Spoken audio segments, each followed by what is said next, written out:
Firstly, Iran does not have a warhead. It has carrier means. But it has got supersonic uranium. missiles. Yeah. It has got the hypersonic missiles. Its missiles are really effective. It has got today drones. Probably a small thing can be dropped Does by it drones have also. the capacity right now to launch those missiles? You see, what happened in Operation Sindoor was that the Indian Air Force went out there and they knocked out the airfields. They knocked out, of course, some of the... You have BrahMos. So your BrahMos, they don't have any, they can't decipher the seekers of your BrahMos. They Okay, don't General have Saab is coming in. They IBCMs, don't right? have anything JJ to counter Saab is the... also coming in on this point. Yeah. Yes, JJ Saab. Yeah. Now, the point is, at this I time... can't hear him what he's talking. Yeah, can you hear me now? Yeah, we can hear you. Go ahead. Okay. We'll give a fallback in the studio for our studio guest as well. Yes. Go ahead. See, the point is that at this time, Iran has about 240 kgs of enriched uranium. That is about 60 to 70%. They have to enrich it to 90% to get into the warhead capability. Second point is that they don't have a warhead as yet assembled. They have the uranium. So warhead means you have to have a trigger mechanism and you have to have a warhead. And then, of course, a delivery, because delivery they have. Even the Fateh missile, which is... So 1 second. What was the kind of munition that was used? Now, those pictures on the bottom of our screens, viewers, is where the headquarters of the Ayatollah were, his administrative compound, his presidential office. in Tehran. What kind of munitions would have been used? Now, we are being told 40 missiles were fired. What were these missiles? Well, these missiles actually, they have a combination, what is known as the deep, bunker busting bombs, which can almost hit about 80 meters deep. Now, these bombs are actually in 3 stages. They do the initial penetration, then there's another trigger which goes another deeper. So these bombs are the ones which can go about 60 to 80 meters deep, and these are the ones which are used, and also the combination, because missiles, one are the ones which take on the infrastructure on the surface, and second are the bombs which go deeper inside. And Rahul, one important point, such pinpoint strike means that Mossad and CIA had done full homework and someone has compromised the locations of these leaders real time, because they keep changing the location. So that means that it was a compromise of the intelligence. Compromise, someone leaked it from inside. That's the answer. Yes. Yes. Shivani Gupta, they thought they were buried in some bunker somewhere and no one would know, but they Rahul, were... the biggest thing is, why was he still in this compound? Wouldn't this be the first target? I don't understand where the military intelligence It's simple. Yes. During the negotiations, there has been a compromise. There's no doubt. I say there has been a compromise. And secondly, he has been lured that attack is not coming. It's a total surprise. Yes. No, Not sir, that it is were hardly asking a about surprise. missiles. No, Everybody knew that this what was he's going to saying happen. is, what General is saying is that there was the hope that the war clouds would perhaps But part. this is poor military Maybe he was- preparation and Absolutely, intelligence absolutely. to But suggest let me that they tell will you- fall for this. But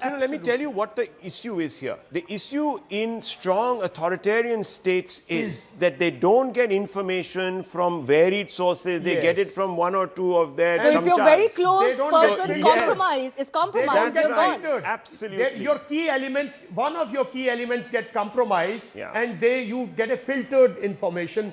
Secondly, you see, we used in Balakot spike, no? That's come from Israel. You see how deep it went. Yes. Mirage 2000 was upgraded 2007, 8, 9. I mean, and spike went deep inside. So the Israelis have got 2 types of missiles: surface to surface and air to surface. In this case, I think the Israelis have used air to surface, because surface to surface, there is still scope of interpretation by the S-300. But if you come by the air to ground missiles like the spike, then there's very little you can destroy. Rahul, can you imagine 30 to 40 bombs? Yeah. Yes, At because the that's presidential that's the air office, if this superiority. is air to ground, it would have to be from close proximity. Because I the believe. air superiority is there. No, you see, even in the last 10 may days I- of may I battle, comment? 10, 12 days, we realized that Iran does not have means to air denial. Today, it is not air superiority. First, you should your airspace to be denied. Iran cannot deny its airspace to the No, but Iranians. in Was that it blind? sense, Let me bring in JJ Saab. Was Iran blind, radar blind? They couldn't see what was coming to them? Because look, this happened, this is a preemptive strike. This happens before any other missiles were fired. There wasn't in any way suggestion that there was some sort of a decapitation of radar facilities. So everything should have been tip-top. Yet these missiles come in and they create this crazy hole in the ground, and Mr. Khamenei is gone. Ayatollah is gone. Rahul, this is a very important point you raised. You see, whenever operations are launched, there are two terms we use. One is SEAD, suppression of enemy air defense, and second is DEAD, that means the destruction of enemy air defense. This is done by two ways. One is the electronic means. You have the total electronic domination, and therefore you are able to suppress the enemy's electronic gadgets or electronic systems. And second is you use the force. I think what the Americans and Israeli had done, that they had ensured that the complete electronic domination of this complete air battlefield was achieved, and then they went in for the DAD, means destruction of enemy air defense system. So this is exactly what has happened. During the preparatory stage, a lot of electronic warfare, cyber warfare has gone through, and of course we are talking about... Let me bring in also George Birnbaum on this point. George Birnbaum, clearly preemptive, yes, but so effective that in Tehran you basically took out. And here is Tehran, here it's on the map. It's pretty much in the center. And there you can see up on top is the biggest sea in the world. Here it is, Tehran. Right in the heart of it is that control center of the Ayatollah's regime taken out. How did this happen? So if I can make a few points. The first is regarding intelligence. I know we live in a world where we see in movies and TV a lot of cyber technology and high-tech science fiction. There's no substitute for human intelligence on the ground. The Israelis have been operating in Iran for decades. We've had human intelligence access there for decades. The fact that we knew where Khamenei was going to be at what time had to do 100% with human intelligence. So we knew where it was. Secondly, in terms of surprise attack, I believe that what Trump did was, we call it a reverse Uno card, if you will, in that usually it's the Arab regimes that buy time in negotiations in order to set up a strategy. I believe Trump had every intention of bombing Iran for weeks and weeks. Yes. The coordination that was required to have hundreds and hundreds of U.S. aircraft in the air, hundreds and hundreds of Israeli aircraft in there, Tomahawk missiles, carrier groups, that took time to coordinate. The attack took time to coordinate. I believe that the negotiations that were taking place, while albeit making the Iranians feel like there may have been a path and making them feel calm, I think it was all a ploy in order to buy time for the Americans to deploy and coordinate with the Israelis. And finally, with regard to the attack on the compound, and your guest is right, approximately 200 Israeli jets cleared the air corridor from Israel over Syrian and Iraqi airspace into Tehran. That airspace was cleared so that a handful of jets with air-to-ground bombs could attack the compound in Tehran where they knew Khomeini was. So it was a combination of not just days or weeks, decades of human intelligence. I think it was brilliant diplomatic maneuvering to buy time to coordinate this attack with the Israelis. Right. And then it was the matter of air superiority that allowed them to go in and take out the target. I don't know. We're still waiting for the munitions that were used by the US, but I don't think they even needed their bunker busters in this case. So why wasn't the Khamenei better protected? I think this is a big question right now. And also, I think 24 hours before this attack took place, Donald Trump had given, I think, all the indications to those who would read it correctly that he was going to bomb Iran, because he had said that he's not happy with the negotiations, that Iranians are not doing what they want them to do, even though the Omanis said that, yes, the Iranians had agreed. So there was disagreement, but I think he had given all indications that this was coming. So I find it very, very, curious why they did not read it. I think General Dayal has told you that there was a Trojan, and that Trojan was leaking information. And that was the end of that. We're getting a new statement from US President Donald Trump. He's saying that the negotiations with the Iranis are going to be much, much easier now. Rahul. Oh, wow. So he sees... So hang on. This is clearing the deck. Well, let's have a look at this. First of all, George Birnbaum, I'm just coming out to you. George Birnbaum, tell me, why is Trump now feeling optimistic that the Iranians have been softened up and that they will moderate a little bit more. Is it because of the people in charge, or is it now because their survival is at stake? It's a combination. You've eliminated the head of a snake. You have your foot on their neck militarily. You have air superiority. They're decapitating the military as we speak. As I mentioned, they had the primary targets, now the secondary tertiary targets. They're in survival mode, and so being in survival mode is a good position if you want to negotiate to have someone accept your terms. And they are clearly in survival mode, a desperate survival mode, if you will. Desperate survival mode. So the Iranians are beginning to read the writing on the wall. Is that why Trump says it's going to be much easier after the US-Israeli strike? So is this bluster? Is this also psych games? Because they're getting beat up badly, says Trump. So he's attributing the softening because of what he believes is American superiority, weapons superiority, military superiority. So he's saying that the Iranians are now seeing the end. Is that really the culture in Iran amongst this leadership? Would they walk away from all years of power consolidation because they feel that their survival is at stake? Or are they going to embrace, as they say, the shaheed or martyrdom? Rahul, Iran, and the culture is not like that. Iran also has got factions within the society. And if you see the power centers, no, it is quite complex. I don't think that there is a leadership there which, after Khamenei, can be that bold, can be that strong, can have that sort of hold.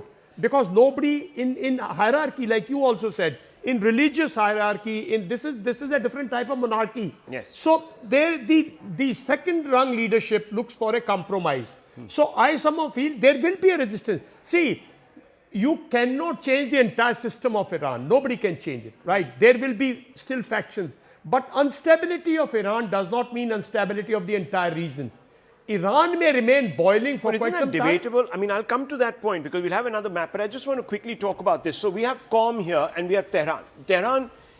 Qom is your spiritual center, and Tehran is the center of administration of politics. So there is a split here, and they're pretty much on the same latitude, perhaps about 200 kilometers, I'm told, away from each other. Now, how does Qom, that sees itself as the guardian, ideological guardian of Iran's outlook, defer to the pragmatists in Tehran? Can that happen? I somehow feel that already there is a mix-up between the two. See, Ayatollah was the supreme. That's right. So president is also answerable to him. So is your parliament. So is your judiciary. So is your IRGC. So is your military. So everything was centered there. Now there would be elements which will fight, and that's why there will be an intense war today, tomorrow, 2-3 days. George They'll try and fight it out of this. Who are the people that are most likely candidates that will be receptive to US, Israeli, and perhaps overtures from other Gulf monarchies?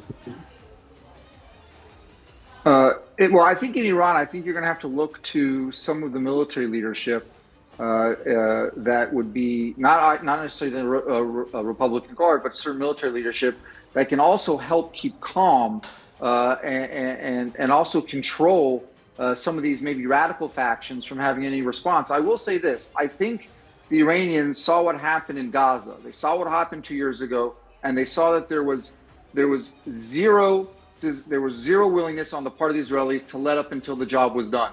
I think they see the writing on the wall. They're in a similar position now. I think they know that given the amount of force that's surrounding them right now, that if they don't find a way to compromise, if they don't find a way to move forward, their fate is going to be the same as what happened in Gaza. And those people do not want that to happen. They are certainly, I think, in a desperate survival mode because of what they've seen happen in another part of the Middle East over the past 2 years. George, you make a very good point, but I also wanted your understanding of this complex system that our guest was talking about. So there is the clerical system, the 88 cleric body in Iran. How do you, deal with that?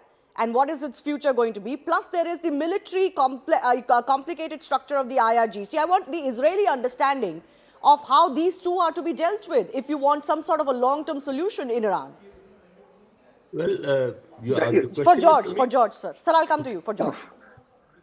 Yeah, so that's a very good question. It'll be a combination of things. At first, the spiritual councils are going to have to take some kind of position, renouncing the spread and desire to fund terrorism around the world. I think if they can get to a point where they want to just be a spiritual faction within the country, in order to serve an interest of a part of the population that is devout Muslim, then they have a role to play in providing spiritual leadership. But it will have to be separate from the political leadership. There will have to be a firewall between the spiritual councils that are going to be spiritual leaders for that population versus the political leadership. Okay. And we'll have to see something similar that happened, back in the days where there was under Pervez Musharraf in Pakistan, where you had the military leadership keeping control away from the Islamists. And there was some level of stability back then. I think you could see something similar happening in Iran, where you would have that type of leadership that provided political stability while still having a spiritual faction in the country. Okay. Yes, General Gigi Dwivedi, you wanted to come in. In fact, there could be some suggestions of, Iran, completely becoming what Pakistan is. There have been some suggestions to that effect, post an action like this. Well, Shivani, we need to understand the structure of the governance. You see, spiritual pillar is the strongest pillar.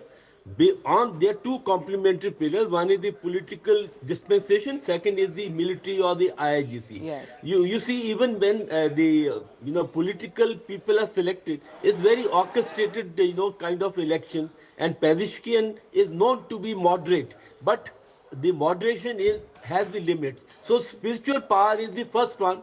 And please remember, Khamenei has been embedded for last 49 years. No second person can be in same sort of stature, whether willingly or unwillingly. It cannot actually replicate Khamenei. Second point, Pezeshkian is known to be a moderate. So therefore, moderate powers will also come into play. And third is the IRGC. Within IRGC, there's a lot of factions. It's not a very homogeneous entity. There are people who have a lot of divergent views. So the point is, at this time, it is to be seen whether spiritual leaders can actually dominate or whether Pezeshkian people are moderate. So what we're being told, sir, and this is big breaking news coming in, that the Washington Post is reporting that the Saudis and the Israelis actually pushed the US to attack. They pushed for Trump to escalate.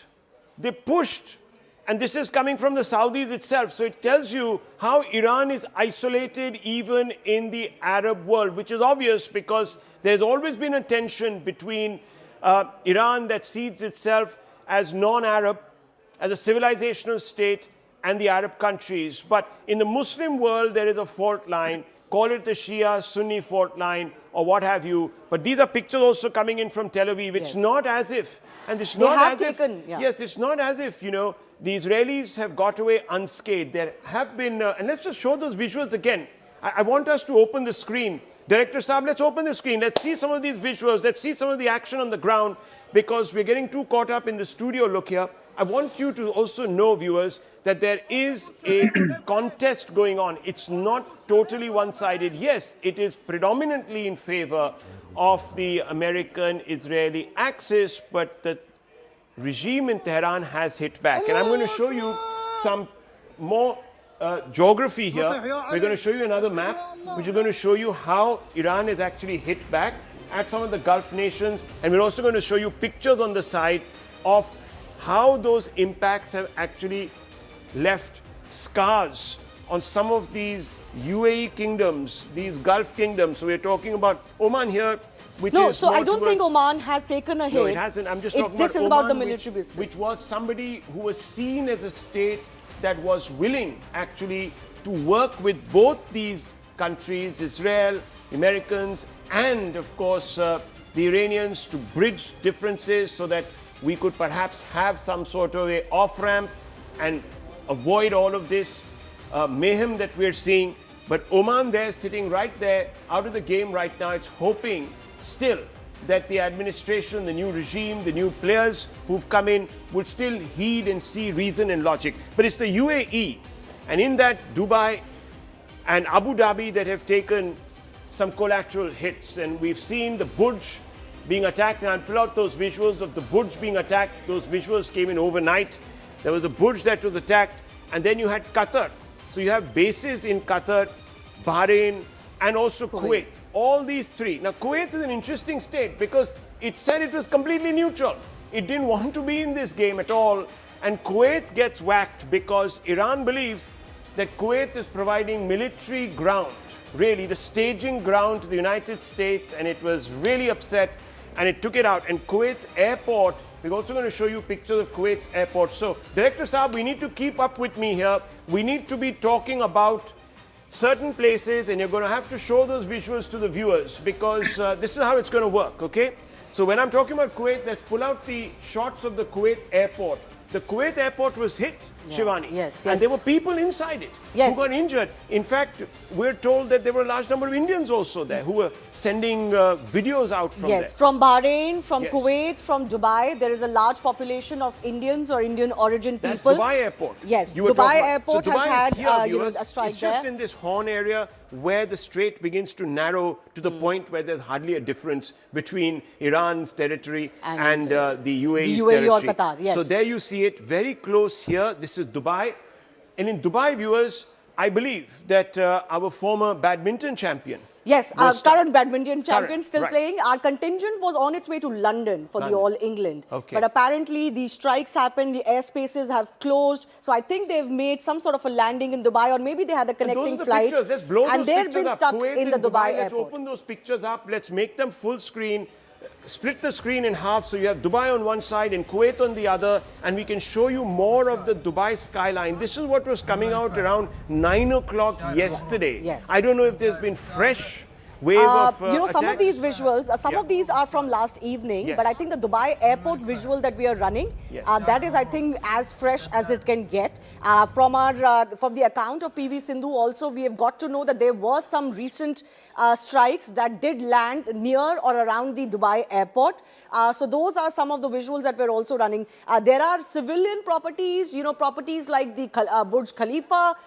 There's all of these, even residential areas, as you can see in those pictures from where was Dubai this? that have This been is- hit. And this is not going to go down very is, well. This is the Palms area, right? Yes. The one that was The Palm developed, and you could see it from satellite pictures. That would have been here somewhere, wasn't Yes. it? It's just here. It extends into this bay, and this bay, viewers, in the was shape of a palm in the shape sea. of the palm. Yeah. So this Yeah. is what we're talking about. This area of Dubai was hit, struck, and you can see it. You see on Google Maps, viewers, if you were to look at Google Maps, you'd see the frond of the palm coming out, and a lot of Bollywood stars have properties there. Yes, there are many Indians, prominent Indians, you know, Dubai being in some ways a tax haven as well. But there are many Indians, business people, others, film stars, sports stars have properties in Dubai. And you know, Dubai is the symbol Yeah. of a modern world and for modern Islamic identity. And I think for Dubai to feel so unsafe, it's especially for us Indians, because so many Indians live or work there, I think that was a rude awakening last evening. But I think things will settle down as all of these, you know, Well, a degree countries now in the of Middle East feel. unpredictability has been injected, because see, viewers, we don't know how this is going to unfold over the next few years also. I mean, we're talking True. about today. You might have residual elements, General Dayal, in Iran that might say that, look, our appetite for getting back at these people who betrayed us is not going to be whetted because of some deal. Maybe through other malcontents, proxies, these areas now become, I'm sorry to say, but hotbeds of... Iraq also continued. Yes. You changed the government, you brought your new president, but the element there, so I feel in Iran also there will be over 50 years, 40 years, the hardliners have been working since 70s. So there would be element which will continue this resistance in different forms. My You God. may So have that a means that compromise overall. all these areas which had become the new, see, most of these UAE nations had begun, and that's why they've also been dealing with India across the Arabian Sea. Why are they dealing with India? Why are they looking towards India? Because India is the muscle. It is the foundry of the world, and they want to diversify away from the oil economy. They want to move away from the oil economy, and they want to get into financial services. They want to get into computing, they want to get into developing the next innovations in AI, and you will go there and you will see, and you've been there most probably, you will go there and see massive educational campuses coming up. Now that is all going to be in jeopardy. And a large, large foreign population in places like Dubai Expat and population. Abu Dhabi. Yes, because people are coming businesses. in. Dubai airport is a hub today, what London used to be possibly. Dubai has obviously aimed to be that as the center, the true center of the world, the map as we see it. So, these are going to be long-term questions. And the question you ask about, the resistance in Iran that will continue, those are civilizational questions about the Western world versus the Islamic world, right? Yeah. Will that question go away just because the Ayatollah is not around? I don't think so. So are we going to look at a situation, and I'm going to also bring in George here, are we looking at a situation, General Dayal, where perhaps instability is now going to become over the next few years endemic to this region, where people will be constantly looking over their shoulders to see when the next proxy is going to strike? Because if Iran is degraded militarily to that point where it can't use overt offensive capability, it's going to resort to what Pakistan, for example, does. Rahul, Iran will remain unstable, let's be very clear. But I think the Gulf countries will find a stability, because unless the regime overall takes an attitude like that, if the regime softens up, then hardliners will first sort out within Iran. So they'll be too involved in their domestic this thing. See, yesterday's action of Iranians is by those hardliners who wanted to transfer this panic and fear and this confusion to the Gulf states, including Saudi Arabia, because, see, the intimidation by the Americans was over. Yesterday was a panic, fear, and confusion in Iran. So out of that, they worked out another situation where they wanted to transfer this to the Gulf states. But I'm sure the period will start where capitulation will seep into Iranian authorities. And I think the Iraqi president, Iraqi foreign ministers, I think somewhere they will emerge as moderate. Well, hope They're lives the people eternal. who will go into, it may not be a complete change of regime. It may be a compromised regime, same regime, agreeing to the Western philosophy, not philosophy, I would say, accepting the Western principles of governance here for some time. So let me bring in George on this point. The oil is the game. Energy is the game. Look, how long is the oil game going to last? They will corner, this is how you can corner China actually. Okay. See, this will emerge into China and Russia now coming together more, because China will become more and more dependent on the Russian energy. So it gives a breather to Russia also, but ultimately it will end up at the Russian door. Marginalization of America, marginalization of China, and capitulation ultimately of Russia is deep state's main aim. Okay, George, how do you see this? Because look, I mean, these states, and I've shown them on the map too, these states were at the cutting edge now. They were known as the tiger economies of the Gulf. Now they're in jeopardy, aren't they? Yeah. There's going to be a problem here. No, first of all, I just want to say to your viewers, I'm in the United States right now. I have two daughters in Israel. Both have been in bomb shelters for the past 19 and 16 years old. And my wife is actually in Dubai on her way to New Delhi. She's a speaker at the Raisina Dialogue, and she's hoping the airspace will open so she can get to India next week to participate in the dialogue. So this has been very personal for me also in watching, everything that's been going on. I think what you're seeing, I think the stability of the Gulf is going to be fine. In fact, there has always been the past 5-10 years talk of a NATO-type alliance of the Gulf nations against Iran. And I think they'll be able to contain any factions that the Iranians may have. But there is one thing that we really haven't spoken about, which is the effect of this on the Russia-Ukraine war.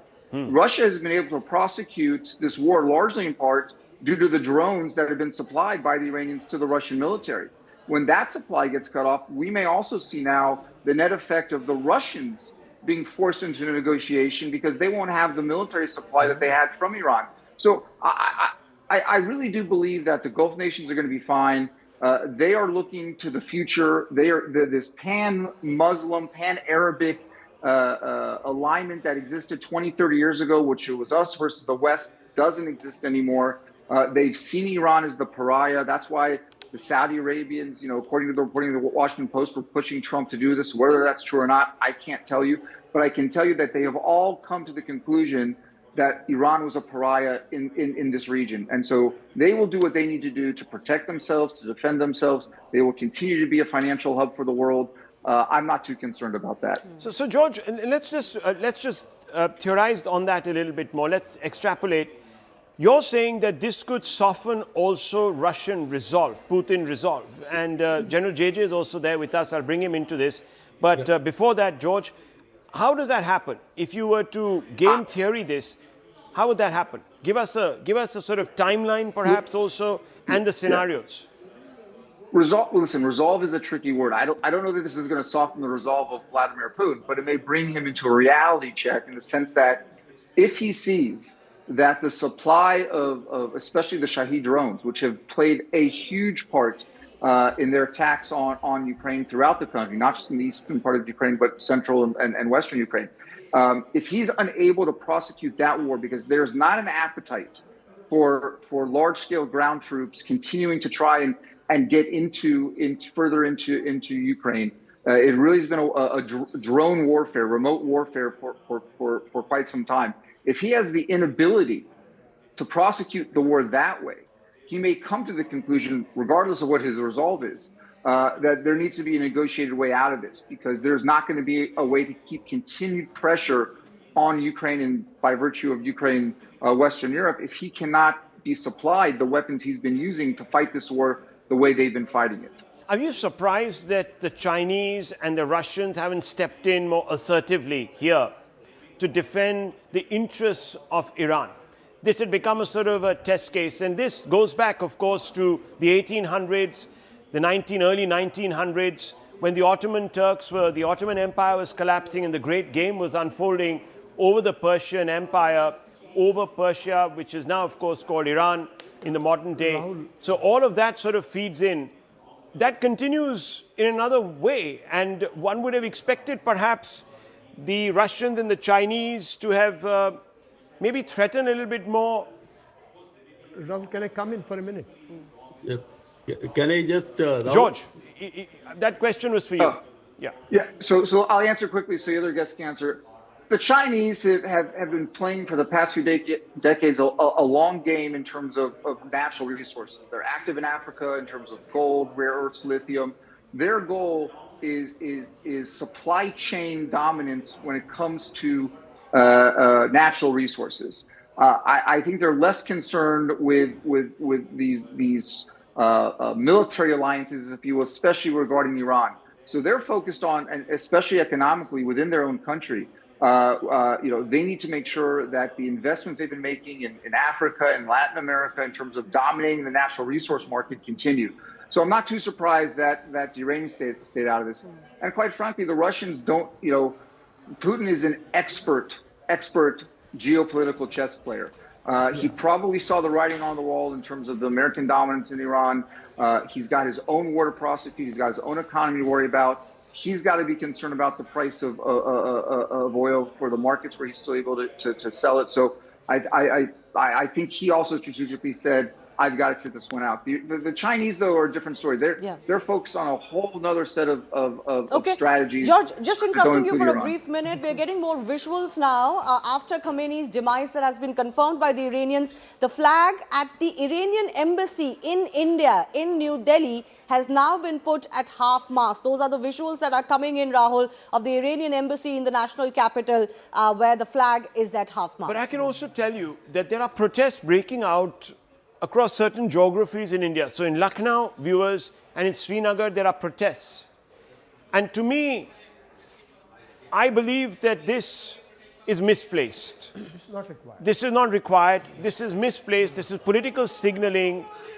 Who are we actually propping up here, viewers? We are propping up a regime. Look, I'm not here engaging in the morality, the larger morality at play. Yes, you can have a quibble with the manner in which America has undertaken this, the unilateralism, or the manner in which Israel feels that it can sort of ally with another power like the United States and do what it has done. That is not what I'm looking at here. I'm looking at the response. Who are we standing up for? We are standing up for a bunch of actors, 50% of Iranians themselves, which is the women in Iran, were upset with. So much so that a number of them came out onto the streets risking their lives and They've have been paid. killed. They've been and have butchered. Butchered. They've been beaten. We've seen visuals of them being dragged out of their cars in the metro from the buses. So I They want to go ask you, AWOL. Shivani, I want to ask you, as a progressive, liberal Indian woman who stood up for Iranian women, when you see these pictures, and I don't want to make this about gender only, because there were enough men also, There are progressive young men who were Iranians, killed who were recently. killed, who supported these women and supported larger societal reforms. So how do you feel when you see a whole group of Indians running through the streets? Let's show those pictures again, Director Saab. See, Rahul, let's not mince any words. This is naked, religiosity-related political concern, right? This is nothing else. How are your lives affected or connected to this? I don't understand. So I don't think there is very much currency left in this. I don't think there is very much stomach for this anymore. Not many Indians are going to be swayed by this. And, we've seen this, for example, for Gaza. Yes, a tragedy unfolded in Gaza. But again, there was a war that was initiated against Israel by Hamas in Gaza. You can't, completely ignore that reality. You've had Iranian-backed terrorist groups hitting at Israel. You've got the Hamas, the Houthis, and others. So, you cannot ignore these realities. You can't be poking the bears, so as to say, and expect they're not going to retaliate. I'm sorry, you live in the real world. We've got more breaking news And there's also coming in. Before we take that, there's also hypocrisy at the heart of this, viewers. There's hypocrisy because when, for example, the ISIS was attacking other non-belligerents, fellow Muslims, none of these individuals took to the streets. None of them came out and said that the ISIS, in fact, in Kashmir, the political leadership there at one time was saying, oh, ISIS flags are being raised because misguided youth have misplaced sympathies, No, they but don't they understand. don't talk about Sudan. They don't talk about other African countries where there are real genocides going on. Boko Haram, Nigeria. I mean, the hypocrisy is writ large. So like I'm saying, there's very little appetite for this. I think there's just a small little political constituency that it serves. I don't think even in Jammu and Kashmir there's very large appetite for this. But unfortunately, it feeds back into a political loop because there will be political parties who see some of these individuals as their vote bank. And we are probably going to see some political leaders now emerge. You're also going to see certain Muslim groups here in this country. And I remember when that horrific, horrible individual, the head of Hezbollah, Mr. Nasrallah, was eliminated in the heart of this capital, in Latian Zone. They were protesting. In the Islamic Cultural Center, there was a huge seminar that was organized in praise and in condemnation of the elimination of a terrorist. Yeah. The cause, quote unquote, the Palestine cause, the Gazan cause has been used too often to justify terror. We've seen this in our neighborhood, the so-called Kashmir cause being used to, terrorize the Indian populations. That has already died, more or less a natural death and a political death, 90% of it, I think. And I think these are remnants of those who want to hark back to that world where the Islamic identity is above and center, everything else and the geopolitical realities or even terror, for example. This is just, this is a defense of terrorism, I'm sorry to say. Islamic terror has become a nuisance all over the world. We'll get into this a little bit in detail, but this is masking of that, and I don't think it's going to work anymore. But Iran's president, Masoud Pezeshkian, has vowed that retaliation will be there for the killing of the supreme leader, Ali Khamenei. He has warned that those responsible would regret it. This great crime, he says, will never remain unanswered. This is his office statement that has been released today after all that has transpired. So we're already, George was talking about what is the tone that the new leadership takes. This is the first indication of the tone that they're going to take. We've got more breaking news coming in. Fresh swarm of Iranian drones that have hit Dubai. Now, we were talking about Dubai just now. These are visuals. Like I mentioned, there has been a fresh wave. So what happened last evening is last evening, but there's been a fresh wave of drone attacks that we've seen in Dubai. It is bearing some of possibly the largest brunt of the Iranian onslaught. This could be because of location. Those latest pictures there on your screen? Yes, these are Let's all put day. Them out here. These are all day visuals. Put them at the back of me so that we can blow these up, and we're going to show you, viewers, these pictures that we're beginning to see. Let's put them out here. These are the pictures that have come from this morning. That's the skyline. That I'm not sure. These are day visuals. Is this Dubai or is this is this? This must be Dubai, isn't it? These are the pictures from Dubai. If someone could confirm very quickly, this is Dubai. This is the skyline. Yeah. So this is the skyline. I'm not sure which area of Dubai this is. I've only been there once. But fundamentally, viewers, these plumes of smoke, not unlike what we saw yesterday. So we were just talking about that, about perhaps an incipient instability. This is Dubai airport area. So this again, is a critical. this is an important installation. Of course, an Yes. airport is extremely important. But these are civilian installations. This is a big question mark on why the Iranian drones are targeting airports where there are civilians stranded and many Indians stranded I don't know, there maybe at the they Dubai think airport. that if you degrade these capacities, the US will not be able to use these as bases But for they have its separate fighters. bases. They might Now they have separate bases. Yes, They don't need absolutely. the airport in Dubai to So function. this is exactly what we're saying, viewers. The Iranian regime here is walking into everything that has been said about them, that it's a dangerous regime that poses a threat to the larger regional geography of the Gulf, and therefore it needs to go. And it is proving itself. Yeah, isn't it? absolutely. This is not going to go down very well. There's already been one death. I think it was in Dubai that the death was confirmed last evening. And I don't understand. By the way, for the context for our viewers, this is exactly where PV Sindhu and the rest of the Indian badminton team was actually stuck for many, many hours. And I think this was the fresh wave of drone attacks that PV Sindhu has mentioned on X as well. And that happened about 3 or 4 hours back. Yes. So these are visuals, I think, from early morning this morning. But this is going to be a huge question mark as to why this is happening. We got another visual, actually. I think these are correlated visuals, but we'll establish that and cross-check that. We had a visual of the Dubai airport where from inside you could see some of the damage that was because of these drone So strikes. these are And the this is outside underpasses, viewers. skyline. These are. It's coming back to me a little bit. When there about 5 or 6 years ago, before COVID, I remember passing through some of these tunnels that took you all the way to the airport. So here you have a situation, viewers, that civilian infrastructure, as you're saying, is being targeted. This is also a symbol of modernity as far as the Islamic world is concerned, a symbol of stability. You've got, the high net worth individuals all having bases in Dubai. You've got a large expat population. So this is, of course, going to make them feel very nervous. And I wonder whether the Americans had kind of factored this in, that Dubai could come under attack those so are some much. we've got some visuals also of a building that seems to be in that vicinity. There you can see it. That's another building that seems These are to all be the also skyscrapers, I think also from skyscrapers. Dubai. Yeah, exactly. So viewers, let me just put this into context. And we were showing you the map. Dubai is very close to Iran. It's just across the ditch, as they say, just across the Strait of Hormuz, which is very shallow at some points and very narrow 20 at other miles. points, 20 miles. So you have Iran that is beginning to target the symbols of what is the current engine, the non-oil engine of the services-based economy of the Gulf. Now, why is this a strategically important target for Iran to attack? What the Iranians are trying to do here is to create pressure. So here is that map. Let's have a quick look at this map. Here is Kuwait. Here is the UAE. Here's Dubai. And that is Iran. And you can see it's just this water.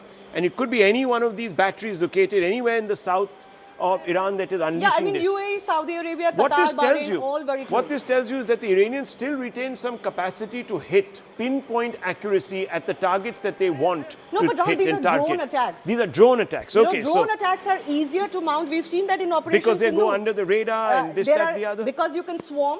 Okay, First you of can all, swarm. you Right. can swarm the place that you want to attack. Yes. And also, these are low-cost operations. I don't know, the general can maybe update us a little bit. How many IBCMs does the Iran have? How many missiles does the Iran how much capability do they have? Are they saving them for Israel? Are they saving them for US bases? Because these are drone attacks. These are drone easier attacks. to mount, and you can swarm and maybe 1 or 2 land. We don't know what the extent was. Do you think these have come from within? Are they actors sympathetic or they have come from across? They must have come from Iran. But I don't So- know what the extent was in the sense that were there 400 drones fired and only 1 landed? We have to see this in context. And have a look at these pictures because you can see the panic. The person who's taking these videos has suddenly started sort of running for cover because they're sensing, and we're being told that there could be there are multiple explosions that are being heard. We've just got visuals of one part of the skyline concentrated and focused But near we the did airport. see this last evening as well. Yes, Many we did. residential buildings, Yes. plus that drone, one drone I think that managed to land around the Burj Khalifa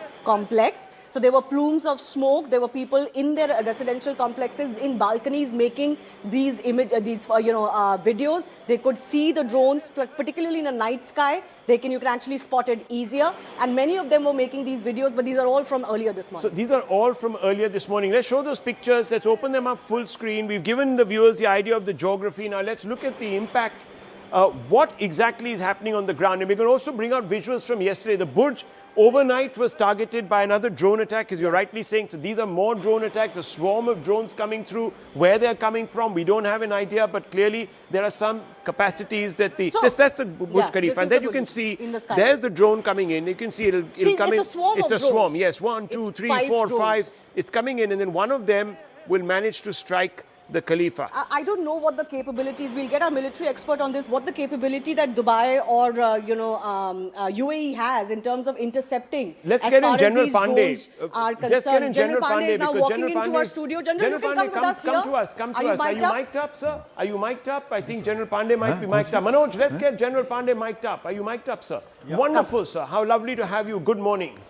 Good morning, sir. General Pandey, what are we seeing here? Why What's are going these on? drones managing to, land in Dubai especially? Please understand that even during Operation Sindoor, a lot of perception was there that air defense with the layered air defense is perfect, that will not allow anything to come through. There are two challenges. When you swarm an air defense system, the control which are required to be done and carry out strikes and number of missiles which are required to take these systems out in the air, that becomes difficult. So that is one part. The second is there are systems of ballistic missiles which are hypersonic in nature, which are pretty fast moving. They have got the capacity to overwhelm even the Americans. Why do you think the Americans have tried to go in for this? The most important reason which they are fighting against, contesting against Iran, was the ballistic missile system, which had the capacity not only of reaching America in terms of distance, but moving with very, very high speed. While Americans could have protected this thing, they would have time to actually intercept over the American continent. But the Saudis and the other Gulf countries were not very comfortable with this idea. Even Israel. So can I ask you, sir, you are a military expert, you know the insides and the outsides. How do these operations, how are they mounted? How is Iran being able to, we're showing you the map there, how are they being able to cross the Strait of Hormuz when supposedly the capacities are quite degraded? And how US does that happen? bases are there. Are they going to be intercepting these or not? I mean, how does this happen? In just about not even 24 hours have happened. In the serious strike, you can't just degrade a military power of a country. They are not Pakistan, and they are surely, they have got a significant capability, and which has been actually, which was degraded in about 8 months back to some degree of extent. But eventually, after the 12 days of Lion Rise operation, they were not degraded sufficiently. But in this 8 months, the Iranians knew what is going to happen. They have actually surged the capacity in terms of making of drones. If you recall, the Shahed drones which you're talking of, which has got about a range of about 1,000 to 2,000 kilometers to strike with a pretty high speed, and they carry about 100 and 200 kgs of explosives on them. They can actually take out a floor of a building, of a larger building. That's the capacity. So these are the pictures that were coming from yesterday they were also. Shahed, they were Shahed actually. Shahed. Shahed the ones drones. with a wing which you can see. Yes, That's right. span They of look wing. like mini aircraft. Yeah, they look like mini aircraft. They look like mini stealth bombers actually. So they are very difficult to capture and catch. And also please understand that there is an evolution of technology which is taking place. So while in the race, the air defense systems which have 8 months back, they were relevant. The technology has changed to beat back the air defense systems. Can I ask you something? The US bases in these countries, and this is a map of the US bases in the Gulf, they are not being used to mount any attack on Iran. But would they be allowed to retaliate to Iranian drones? Yeah, so what has happened is that two things which have happened. Actually, the biggest tragic mistake Iranians have done is to have actually involved the Gulf nations. Because they were the ones who were telling the Americans that don't get into it, right? And they had very clearly articulated that we will not allow our airspace, our ground space to mount any attack against the Iranians. In fact, a month back, the Crown Prince of Saudi Arabia had called up the President of Iran and said, we will not allow. Right. But once they have struck, they have involved and enforced an unwilling coalition, which was not willing earlier. and they have found a coalition out now in with the Americans. open. Why would So, they? Why yeah. would they do this, sir? Some Yeah. people are saying that, and I want to bring in George also. Give me a second, George. I want to bring you in because you were mentioning how your daughters are in Israel. They're in bunkers. An update from them, and I just hope that everything is okay with them. I also have a daughter about that age, and I know how the heart palpitates. And I have a son who's also overseas, so we all know how that goes as a parent. And secondly, your wife is still in Dubai. Is she in this airport or is she in a hotel? What exactly are you hearing from her? Has she told you about the situation there right now? You can see these streaks in the air. Obviously, these are drones that have been intercepted, and you can see the flak, I suppose, call it what you want, and the streak in the sky. So that's evidence there. Yeah. So thank you for asking about my daughters. They're fine. They're with their friends. They're in the bomb shelters. They're ordering food for delivery services to the bomb shelters, which are delivering food, believe it or not. So they're fine. Thank you. In terms of my wife, she's in an apartment building downtown, and she's actually been getting. The reason I was looking at my phone a moment ago, they were just a series of alerts sent by the Dubai government to people in the area to find shelter. So she's sheltering I believe, in an interior corridor in the apartment building right now, or in the basement, perhaps in the parking garage. So they are now getting, the Dubai government is now issuing citywide alerts or emirate-wide alerts to the population when they have these attacks coming. And she says it's quite loud. They can hear the interception of the incoming drones and missiles, since Dubai does have a defensive missile capability. I don't know which system they're using. I don't know if they're using Patriot missiles or a different system. But yeah, it's quite intense in Dubai this morning as these waves of attacks come. And they are using the Shahed drones. You can see as the general said, you can see by the look of the drone and the shape of the drone, these are the same drones that the Russians have been using to attack Ukraine for the past several years.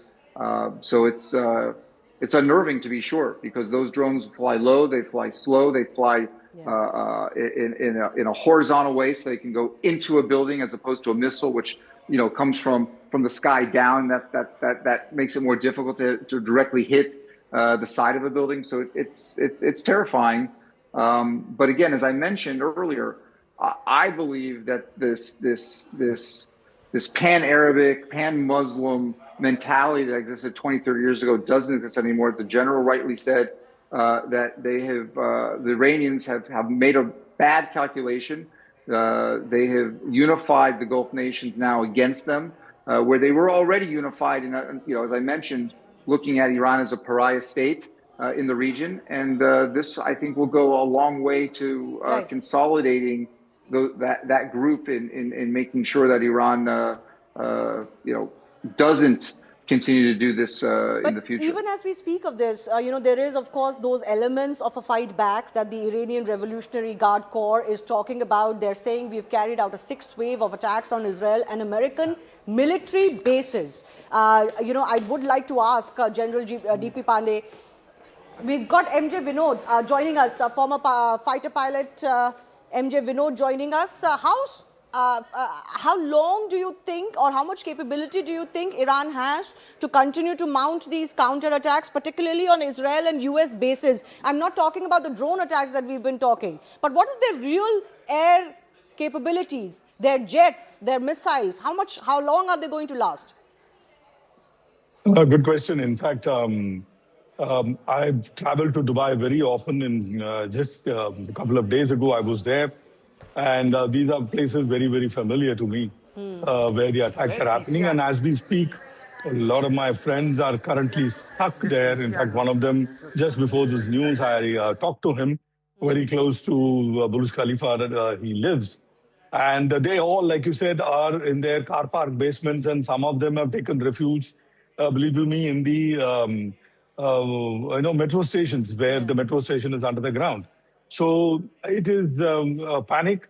And Dubai, since UAE is probably coming to the Emiratis coming together, and its inception has not seen such a kind of attack on its soil. Yes. So in the modern days, we have, if you go back to known history, as Dubai or UAE has been this kind of an attack never.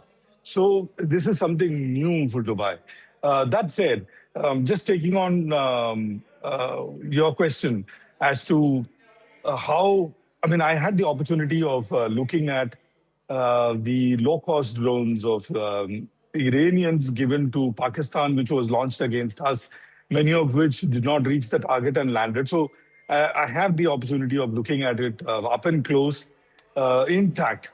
So these are extremely low-cost drones, and like you know, we make it. So I know the exact cost. The cost to cost these drones would Okay, so Rahul, I'm just, come down Captain to Vinod, just give me 4 30 lakh seconds rupees. because I'm just speaking to the PCR here. We're just going to reorient this screen. Let's do it this way. You keep the guests on the left of your screen, one above the other. So let's open a 3 window with the guests on the left, and let's keep all the visuals on the right and split the screen, if we can, in 4. If that can be done, I would be delighted. What we're seeing, viewers, and let's just look at these pictures for a few seconds. On the left of your screens at the bottom are visuals that came from yesterday. Yes. This Those is are when last Dubai was being, they experienced the first wave, so to speak, and you had the Fairmont Hotel that was hit. Now, we don't know what exactly happened there. How is it that that particular projectile, was it an intercepted fragment that fell? And on the right, of course, is the Burj Khalifa, again from last night. But in the middle of your screens, we are being told that these are visuals that are coming from, where are these visuals? In the middle of your screens coming from? Do we have an idea? From Doha. We're being told that these There's a visuals fresh are from wave. Doha. What's happening? Let's blow them up here on the screen behind me. Let's see what this is. Let's see what this is. General Pandey, what do you make of these pictures that are coming in from Doha?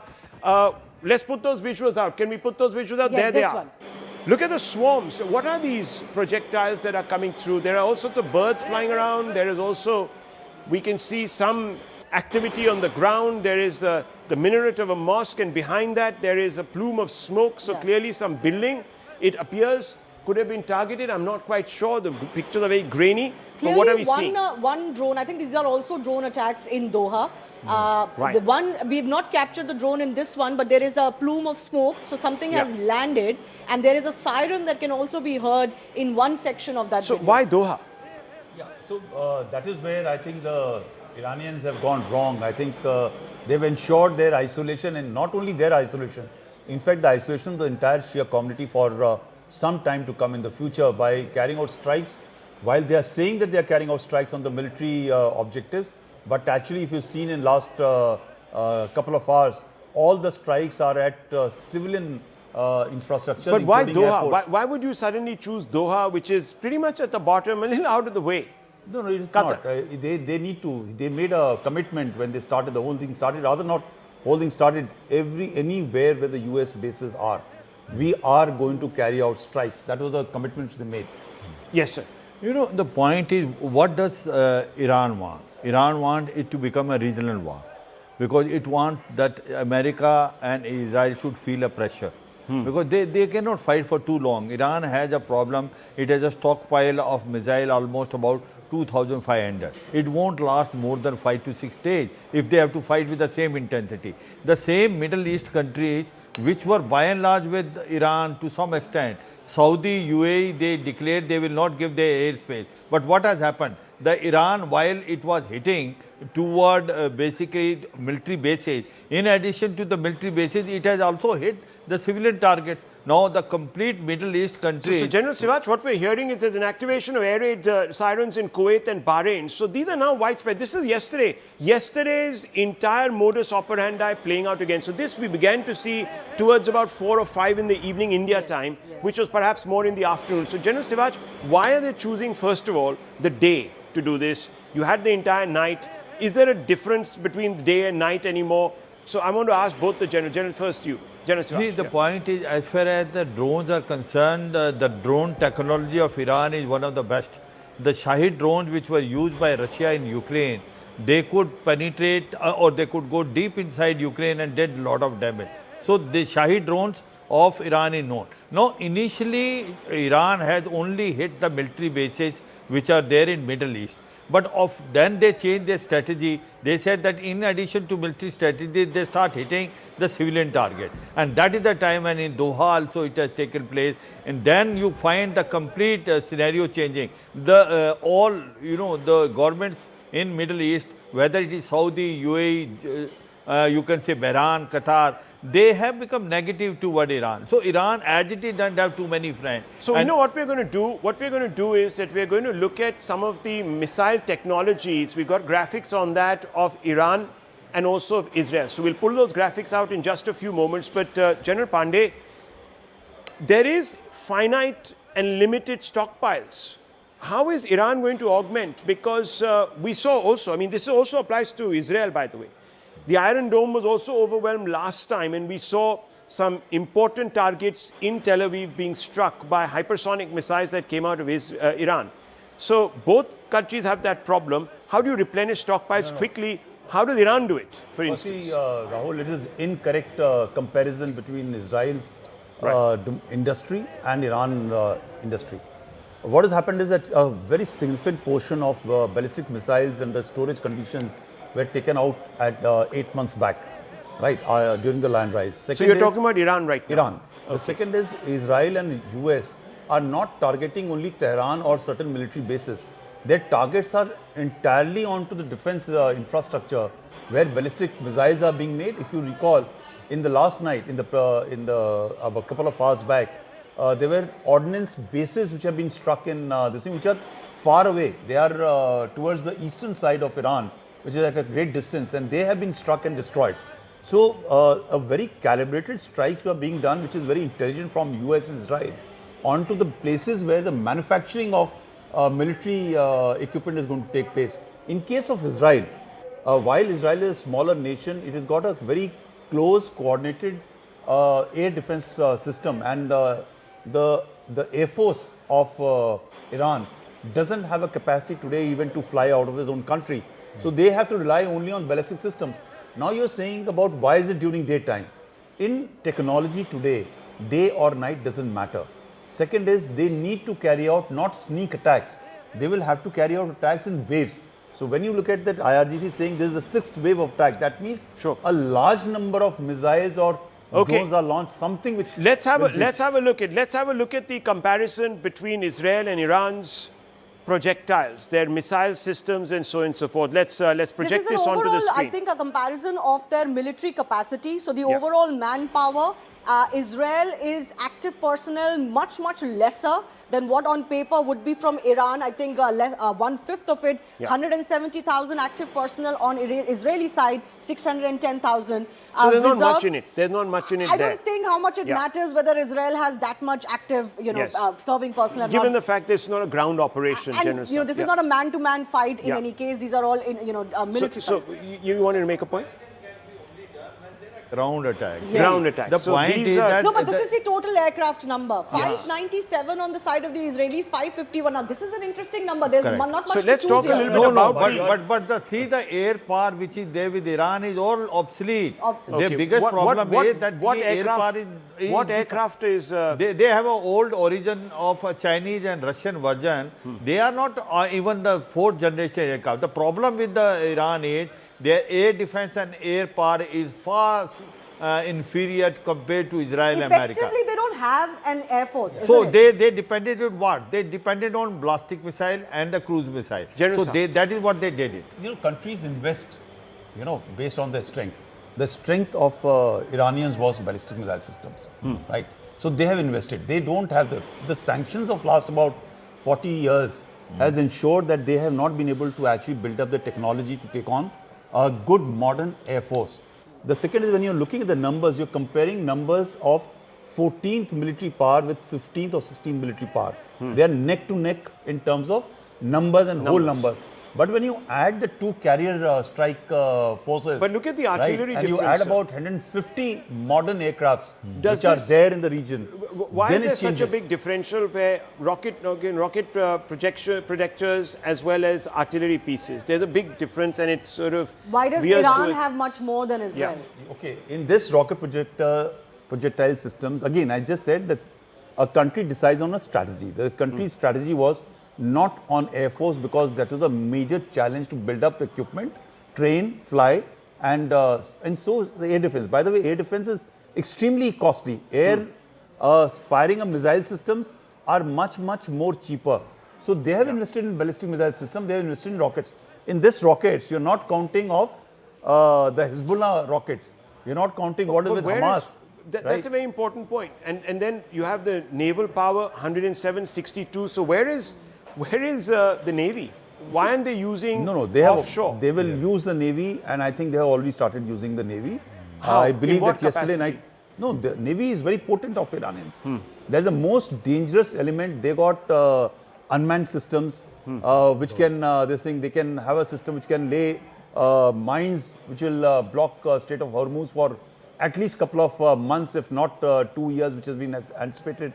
More importantly, they got and submarines also. They have. The point in this is, you see, remember that as far as Iran is concerned, the number may be there, but they are not state of art. And second thing is that what is Iran capability? Iran Navy is more of a regional, because it's more of a defensive. Now, there was a challenge, what they were trying to do, what Iran was doing, when this 2 aircraft carrier group has come, Abraham Lincoln, as well as US Gerald Ford.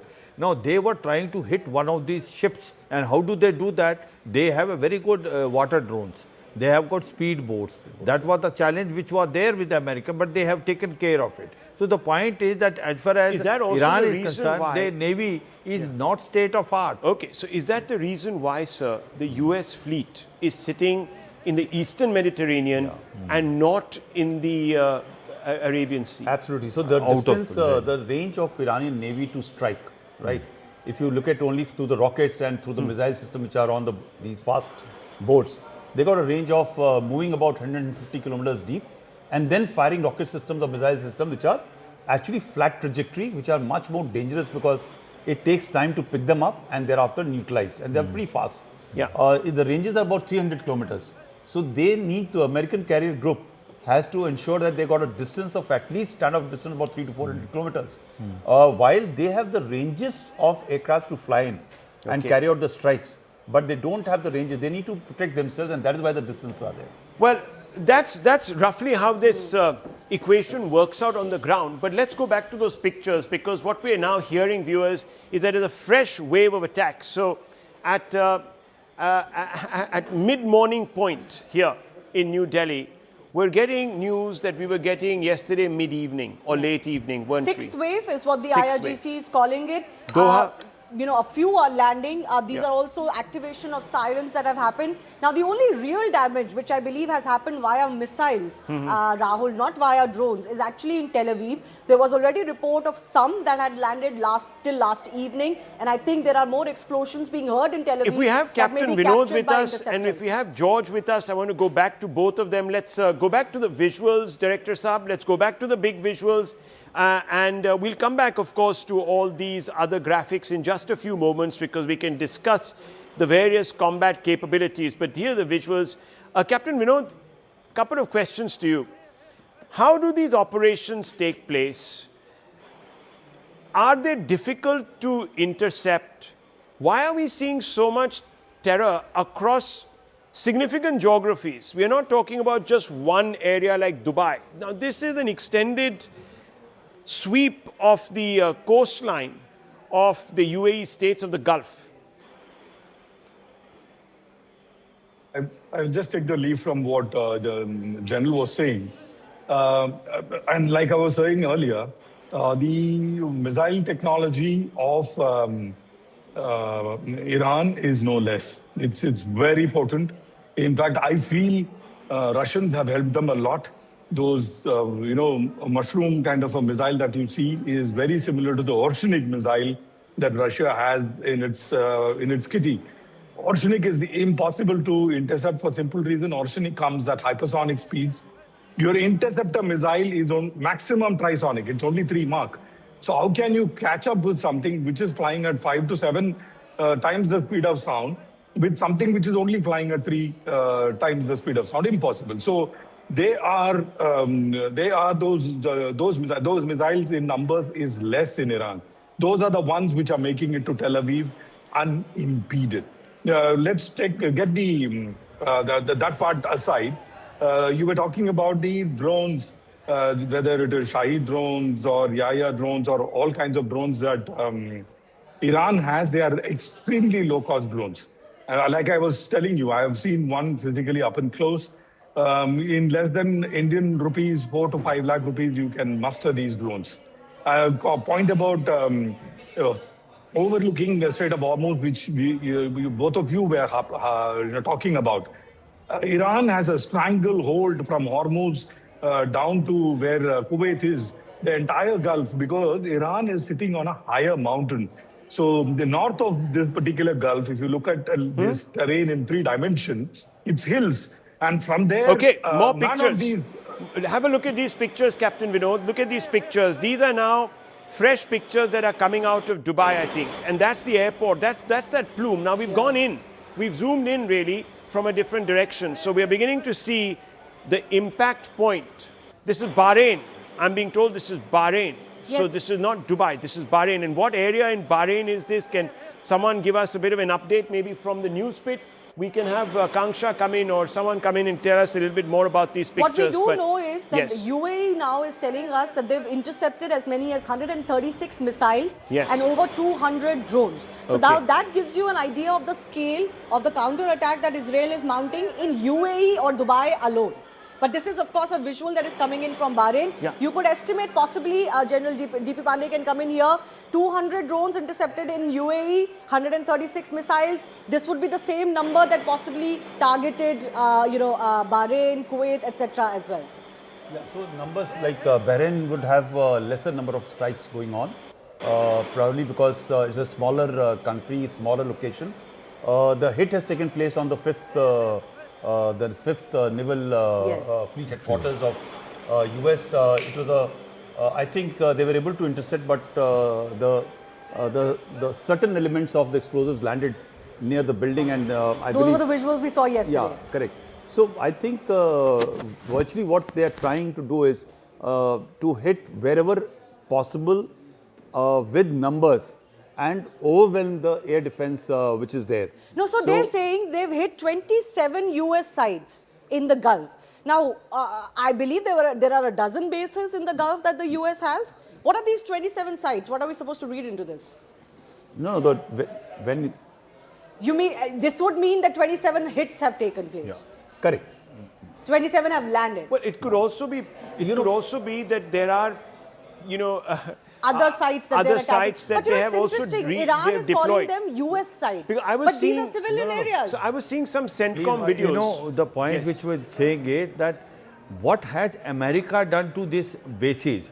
They have moved THAAD and Patriot missile system. If you see it, the development which taking place last 2-3 months, that they're the best terminally high-altitude area defense system, and Patriot missile system is very, very good air defense. Okay. But what happens is when you are firing a drones or missile, you cannot basically neutralize 100% of that. You will find, in fact, hypersonic missile, there are chances of almost 20-30%. Okay, they're so landing hang the on, General target. Pandey, I want to ask you this because I was seeing some CENTCOM videos that have been posted of missile batteries which are placed, it doesn't appear to be in any facility. It just looks like they're in the open desert. So could these be deployments that have taken place beyond the bases? Obviously, because when you're saying about sites, it doesn't mean headquarters or place. They are not centrally located. So in Tehran, when you look at it, the headquarters are there. But then there are islands of deployments which take place otherwise. And second is, when you deploy the missile batteries, they don't come into the site which they have to protect or the location they have to protect. They have to be deployed outside and much far beyond. If you look at the carrier strike group, which is located, the fort, which is located off near Israel, right? It is not anchored there. It is off, but it is providing a larger umbrella. So very, very important. Now, can Director Saab, we put this 4 window on the screen behind me so we get a sense really of this in larger than life terms. Let's put this 4 window that you have in the screen behind me so we can talk through each one of these visual elements. So what you're seeing is Doha that has been struck. This is Bahrain. This is Bahrain. This is visuals that have just come in Shivani, these are pictures of a strike that has taken place in this Again, current sixth wave. Yeah, I can't say exactly what this location is, but it Yeah. doesn't quite look like this is some sort of Yeah. a military installation or a American base. This Again, is it looks Haifa, like a, Israel. This is a port city. yeah, there of course is the This damage is quite different. close to where the US fleet is. Also where some of the batteries must be, the intercepting batteries, so that the US fleet also stays safe, General. State one thing simple. Yeah. That these high expensive, high value air defense systems are not meant for Shahed strikes. Right. Shahed carries about 100. It's something like, for a needle kind of a thing, you don't require a hammer to manage. So these are costly systems which will be actually against the ballistic missile system, which will carry larger load packages, which are going to be striking high value targets. It will just not be, and these are all AI, all automated control systems. They verify what is taken off, what time is going to impact, what is the load which is carrying, and thereafter they match the anti-missile system to fire. So right? on the other side, one second, General Saab, just 1 second, I'll just come to you. On the other side, viewers, is video released by the IDF. Strikes on missile launchers in western Iran. Now, these videos have been coming out continuously, and the IDF is very good at packaging their successes and putting them out in videos. What are we seeing here? General Siwach and General Pandey. Yes. See, what happened is that when we were talking about the drones, what has the Israeli have done this time? They made a multi-air defense system. They have Iron Dome and Iron Beam. Iron Beam is the one which is striking the drones. It is a beam which is there, it is neutralizing the drone. Then they have a David Sling, Arrow 3 system, and they also been given a petroleum missile system. If you see this time, the damage in Israel is minimal of even the missile which have been fired by the Iran. That's what has happened. Now, as far as so you're saying they've augmented and modified their what air lesson defense. they learned from us, that in Operation Sindoor, the India has utilized that multiple air defense system, which we had Akash Tir also, S-400 also. It was an L-70. escalatory and calibrated, Depending upon the interlinked- target No, and the okay. weapon system we used, that was almost 90% where the Pakistanis, nothing could come to us. Right, General Saab. So, high speed, high value, heavier package will be taken on by the expensive version of air defense. So, what General Shivach was mentioning is that once this layered defense is meant for different set of incoming missile or drone systems. But please understand that Shahed missile, right, Shahed drones are slightly more difficult to be picked up and neutralized when they come into the form of swarms or a larger numbers. And plus, they also understand that where is it, these are actually technically fire and forget. And that is why it is much more difficult to actually overwhelm and control them or destroy them in non-kinetic means. So either you impact and destroy. But what happens is that they are able to find out where they are going to land. So if they are going to land at a place which has low value, it will be allowed to go through. But the expensive systems will be able to take out even the Shahed drones, even flat trajectory flying at the high value targets. So let's quickly talk about these visuals. This is the latest set of visuals that has come in, viewers, and this is coming from Bahrain. Then you have Doha. This is exactly here. We're seeing again all sorts of projectiles entering the Doha airspace. Now we don't know if these are intercepted residual missiles or they're an actual hit. We don't also know right now if this is drone or non-drone. So we need to have confirmation on that. This is Haifa, Israel. This is obviously the This retaliatory. definitely looks like a missile attack. This is definitely a missile attack. It would have to be a missile attack, and it's going over two airspaces, literally Iraq and Syria. And that's how it enters Israel. But this is also interesting because it crosses, not that there's much of Israel to cross, but it's going from west to east, and it's the eastern Mediterranean. 1,500 kilometers have to be traversed for a missile to strike. There you and go. if they have been able to breach, you look at the speed of that missile. But yet, again, I come back to the What same would thing. be the reaction time, sir? I think it's just about a couple of minutes actually. Wow. So the aim is to actually take it out into the high atmosphere when they reach on the top. That is one of the best places. But when they are actually dropping closer to the target, that is the time they get much more confirmation, and they can use lower end of counter ballistic systems or missile system to neutralize. But is it too late by then? Is it too late by then? Will you have debris that Actually, could what cause- happens is that if they are able to neutralize it, strike, then only the remnants fall. Yesterday you The saw a debris. strike which was taking place in which a large projectile came down and hit, and you had people running away I saw from that. that location. So it Yeah. was, they were trying to actually neutralize, but they could not. But the projectiles, explosives had not fallen, this thing, they were intact. So it was a localized, not a very high profile. Missiles need to hit with the speed which they come. You're talking about that street. I think that Yeah, was yeah. Doha living quarters. Correct. There were a large number of people who were saying that, look, The issue which we need to Yeah. see is that how much information is actually coming from Israel. Right. All these images which are coming are coming from other Gulf countries. This is again in today's narrative warfare. It is important to show You are that not these being- areas are being hit, Yes. and they need to respond to Iran. Right. Israel is not showing Wow. exactly that so what there are is coming mind to them. games being played, says General Pandey. Very clever one mind thing games more that are in being this, played. You know, one thing more in that, Yeah. the civilian area do not have that much air defense Yeah. system. Yeah. If you are hitting a civil target, it is very easy to hit the target. And that is where it is making a difference. When you are hitting a military target, it has got air defense system.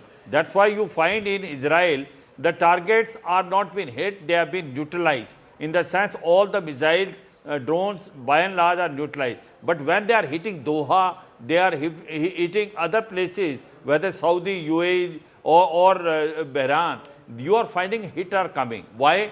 Because the air defense system is not No, there but in that, civil area. that hit in Haifa looks pretty serious. Haifa also, yes. The point is that the swarm system which is there, that the drones or missiles, when they fired together, it is impossible for any air defense system to neutralize. Yes, but you know, we've also got updates that in Tel Aviv there are a lot of interceptor, missile, audio, etc. that can be heard. Sound because of the interceptions that are taking place. Air raid sirens are now blaring in Kuwait after Kuwait is also seeing possibly a fresh wave of these drone or projectile missile attacks. By any account, Iran cannot keep this up for too OTS. long. As far as we know. So this is going to be possibly a last-ditch effort, and I think by what our experts have pointed out, the harakiri that they've committed by attacking all of these Gulf I'm going to countries. show you what is being targeted now. We're going to get the over the shoulder camera very soon onto this map, and if you just have a look, Shivani, these are some of the areas, and we're just going to get the OTS here. These are some of the areas, and this is a map that has been put out by Iranian state media, which is being reported by the Wall Street Journal staff report. So this is a graphic which we will just put out there. You can see the Erbil Air Base, which is in Iraq, Tel Aviv. You have the Ali Al Salam Air Base in Kuwait. The US 5th Fleet is here in Bahrain. You have in Riyadh, you have strikes there apparently. Al Udeid Air Base, which is Qatar. And then you have the Al Dhafra Air Base in UAE. So let's have a look. Let's come in. Let's come into the frame. Let's go into this and let's hang on to this and show these are the areas that we are talking about. Viewers, this is what I want us to focus on. Director Saab, can you please cut to this camera here? Wonderful. There you can see it. Now, if we can just get the resolution a little better on this, you can see the Erbil Air Base, which is in Iraq. That's Iran there. That's Tehran. It's pretty much on the same latitude. So it overlooks the territory of Iran. And this is, of course, you're looking at Western Iran. Here is the Ali Al Salam Air Base. If you can zoom in more, sir, there it is. There it is. And that's Kuwait, just opposite that strait. There's Bahrain, the US 5th Fleet, and there's Qatar, the Al Udeid Air Base, and there's Dubai. So this map we're just going to put out for you, viewers, on the screen to give you a sense of the geography that is right now facing the strafe from Iran. And that is something that, viewers, we're going to be keeping an eye on. That's what we're going to be keeping an eye on. And these are the areas. These are the areas that are being harried right now by the Iranians. Now, whether this will lead to the Americans and the Israelis pulling back or not, we don't know.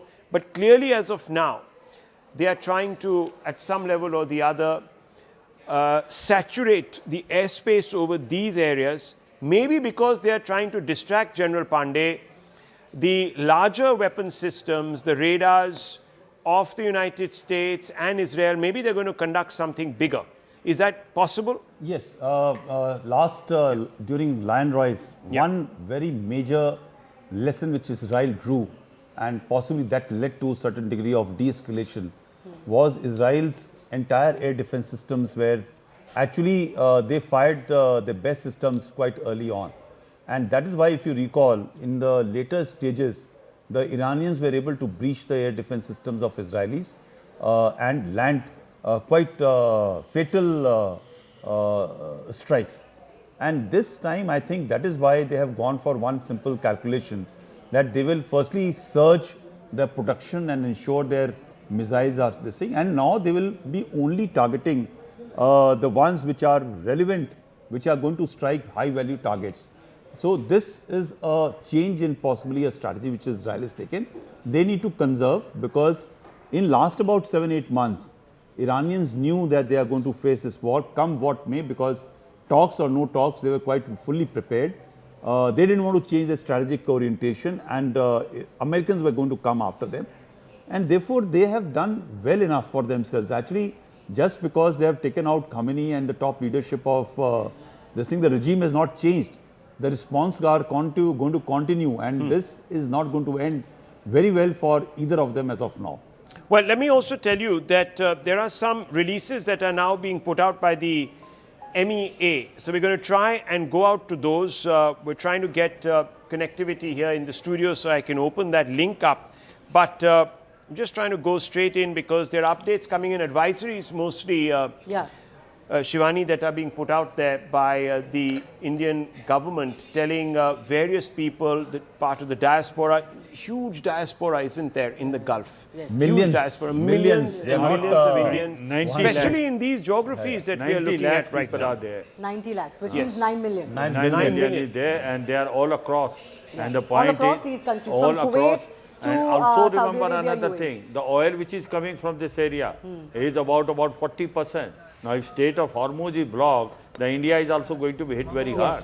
Not only that, the rates of oil will also go more than $100 per barrel. So there are challenges as far as we are also concerned. What happened to Chabar port?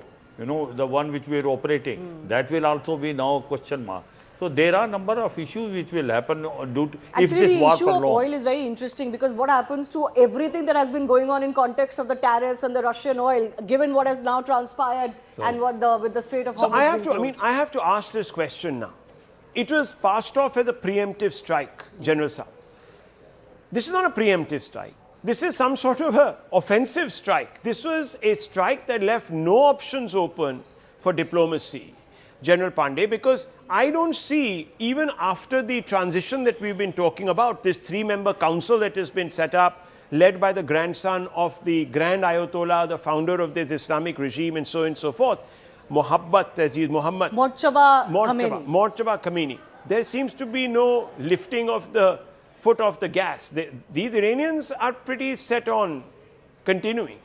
So please understand, let me just give a context how the strikes have happened. And if I understand, and I have read enough about the Israelis and Americans, and that is how a powerful or intelligent nation should operate. This whole talks, schmozzle, gossip, or facade, or charade, was ongoing to find the right time, right opportunity to strike, right?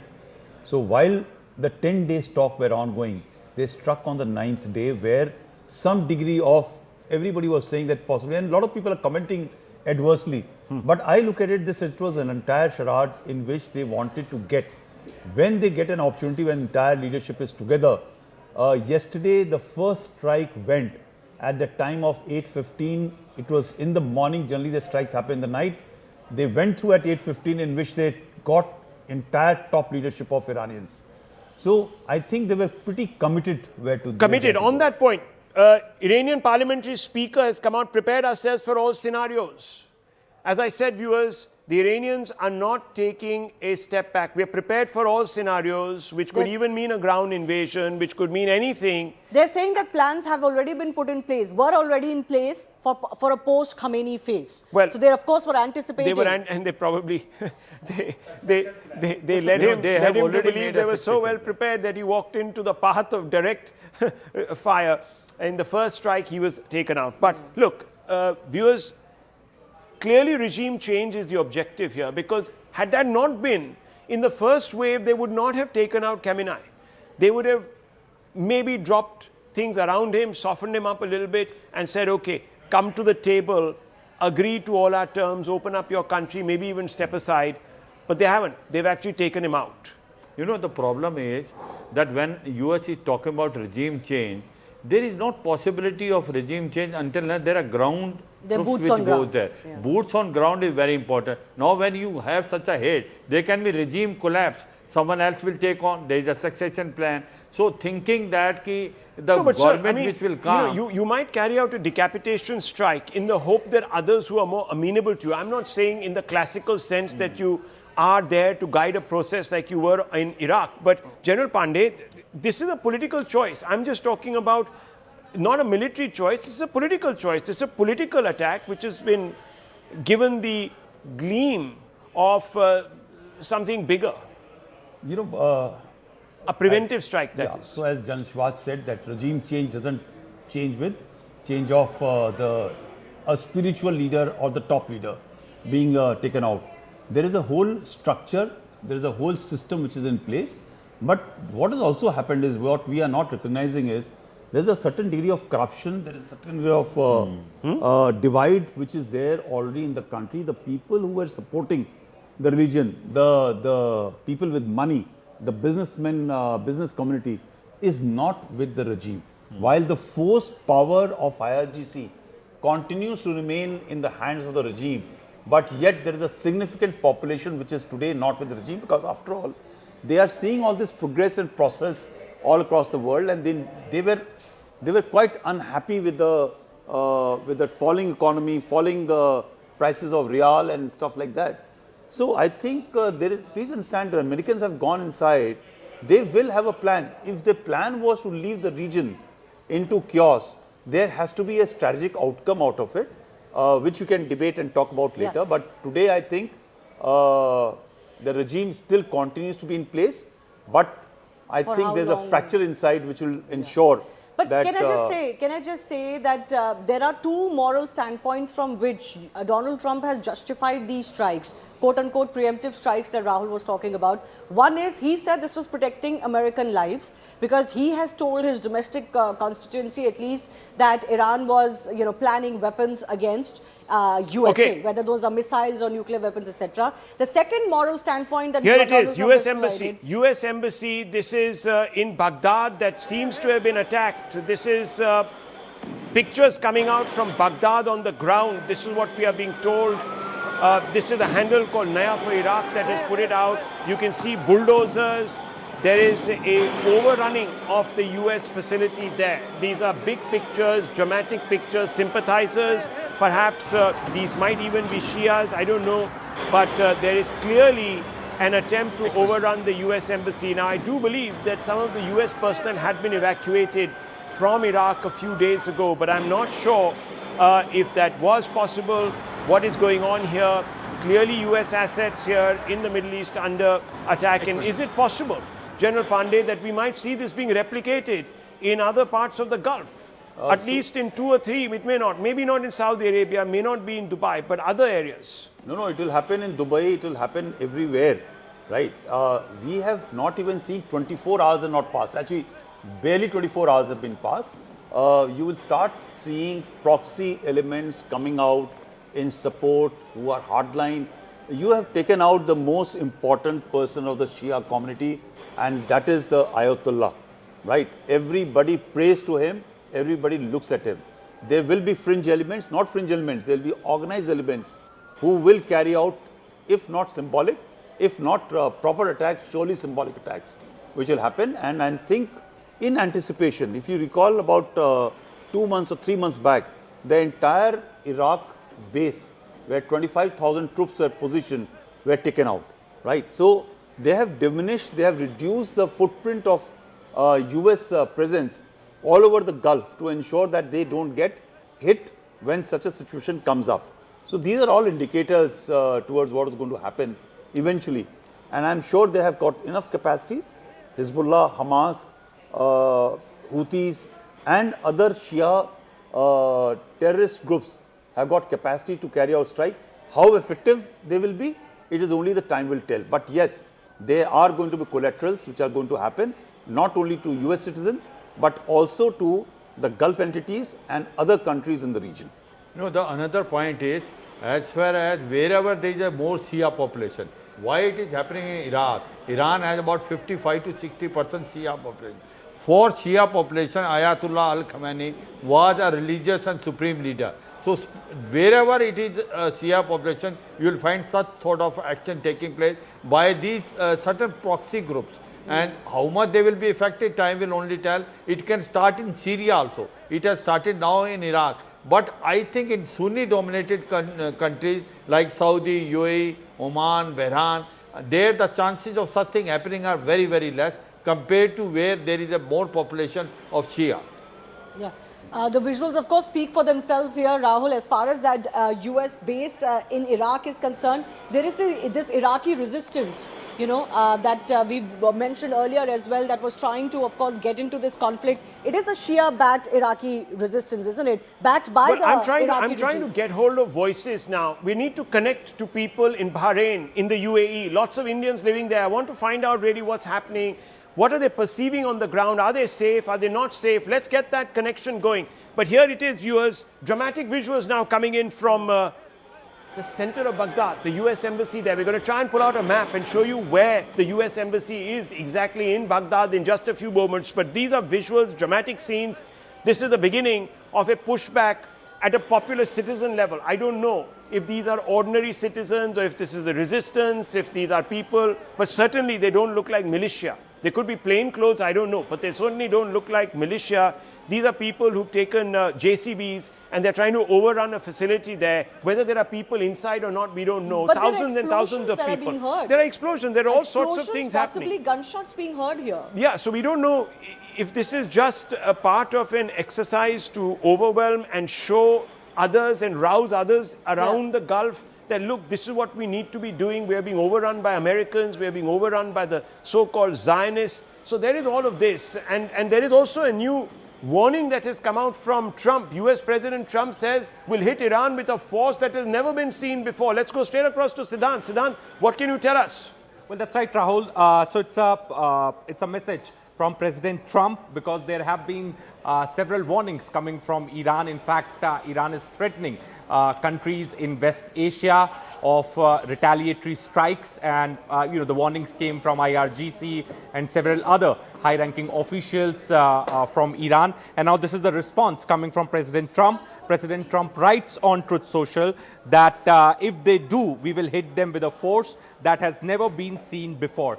So it's the first response coming from President Trump after Iran threatening of retaliatory strikes on the countries in the West Asia and the US assets in the region. So what exactly is the statement saying? Can you read out this statement to us for the benefit of our viewers? Yes, that's right. So Rahul, President Trump writes on Truth Social that Iran just started, that they are going to hit very hard today, harder than they ever hit before. They better do not do that. However, because if they do, we will hit them with a force that has never been seen before.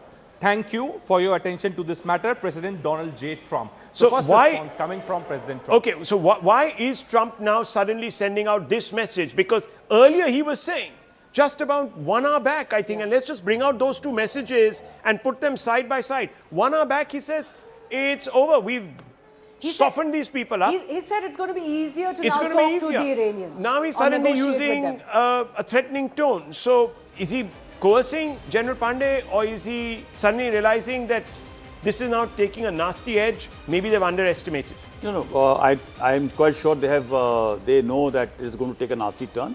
But these are all public posturing. So Iranian foreign minister, the parliamentary minister, the new leadership is going to talk about how they are going to hit back and strike back. And that means they are under control, the regime change is taking place, the new leadership is coming. And similarly on the other side, the Americans and the Israelis are going to talk about differently that in case you retaliate, we are going to come after you. This is all posturing to ensure that everybody comes up, somebody has to cede the ground. Actually, and the first statement which came out was by Trump regarding they have been softened up and there is a scope for talk now to reach out. These are all addressing two segments of population. One segment of population is in Iran, which wants the change of regime, and therefore they need to talk, and we should not go ahead with continued retaliation and stuff like that. Right now, please understand that while the Shia groups will come out onto the streets and carry out certain degree of strikes, but there is an element which Americans control and they are not talked of very often, and that is ISIS. So let me, right. ISIS. When ISIS is going to be unleashed against the Shia community, wow, that is the time when, no, but then what you're suggesting is a full-blown regional conflict that could then take years. Yeah, that's true. It could release jinns we don't want to be released. Correct. So that is why all these people, especially the Iranians, need to actually understand that which is the path they need to take, because US has got not only one strategic domain to look at. And on the other side, you have Iran that is threatening Israel, saying you have crossed the Rubicon, you've crossed our red lines, you're going to have to pay for it. Let's just quickly go across to Siddhant and also Ashok Sajjanar, who joins us, a noted diplomat. First, Siddhant, over to you. Well, that's right. So there are two responses that we have from President Trump, Rahul. One, which he wrote on Truth Social this morning, where he confirmed that Khamenei is over, he is dead, and in fact, he says that now they can have immunity, later they only get death. Hopefully the IRGC and police will peacefully merge with the Iranian patriots and work together as a unit to bring back the country in the greatness it deserves. So this is what President Trump wrote this morning. Now he has come up with a warning. In fact, he is threatening Iran that if Iran, IRGC and the forces decides to attack US interests or the countries in West Asia, then he is now threatening that because if they do, we will hit them with force, and that has never been seen before. So this is the second response coming from President Trump. In the morning, he said that everything is over, everything is done. Now, the forces, IRGC, etc., should support the Iranian patriots and join them. Now he's saying, because there have been multiple, warnings coming from the IRGC and the other senior officials in Iran of retaliation, of attacking U.S. interests in the region. So now Trump has issued a warning saying that if they will do this, then we will hit them with a force that has never been seen before. But on the other side, the Iranian parliamentary speaker, Rahul, is saying that the time for final revenge has come. So the tone and tenor in Iran has certainly not gone down any notches. If that is what the American president was expecting, maybe what he said earlier to CBS News about that it will become much easier to negotiate or talk to the Iranians was also giving them a hint that if you tone it down, it will be easier for you. Meanwhile, but that's not happening. Meanwhile, I'm going to show you now visuals. So Lucknow, Srinagar and Kargil now, viewers, Shia as well as other sympathizers of the Iranian regime are out on the streets protesting. And they are protesting loudly because they believe that their spiritual leader is no more. Viewers, this is pan-Islamism of a kind that is completely out of sync with India's secular ethos. The people that they are celebrating are not individuals who in any way represent the ideals of our constitution. So this is a disconnect, viewers, which I feel should not be tolerated. These protests should be actually controlled, shut down, because the last thing we want is a restive population here that is trying to milk this for political gain and create instability in our country. This should be stopped. This should be post-haste put an end to. All of these are pictures now coming from different centers. So you have Kargil, you have Srinagar, you have Lucknow, you have all these centers. General Pandey, what is going on? This is ridiculous. These people These are men and women who are out wailing with the pictures the women of the... who are wailing here are the same women who in Iran were butchered, massacred for standing up for basic rights. What is going on?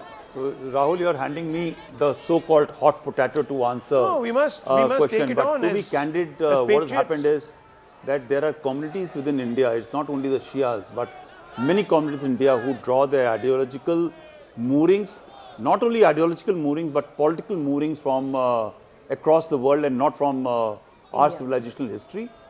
This has been allowed to be nurtured for political gains for last about 70 to 80 years in our country, and suddenly for the present government to change that line of thinking is impossible.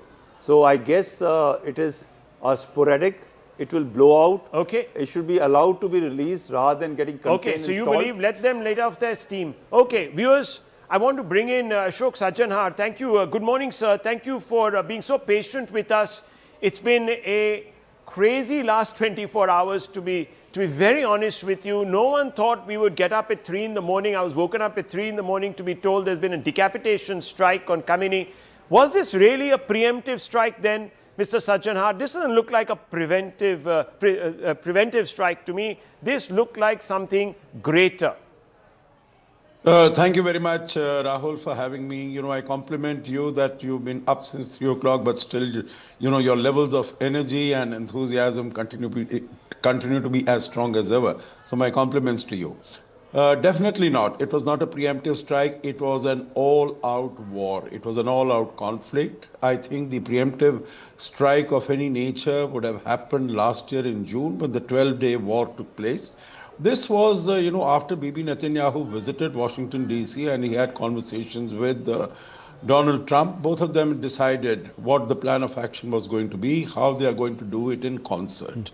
If you permit, I'll just make 2 more points. Number 1 is, you know, there are 3 segments who will definitely rise up wherever they are against the action that has been taken by Israel and the United States, particularly in terms of taking out Ayatollah Ali Khamenei. Number 1 is, of course, the Shiite population, the Islamic population, as far as, you know, those who are extremist Islamic in Iran. They will, of course, continue to oppose whatever is being done by US and Israel, because it is an existential threat as far as their own survival and their own continuity is concerned, because they have invested, they are identified so very closely with the regime that was being led by Khamenei.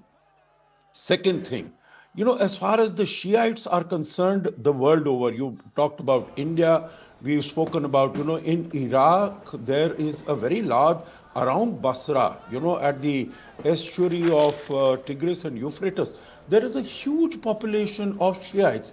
And that is why you remember even in the Iran-Iraq war that took place from 1979, etc., there was a lot of support for Iran even from those sections of Iraq. So wherever they are, whether it is in Iraq or they are in Bahrain, mind you, there is a significant population of Shiites in Bahrain also. So they will definitely rise up because their supreme leader has been taken out.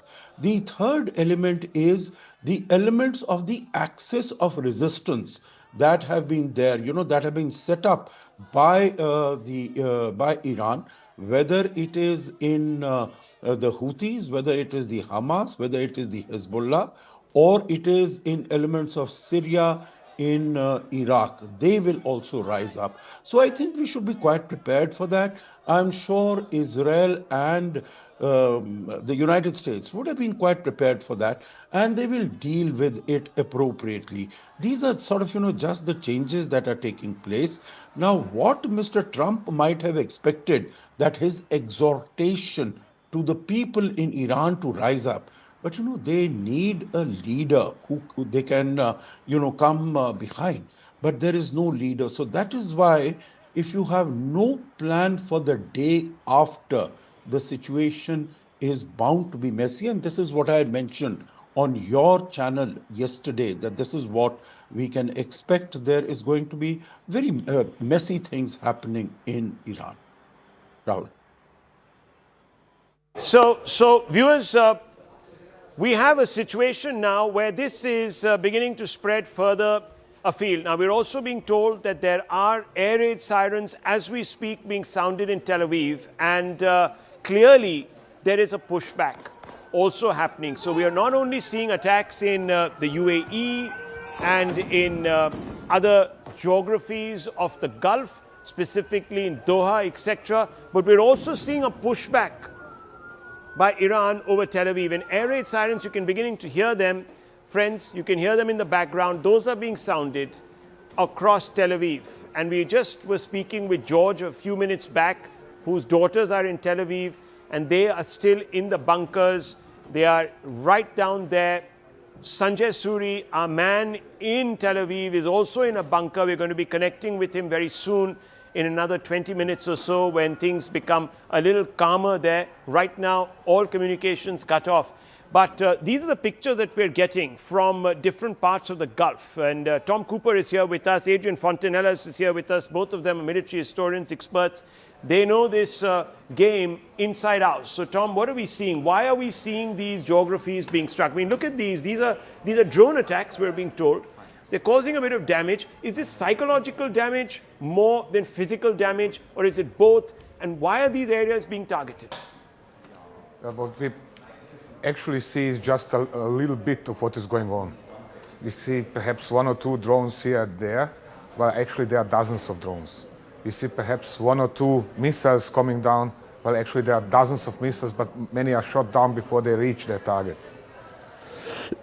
So what Iran is doing is precisely what Iran was planning to do all the time, in the case that it finds itself at the end, at the receiving end of such an attack like these days.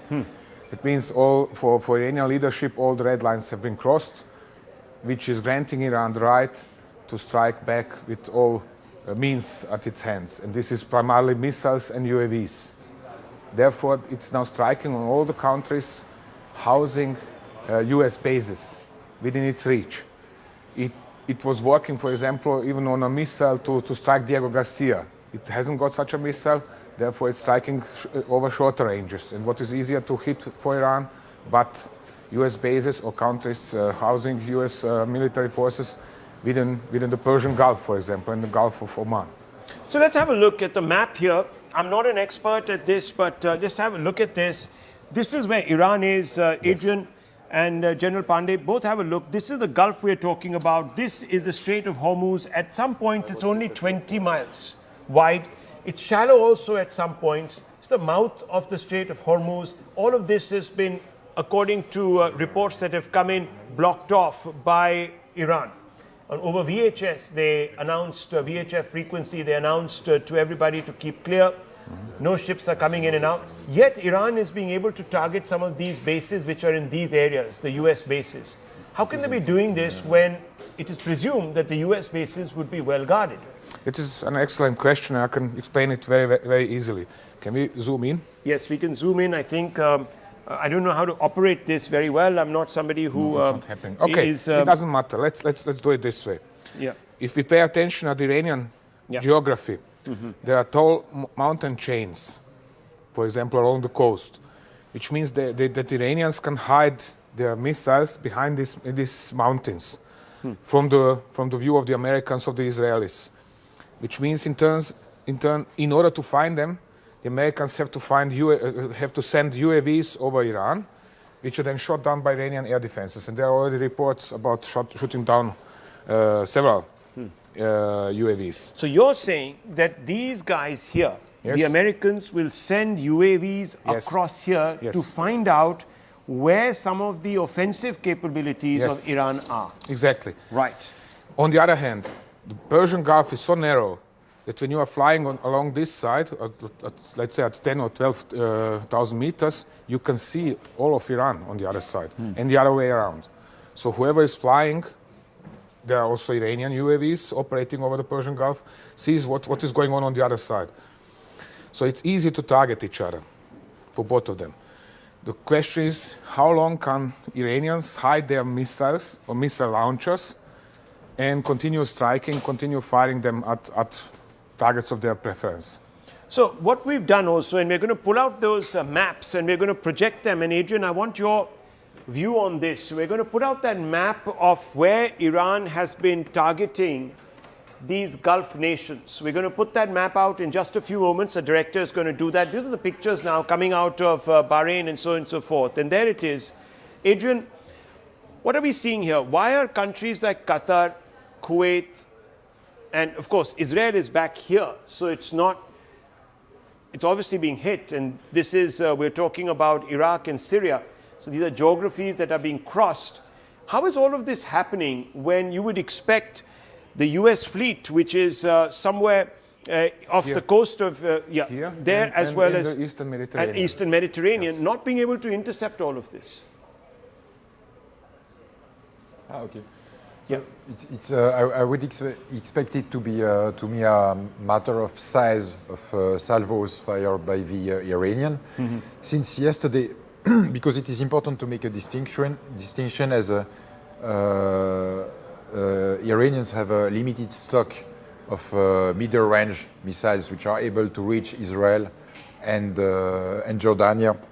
And this base used by the U.S. Air Force in Jordania, and it's looking like since yesterday that the Iranians are firing continuous salvos or a limited number of ballistic missiles, but all the time, probably in order to force the Israeli and American to expand their long-range anti-ballistic missiles interceptors. And now we are seeing that some of the Iranian missiles are coming through, striking Israel, and there was some impact in this airbase in Jordania too. So this is for the long range. And for the short range attacks, that is against the US bases in the Bahrain, Qatar, the Emirates, then it is, I guess, my impression it is quite important saturation attacks. The Emirati said that yesterday alone, at least 136 ballistic missiles as well as 200 UAVs targeted them, and they spoke only about the Emirates. So, so we had to have had Qatar, Kuwait, which were probably on the receiving end of hundreds more of such. You wanted to make a point there. You wanted to add to what he you were saying. Pointed out 200 missiles just on United Arab Emirates. Yeah. So you have to count additional against Qatar, against Bahrain, against Kuwait. And these are short-range missiles. I said they are fired from southern Iran, from along the coast, probably from... It's relatively easy to dig a hole, hide the launcher inside that hole, inside the mountainside, pull it out, fire the missile, and hide it into the hole, move it back into the hole again. This is what they are doing right now.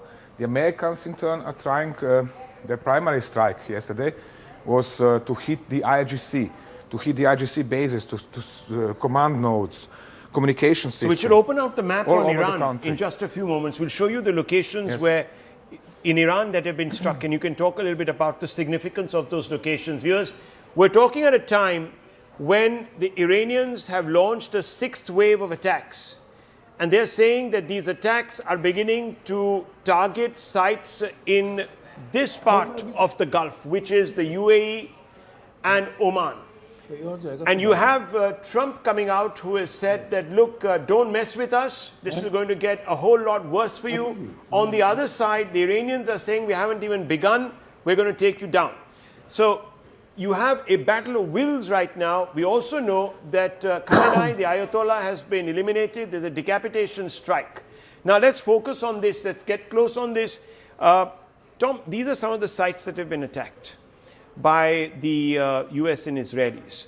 So why would Tabriz and Qom be attacked? What is the idea? Qom is a holy city. This is the center of the Iranian or Shia clergy. That is one of the reasons. The other reason is that there are also missile cities next to it, missile garrisons. Kermanshah is one of the major military bases in western Iran on the border to Iraq. Tabriz is the primary military base in northwestern Iran. So these are all centers of IRGC's capabilities. Right. That means they have their bases over there, they have nearby their missile garrisons, they have other stockpiles of their weaponry and so on and so on. And foremost, don't forget, command nodes and communication nodes. So the Americans are trying to disable the IRGC capability to communicate. Why? Because if, for example, Tehran cannot communicate with Kermanshah, they cannot coordinate their operations. They do not know what is going on. They cannot redeploy their troops, for example, in the case that there is protesting. So the Americans are trying to disable this ability of the regime to react. The same is valid for Tabriz, for Esfahan, for Natanz. Natanz is also one of centers of Iranian nuclear program. An enrichment facility. Yes. And of course, a big concentration of air defense systems are in this area. So this is all, I said, again, the Americans are trying to disable the regime's capability to communicate. with its nodes, with its local commands. Why? Because the better they communicate, the better coordinate they are. The better coordinate are their strikes against Israel and against US bases So I in want the to ask Persian you, Gulf. what is here then? This area looks like it's not been targeted too much. What is here exactly? Yeah, this is one of the biggest surprises, actually. For example, Bandar Abbas, here in the Straits of Hormuz, Yes. is one of major military bases of Iran, but we don't hear anything about it. Shabaha, here in the south, is the biggest, well, incomplete, but one of the biggest ports in Iran. Yeah, and that one port of is the biggest important for military Indian bases. strategic interests because Yes. just here is Gwadar, which Yes, is also, of course, Pakistan. hypothecated to China and Pakistan. So Yes. that Gwadar and Chabahar were very important strategically. Yeah. But here, unfortunately, we have not heard about much action. Nothing at all. That is what is surprising me. Also, there are no reports about any kind of US or Israelis cannot reach this far. You were Or what- talking about Kermanshah. I want to go straight across to footage that is just coming in. Military base in Kermanshah. Look at these pictures. What is happening here? How are we seeing these massive clouds? I haven't seen this. This is obviously This taken is- from a this- car. This is black clouds. This means the fuel is burning. Right. Essentially. So that means that Israelis probably in this case have targeted the local fuel depots Fuel in order depots. to immobilize the IGC. So what kind of munitions would have been held here? This fuel is required for what? Fuel is primarily required for the IGC mobility. It means they're striking the base of whether this is the IGC in Kermanshah or the Iranian army has a big army base, helicopter base. So they are striking. I don't. Yeah, we can't make out recognize because from those this. pictures, as you can see Yeah. on the screen, you can see the big pillars Yep. of black smoke. So Smoke. clearly you're saying that it's a fuel dump. Yep. There are also And that other... behind that could be, for example, could Yes. be one of the military facilities Right. and something else was hit. But primarily, the point is this. This is Western Iran. This is easy to reach for the Israelis. So here they are using, because you have asked about ammunitions, they are using free-fall GPS-guided bombs in this area. Okay, so GPS-guided bombs. General Yes. Sir. When you show that map and you looked at why there is no strike here, please understand the entire oil concentration is in the south-southwest of the region where no strike has taken place. Khuzestan. So when you are going for a military conflict, you don't start striking the oil refineries and oil, oil fields.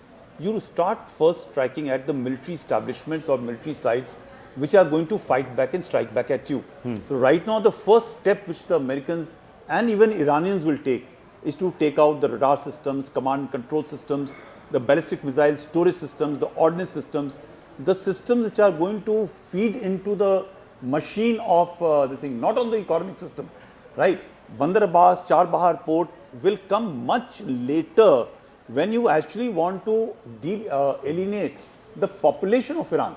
Right now, you don't want to alienate the population of Iran. The first statement Trump said to the Iranian people, get away from the military bases and strikes. We don't want to hurt you. This is with the regime and the military and not with people of Iran. So he's created a distinction between the two. And therefore, all his strikes till now have been factored and based onto these areas. You know, Rahul, just Yeah. 1 minute. Yeah. That I see what happened is that whichever is helping the military capability of Iran, these are the targets which are hit first. IRGC, then the nuclear facility, Natanz, Fordo and Ifsan, they have been hit. Also the storing facility and the military headquarters. Now, as far as the economy is concerned, like southern portion and eastern portion has not been hit, they have got two things. Oil they have got and they have got factories there. So they will hit possibly, if they hit now, what will impact? It will impact the oil of prices of the whole world. So they don't want to hit. It is not going to add on to the military capability of Iran. As on today is to basically ensure that the paralysis take place as far as the military capability of Iran is there. Big breaking That's news coming in, viewers. Indigo and Air India are cancelling flights. They're saying that crew and passenger safety is our top priority. We're also getting news from Qatar Airways. And I'm going to go into the newsroom for just a few moments because we're going to open this coverage up and we're going to bring in Aman Sharma in just 30 seconds. I'm going to come right out. What we're seeing, viewers, is the newsroom at the back as we work here. We're getting a lot of information coming in. And we're going to go and ask some of our colleagues about this information. There we have Siddhant coming in. Siddhant, you're speaking to someone on the phone. This is very important. Updates coming in. Air India, Indigo, everyone cancelling their flights. Tell us a little bit about here. You can use my mic. Tell us a little bit about what's going on. Yes, that's right. So Rahul, I was speaking to a friend in Dubai. Yes. So I was just trying to understand, get a sense from what exactly is happening in Dubai. So what I was told is that interceptor actually fell at Dubai airport yesterday. Wow. So it was not a missile, Iranian missile, but air defense interceptor fell at the airport. So in a way, they did manage to stop the Iranian missile to hit the airport. Then as far as the Palm Jumeirah missile is concerned, that was the Iranian missile which could manage to penetrate into the skies of Dubai and could hit a hotel at Palm Jumeirah. But right now situation is normal. The Indians in Dubai are safe. They are following the advisories. In fact, the government of India is in touch with the government of UAE as far as evacuation, etc. is concerned. And hopefully, once situation will settle down, then the flights will reopen, and those who are stranded at the airports and at various other places could travel back. So no need to panic. That's the message coming from Dubai. No need to panic. Is under control. So let's go across to Aman. Aman, come across here. This is important because what we're also seeing is some protests happening now in India. Yes, there is a lot of government is keeping a close watch on the not the protests. I would say these are more marches which are happening in Jammu and Kashmir. There's a big number of people who are collected in Srinagar. They've in fact gone to the UN office and put Khamenei's photo on the UN office there. So government is keeping a close watch. JNK Chief Minister Omar Abdullah, in fact, has put out a statement that let people grieve, don't stop them, because there's a huge Shia population, which is feeling hurt over the killing of Khamenei. All peaceful so far, but government is keeping a close watch. But I think, Rahul, the bigger story which is emerging is also the complete shutdown of the airspace in the Middle East. So Dubai airport, Abu Dhabi airport, two of the busiest airports in the world are shut. Etihad is not running flights. Emirates is not running flights. Thousands of people are stranded on airports in the Middle East. In India also, we've sent out our reporters to Delhi, Bangalore, Mumbai airports, where many people have seen cancellation of their flights. So a lot of passenger inconvenience is happening. People are not able to board flights. People are either stuck at the transit airports in Abu Dhabi or Dubai. So that is also a big issue of concern which is emerging. But India keeping a close watch, and India, as Mr. Jaishankar has also been dialing the phone, the phones all night long, speaking to the foreign minister of other countries, asking these countries to ensure that the Indians in these countries remain safe. So what are the conversations that Mr. Jaishankar is happening as we move? Come with me, because we can just we can show that part of the newsroom which is very busy. That's where a lot of viewers, the visuals that are coming in are being put and treated so that they can go on camera. So that's an operation that is going on here also. But Aman, you were talking about what the MEA has been doing, and I'm going to come across to Chetan also in just a few seconds. But yes, the MEA making a lot of calls, and the foreign minister putting out a lot of information. See, Rahul, what is happening is that this is unprecedented, that civilian areas in Dubai, Abu Dhabi, Doha are being targeted by the Iranian forces, and we have a huge Indian diaspora which lives in the Middle East. India is obviously very, very concerned about its the safety of its people there, and that is why Mr. Jaishankar has called up his counterparts in Abu Dhabi. He's called up in UAE. He's spoken to them in Bahrain. He's called up every foreign minister in the Middle East, asking for one reassurance that Indians there should remain safe. It is not possible to evacuate anybody right now because the entire airspace is cut, but India's main priority is that Indian citizens should not get harmed in this conflict and they should remain safe. All these countries have assured that, but of course India is concerned about the safety of Indians abroad, especially in the Middle East. Well, come with me. We're going to go up to the desk that looks at social media to see what is really trending as of now. Good morning. How are you? Good. How's it going? It's very chaotic, but it's going great. So what are the trends right now? What is social media talking about? What we can see is US and Israel strike Iran, kill Khamenei in Operation Epic Fury. I think this has been... And then I can see the Srinagar Shia Muslims mourn Khamenei's death in US-Israeli strikes. So there's all that happening also. Yes, it's very interesting. Yes. Elon Musk has also tweeted that this has been the largest that people have used Twitter today. So it's been really So chaotic. X is seeing the highest ever traffic today. That is what Elon Musk is tweeting, that X is seeing perhaps the highest ever traffic due to Khamenei's killing. Does he ever waste an opportunity to blow his own trumpet in one sense? Always sees the business side to things. doesn't he? Absolutely, absolutely. And very interesting that the Shia protest in JNK is also trending. So I think that is something that we were discussing earlier. The government keeping a close watch.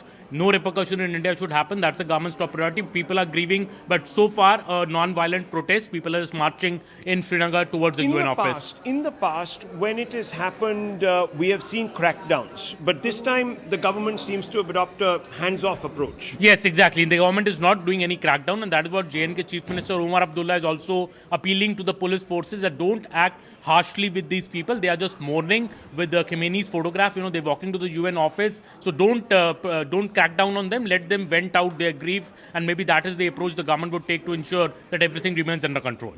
Let's go across to Chetan. Chetan, let's follow me. This is the newsroom. We're reporting constantly on the updates. This is the engine where things are taking shape right now. Chetan, what are you showing us here? I was trying to show you what Aman was mentioning, that the entire airspace, you can see the entire airspace from West Asia, from this area to Iraq, Iran, everything is shut. There are no planes, zero, nothing is there. And the same I can show you from a tweet from this guy, the Strait of Hormuz. All of these ships, this area is closed, completely shut. All shut, is it? Yeah. And you can see all those ships are blockaded, so in the So bottleneck. everything, everything is shut. You can see that this neck is closed. So everything, the busiest route, as they say, is shut.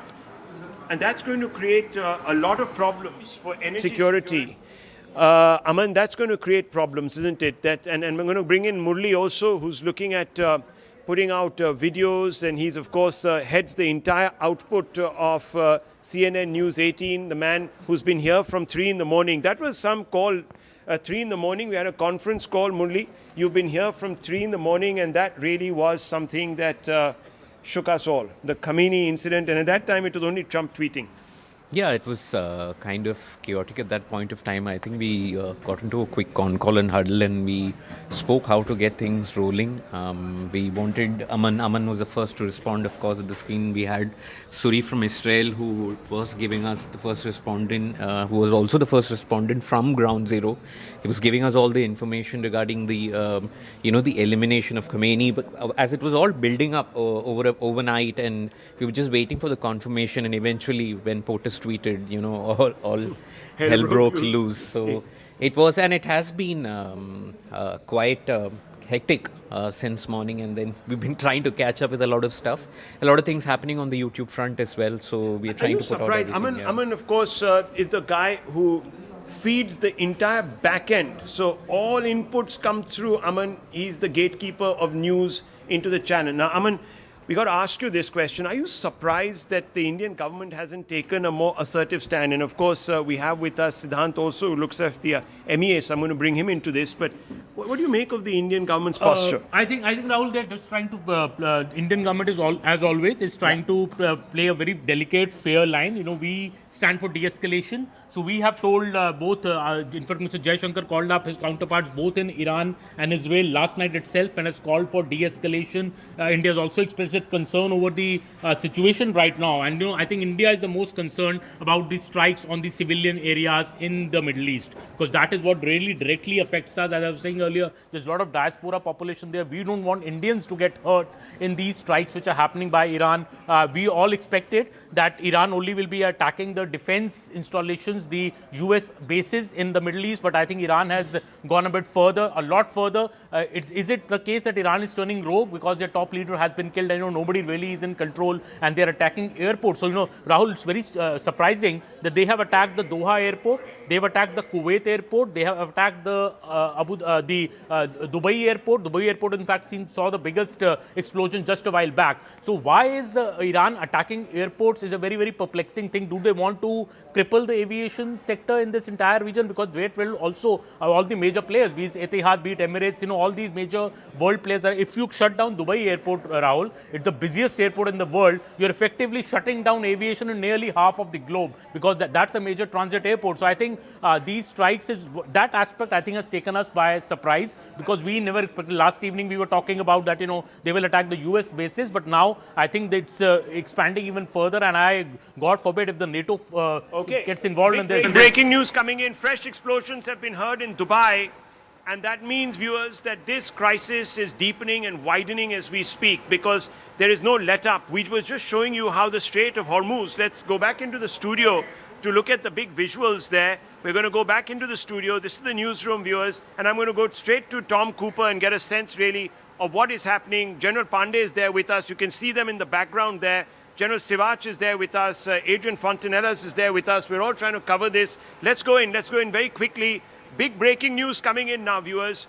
Dubai hit once more. So this would be the 7th or 8th wave, and Dubai bearing the brunt. And we've shown you how Dubai is really just across from the Strait of Hormuz, from the coast there of Iran, and it's easy to target them. And they obviously are in the direct line of fire. Lots of Indians there. The airspace shut. We just showed you all of that. I want to go straight across to Tom Cooper and General Pandey to get a quick update from them on how this is going to play out. So, Tom, this is looking a little more intense than we thought yesterday, because these Gulf nations are pounding. And they're small, they're tiny. This city was part of a big transformation to move away from the oil economy, to move away into the services economy, to move into the AI and technical economy. And if these engines, these were the tigers of the Gulf, the new tigers economies of the Gulf, if they're beginning to take a pounding, this is going to have a new implication, isn't it? Oh, obviously, yes. I mean, it is an ironic situation that the US and Israeli government have had it easy to start a war, but have no idea how to end it now. And obviously, most of the local rulers didn't expect this to develop this way. Therefore, they have granted bases to US forces. And of course, now they are at the receiving end of Iranian retaliation. This is, from my point of view, absolutely logical and to expect. But apparently, nobody over there expected it. So the question is, how responsible are they for defense of their own states? Why ignoring what is obvious? Why not taking care to protect the people who are living and working there? Sort of widen the theater, stretch the capacities of Israel and the US to try? They do not care. They do not care. They do not care because they have their own aims. One of these was to start this war. And what happens after, they are going to blame somebody else. So are you saying to me that the regime there is so pushed back to the wall that they are prepared to go the extra yard, even alienate? They have always said so. They had always said so. This was never a secret.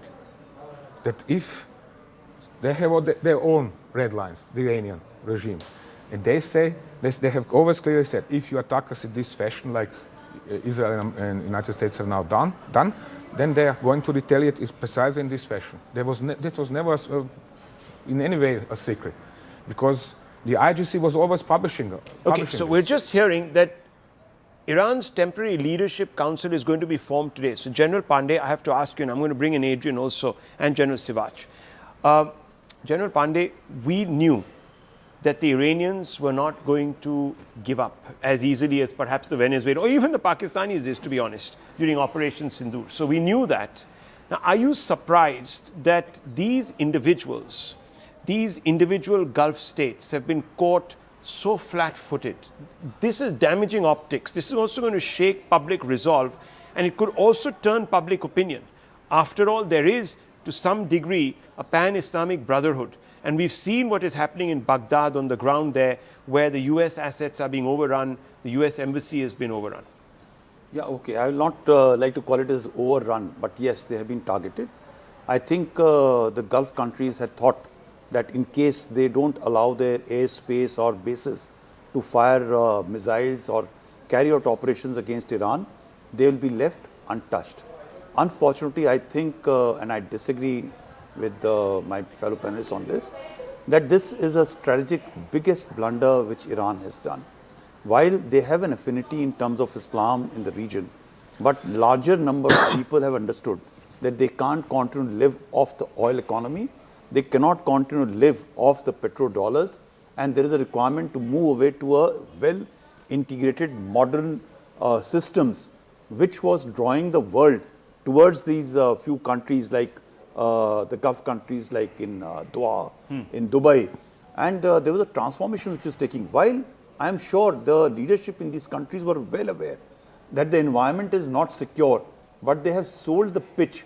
And if you recall, even in India, the communities were saying that it's far safer to go to Dubai in terms of not only investment, but in terms of street violence, in terms of safety of women and but men. now all of that is going to be sort of up in the air. People are going to be sort of looking over their shoulders, this unpredictability, who was instability. not happy about what was happening in the Gulf country?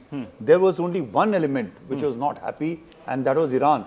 Well, in that, the US is surely complicit by ensuring the sanctions, getting on to the economic, making them economically so down that Riyal has got just no value.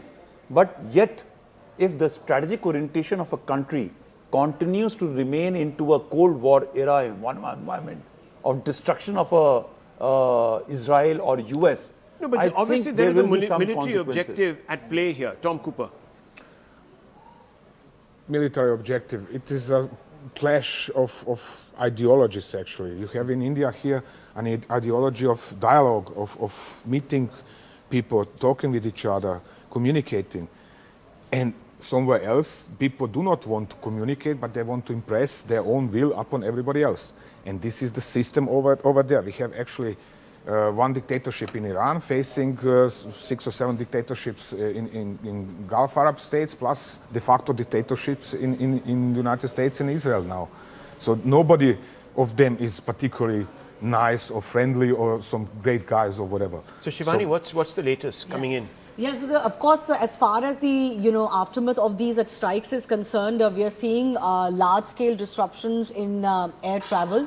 So not just in India, where a lot of flights to and from Middle East, and obviously those that go across the Middle East, all of those have been either disrupted, cancelled till tomorrow, till March 2 already. Disruptions and cancellations have come in. But you also have a lot of Indians, particularly in the Middle East, who are now stuck in those countries. Many of them were actually trying to fly out till before these strikes happened, and airports have been struck. So therefore, they just cannot fly out right now. Think about the economic costs here. Now look at this footage that is coming on IANS. And Adrian, I'm going to come out to you. Listen, you're going to start hearing, viewers, sirens going off in Tel Aviv.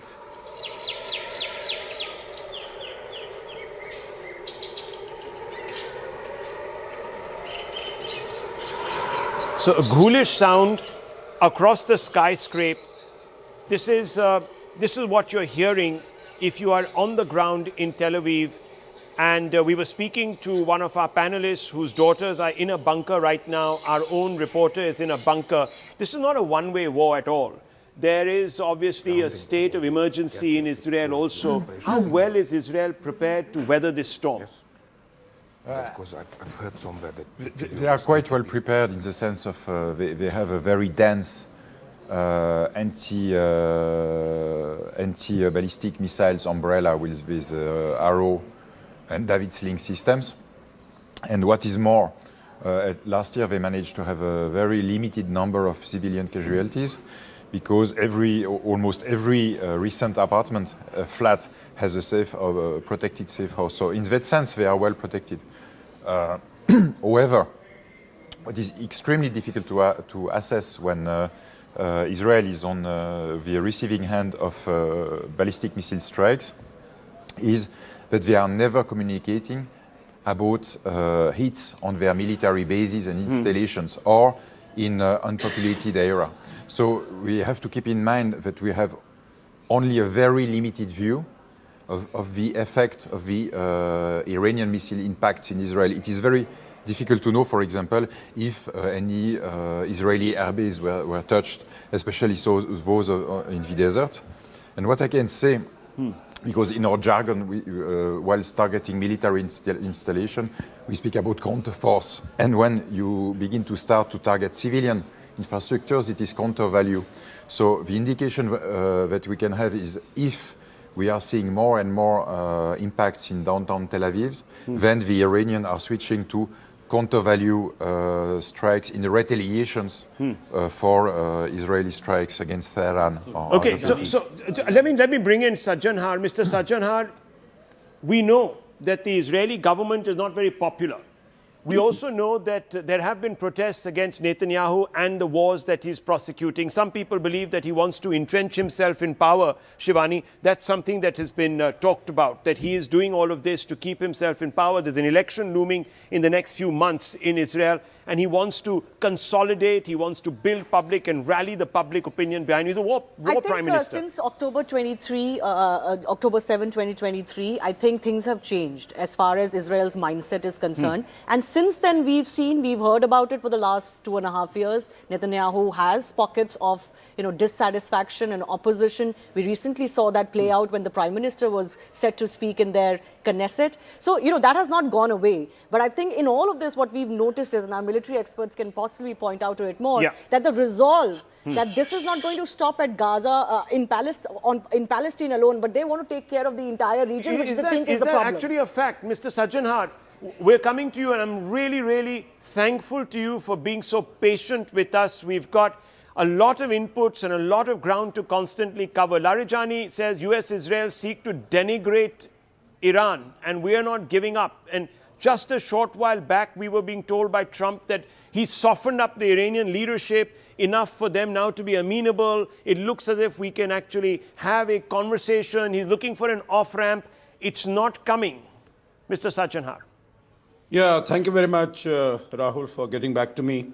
So let me make 2 points here. Number one, what you've been discussing in terms of the fact that Iran has been going out and hitting out at UAE, at Dubai, and all the other places.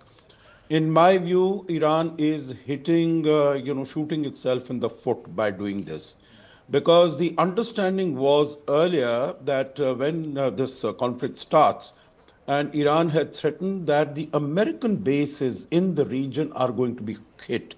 So it was not that, indiscriminate shooting, indiscriminate firing at even civilian populated places and marketplaces and hotels will be undertaken by Iran. So the fact that it has gone out, I think it is behaving really like a wounded animal. It has been hurt. It has been hurt so badly. There is no, in my view, there is no planning in what it is doing. It is lashing out indiscriminately wherever it can. But I think we also need to keep in mind, Rahul, that Iran has been really a pariah state as far as this region is concerned for much of the 47 years. It's only the last few years, 5, 6, 7 years, that relations have started mellowing, relations have started improving between Iran and Saudi Arabia, Iran and the United Arab Emirates, etc. And by acting like this, it is again taking itself back out of the relationship that had come. The second point here is, I don't think there is going to be any softening as far as the current regime, the question you asked, current regime in Iran is concerned, because they owe their existence to the infrastructure that has been created by the Islamic Republic. First Imam Khomeini and now Ayatollah Ali Khamenei. So I don't think that they will find any takers, unlike Venezuela, who are willing to work with them. The day after what Israel and US have done, they will have to look for a new leadership. Now, they don't seem to be very convinced that Reza Pahlavi, the son of the former Shah, that he fits the bill. But then they'll really have to come up with another leadership. This leadership is not going to cooperate with him. Having been in Iran in the earlier years of the establishment of the revolution in the early 80s, and till recently, I know that those people are inveterately opposed to anything coming from Israel and the United States. Even today, you hear chants of Marg bar America, Marg bar Israel, that is death to America. And they call America Shaitane Buzurg, the big devil. and Shaitane Kuchek, that is Israel, that is the small devil. So, they are not going to compromise. You don't with think the so? United You don't States think, or with Mr. Israel. Sajanhar, that you're going to see some pragmatists and realists coming now into power, seeing that, look, we could be the next Gaza. You could turn Tehran into Berlin of the World War, of the Second World War. It could be completely reduced to rubble. Do you not see these people sort of realizing that this is a one-way street to Armageddon? No, they don't. You see, you must also understand, Rahul, in Shiaism, martyrdom is a very big objective. Being martyred to the cause is something that you aspire for. And that is why you will not find any one of them backing out. You have to look at the ideology also. They are not rational people, so that, okay, fine, this is the end of the road and I can make a turn. No, as far as they are concerned, they will much rather prefer to be martyred to the cause rather than change their stance. Okay, what are we seeing behind me, viewers? What are we seeing behind me? We are seeing CENTCOM releasing the first pictures of the 24 hours of Operation Epic Fury. This is what we're seeing. We're going to be speaking to Tom and we're going to be speaking to others to get a sense of what these pictures are, from where they could be taken. Tom, what do you think? These are pictures of batteries, launchers, a battleship, a warplane. What is all this? This is a lot of nice boys' toys, but can you put it in perspective for us? Yeah. You want to come out here? You want to come out here? This is a runway. Which one of these battleships are these? Where are these positioned, and so on and so forth? For example, this is the HIMARS, this is Phalanx, and we can see a cruise missile launching. This is an F-15. This is a strike on Iranian. I guess it is a launcher. Landing of an F-35. These are guided missiles, and this is aircraft carrier Abraham Lincoln. Helicopter, HIMARS again. This is also HIMARS. So they are also using ballistic missiles, tactical ballistic missiles, to strike precisely selected points in Iran. Strike on a Iranian. And all this array of weaponry. Yes. And people were saying that this particular warship has been deployed for the longest period in American history. I think for the one operation continuously for months on months. What would be the morale on the deck? We've been getting pictures of malfunctioning toilets and so on and so forth. How do these soldiers prepare themselves for the long run? What must be the morale there? Are they wanting to get back home? Is that something that Iran could probably be factoring? Let's fatigue, let's stretch this out, siege battle mentality, let's keep them stewing there. What goes on? In particular, US Navy sailors, so to say, they are trained to do the job, and they are going to do the job, whatever it takes, no matter how long it lasts. And the toilets, if necessary, they are going to sit, on the railings and do their stuff into the sea.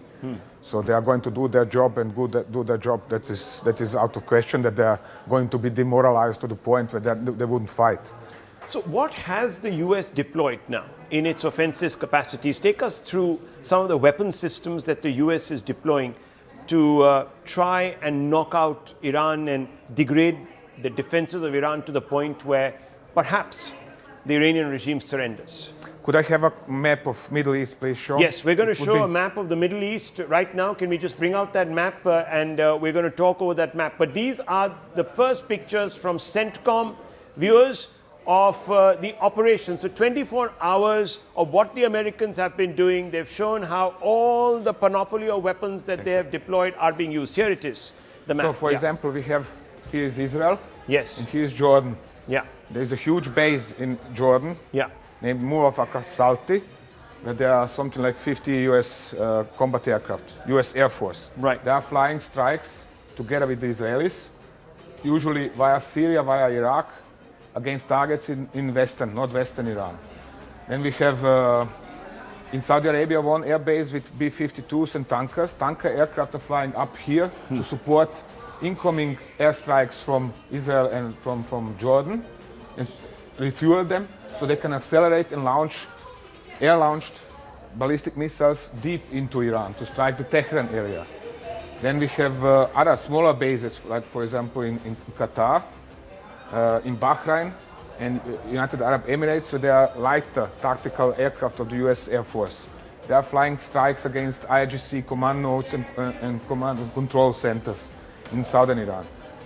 Then we have one aircraft carrier in the Gulf of Oman, which is flying its own airstrikes against targets also in the Persian Gulf, Strait of Hormuz.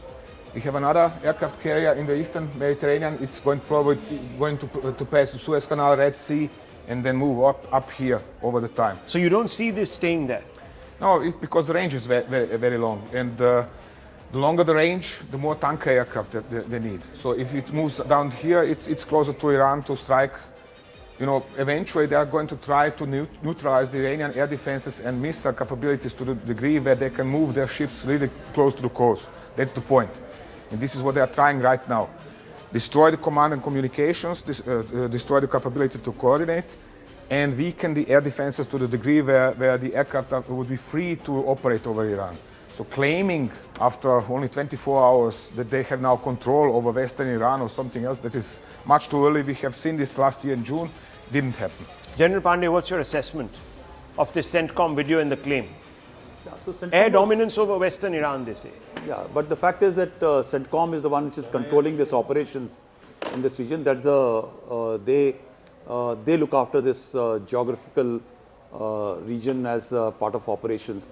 And these video pictures which are being released, they may be very well pre-recorded videos which are part of the narrative warfare, which is, I don't see any videos of strikes on them or Israel which is being released by the Israelis, but that's all right. I think it's a part of the, it's part of our course. But the question which you asked about Ford having been out in the sea for about 240 odd days plus and having been towards Venezuelan waters and this thing. Please understand the machines are deployed till the time they require a long-term repair, right? The repairs which continue at sea are par for the course. Similarly, the soldiers, the sailors, I believe they got about 4,000 to 5,000 sailors and officers on board Ford, which is one of the which is not exactly one of the largest, but which is a very important carrier, aircraft carrier. They also rotate. It is not that a sailor who is joined last 2 years has stayed only on sailing with a carrier strike force, remains at the sea. They carry out very frequent turnovers, but more importantly, I think they have a concept of a tour of duty. When they go out to operations, they remain for a pre-designed, pre-designated period of time. They are trained, they are organized, something like what we do. When we go for an operations, we are out for a year off and thereafter we get a break or something like that. I think it should not be a big issue for the sailors no issue at all. Okay, General Sivach. Remember that, Rahul, once you are at sea, you are at war. In the sense, Indian Navy also, when it goes, it does not mean that they are working 24/7, 365 days. Their system. Now remember, the troops which are deployed on line of control, on line of actual control, on high altitude, that does not mean they remain throughout the year there. So there is a system in place. But what we are talking about, the larger picture here in this contest is, now the way the Iran has gone about, which all countries has he hit? He has hit all the countries where there are bases. But then he had initially said that he will be only striking to the military bases of the countries where, there are in the Middle East. But what they have done, they have also hit the civilian installation. So basically what they have done is, they have really hit their own foot. And now what has happened is all the countries which are in Middle East, now they are feeling let off. In the sense, one thing should be who is the security responder in this area. Obviously, it was US, because that's why these countries have given their bases there, and that's why they are there. And Bahrain and Qatar, if you see it, they have hit them. Bahrain is where there is a 5th fleet, and Qatar is where there is a central command headquarter, and also the air base Al Udeid. So thing is, I suppose the philosophy and the strategy of Iran is faulty. They must have only restricted to the military installation of the US in Middle East rather than hitting the civilian target, wherein all these countries, in case they had a soft corner for Iran, as on today, it shifts. Big pictures coming in. This is Doha. Remember, we were talking about this just a short while back, Tom and Shivani. This was the minaret. What we were seeing was something from this angle. Now what we're seeing is down the road. So this is a main artery. And as General Sivach was saying, they had said that they were restricting themselves to military targets, but they're actually hitting civilian installations. It could be, I don't know. What do you make of these? I'm cautioning always against some kind of, oh, the Iranians are just striking civilian targets and we are, Americans in Israel are striking just military targets. Iranians are very much trying to strike military targets. It's the precision of their weaponry which is lacking. It's the fact that they're not always routing their UAVs in the best way, so they hit high-rise building in between. Yes. So I wouldn't bet always that it is intentional strike on civilian targets. You're seeing this plume of smoke. It's pretty dark smoke. What do you think has caused this? This is a drone attack, would you say, or this is, do you think? I don't know what was used, but looks like fuel burning. Looks like fuel. Fuel or burning something, again. some plastic or something like that, because it's dark. It's dark. So maybe there was some sort of a storage facility, or it could have been even a factory making some materials. Factory unlikely, but storage facility in the headquarters of the.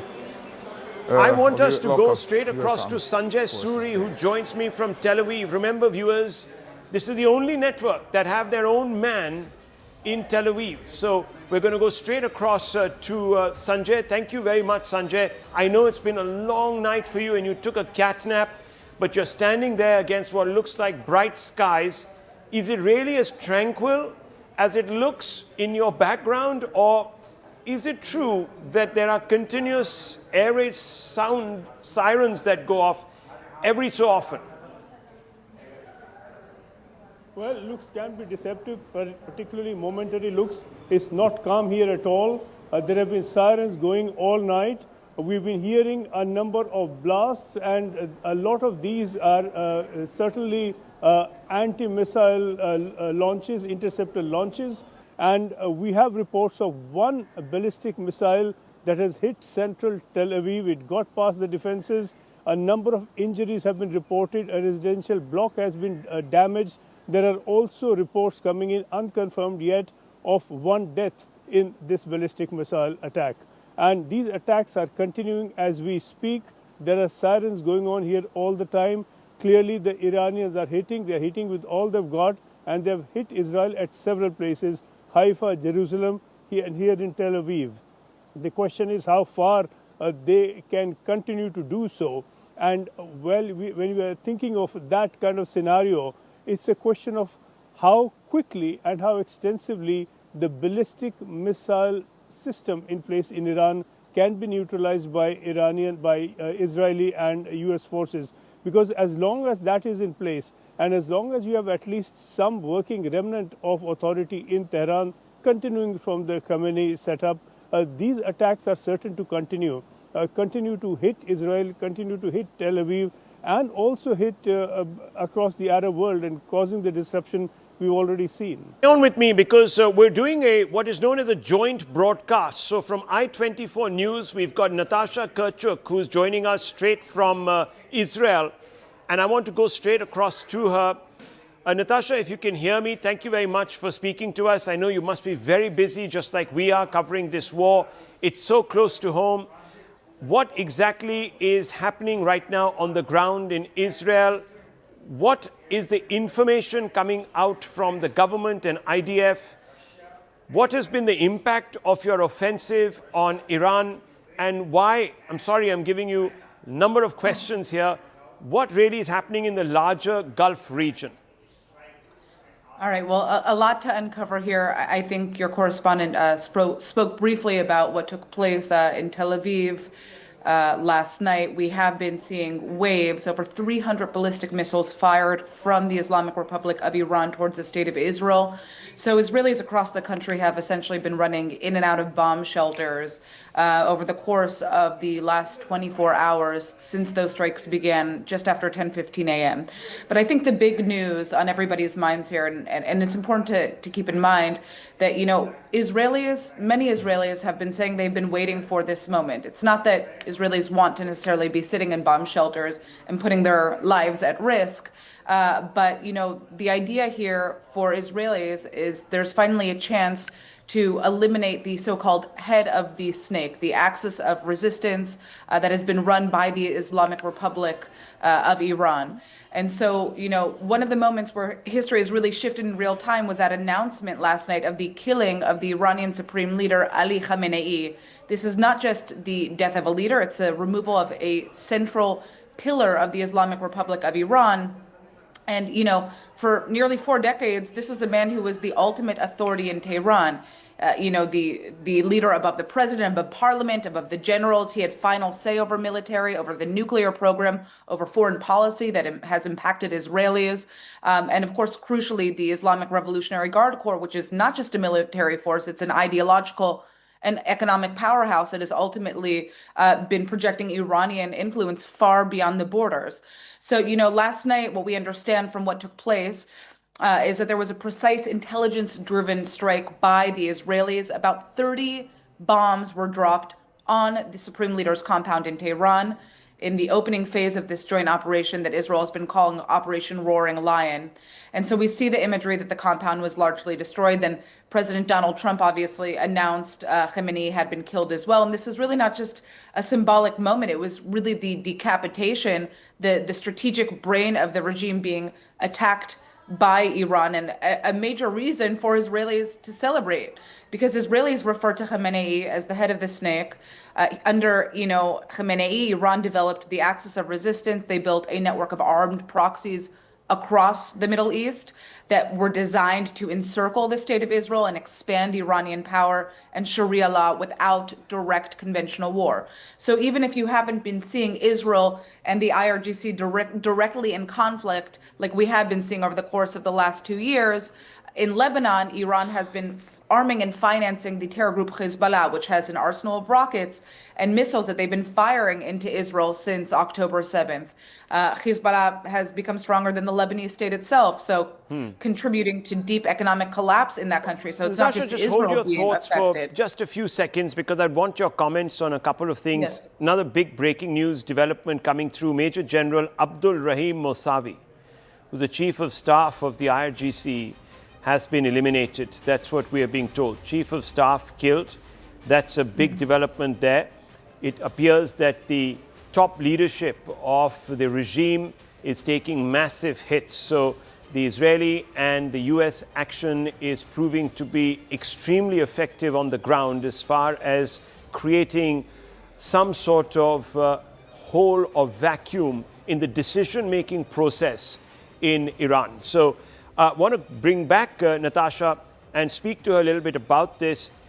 We were told that this was going to be a preemptive strike, in the sense a strike that tells Iran, we're serious, you've still got time to reconsider, come to the table, but when you eliminate the Ayatollah, when you take out the top leadership pretty much effectively, you already have a transition.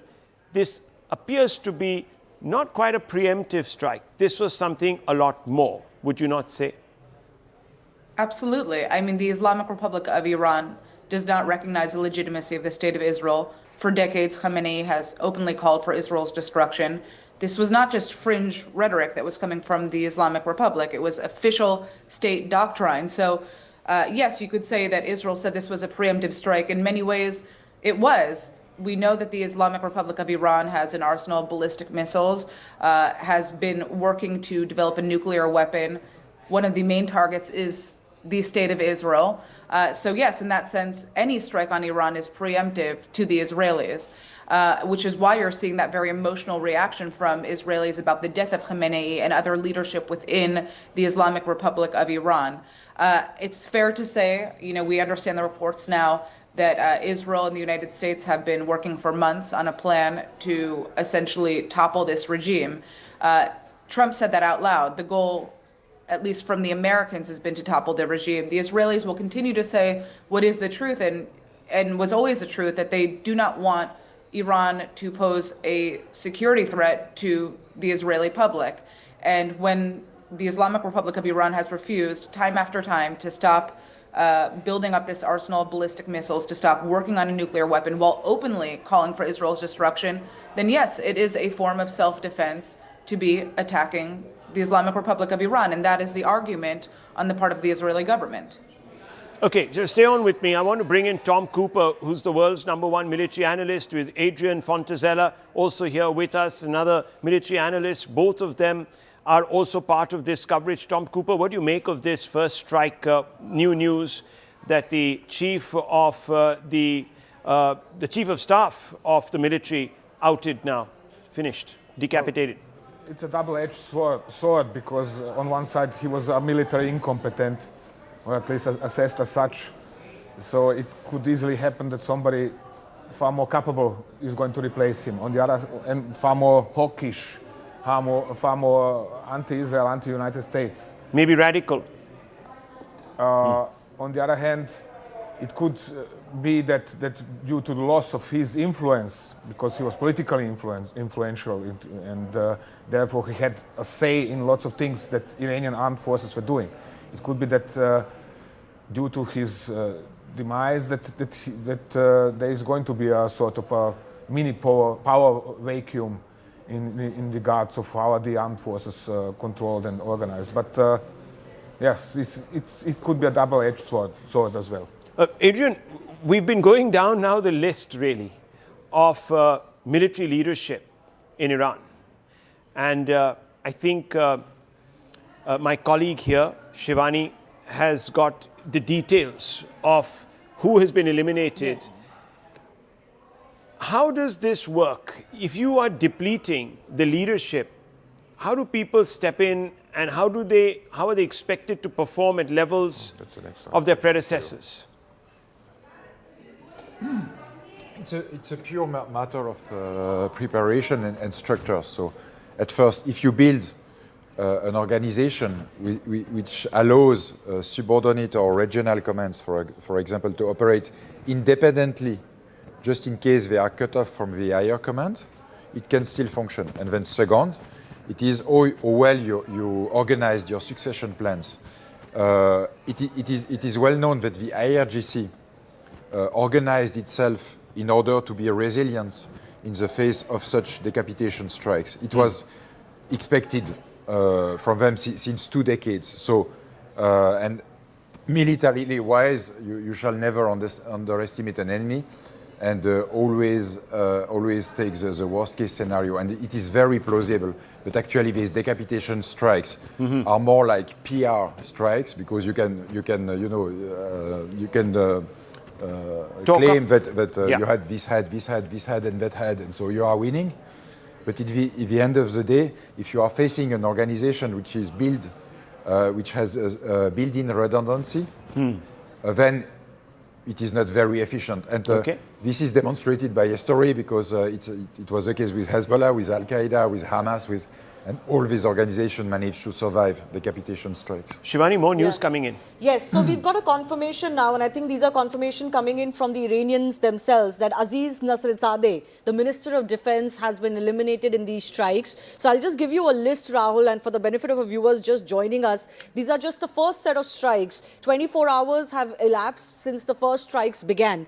So you've got Ali Khamenei, the Supreme Leader himself, taken out in those first set of strikes. Ali Shamkhani, Advisor for Security Affairs and Secretary of the Defense Council. Mohammad Pakpour, who was the commander of the Iranian Revolutionary Guard Corps. Mohammad Shirazi, head of the Military Bureau. Aziz Nasridzadeh, who was the Minister of Defense. And just now, we got a confirmation of the Chief of Armed Forces, the Chief of Armed Staff, Major General Abdul Rahim Mosavi.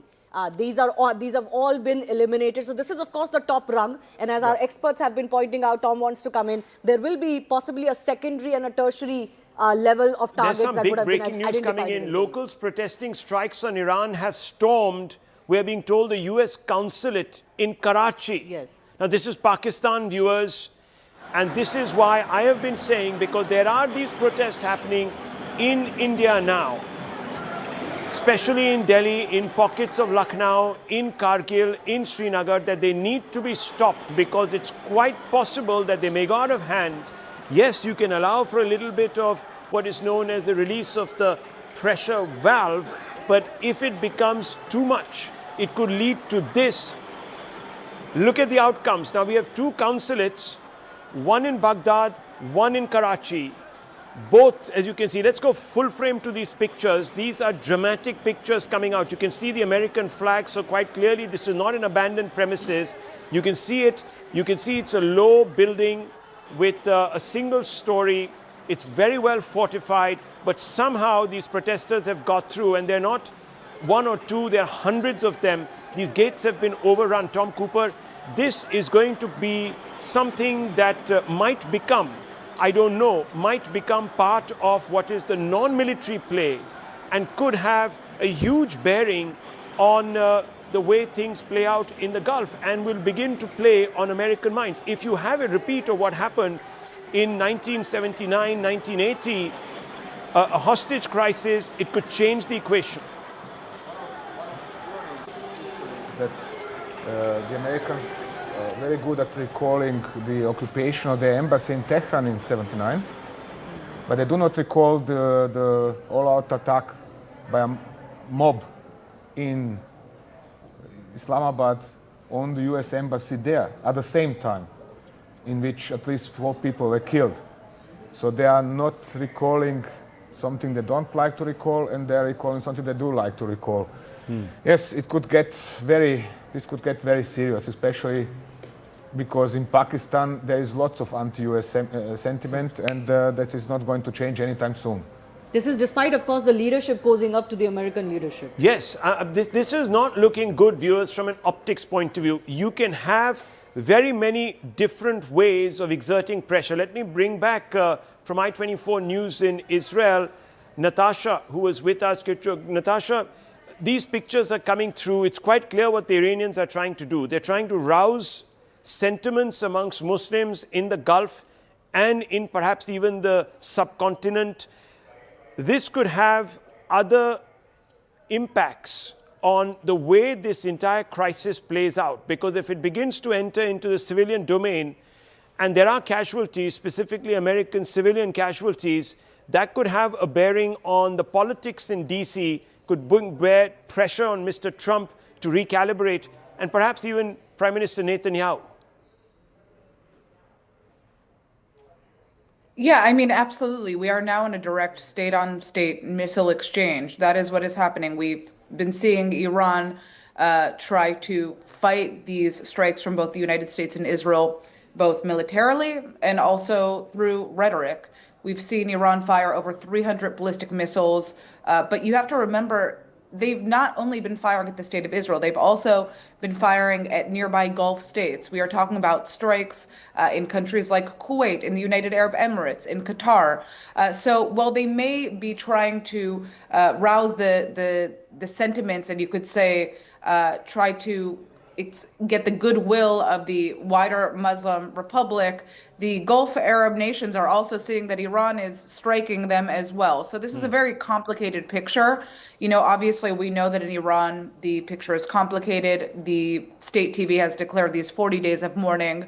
But there are also reports of widespread celebration by Iranians. So the regime is dealing with a significant domestic unrest, along with this economic hardship, these strikes from the United States and Israel, and it's really just kind of pulling at the last straws to see if there's anybody who is left there to provide some level of support. But at this point, it seems like the IRGC is going to try to consolidate their power quickly.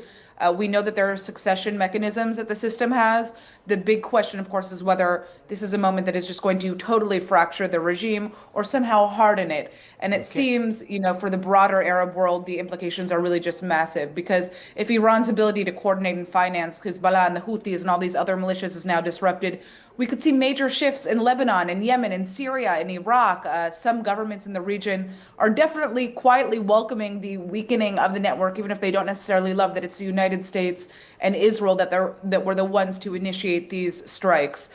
So I think, you know, instability is definitely looking like the strongest possibility right now for the Islamic Republic of regime. I think everyone here is kind of just waiting to see how long this is going to last and what it's ultimately going to mean for those who end up succeeding Khamenei.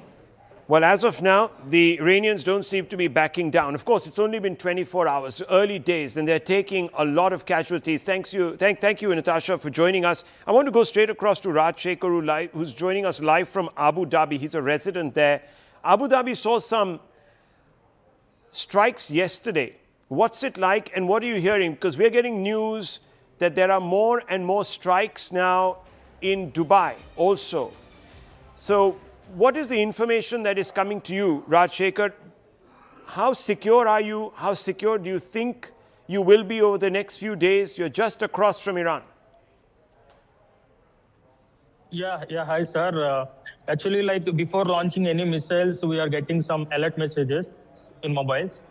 They are telling us to not to leave our camps or workplaces. They are telling us to stay wherever we are instead of roaming in open areas.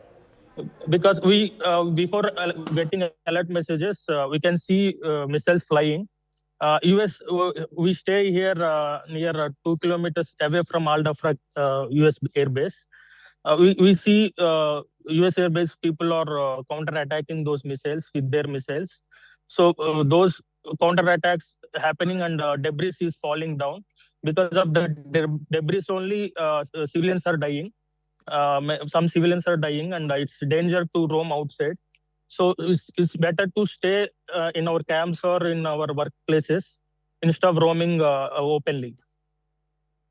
Raj Shekhar, stay on with me. Also, stay on with me, because you said that you are close to a US airbase. How far is the airbase from you, and what's the activity around the airbase? I don't want you to reveal anything. I just want you to tell me if it looks like there has been preparation made to counter strikes.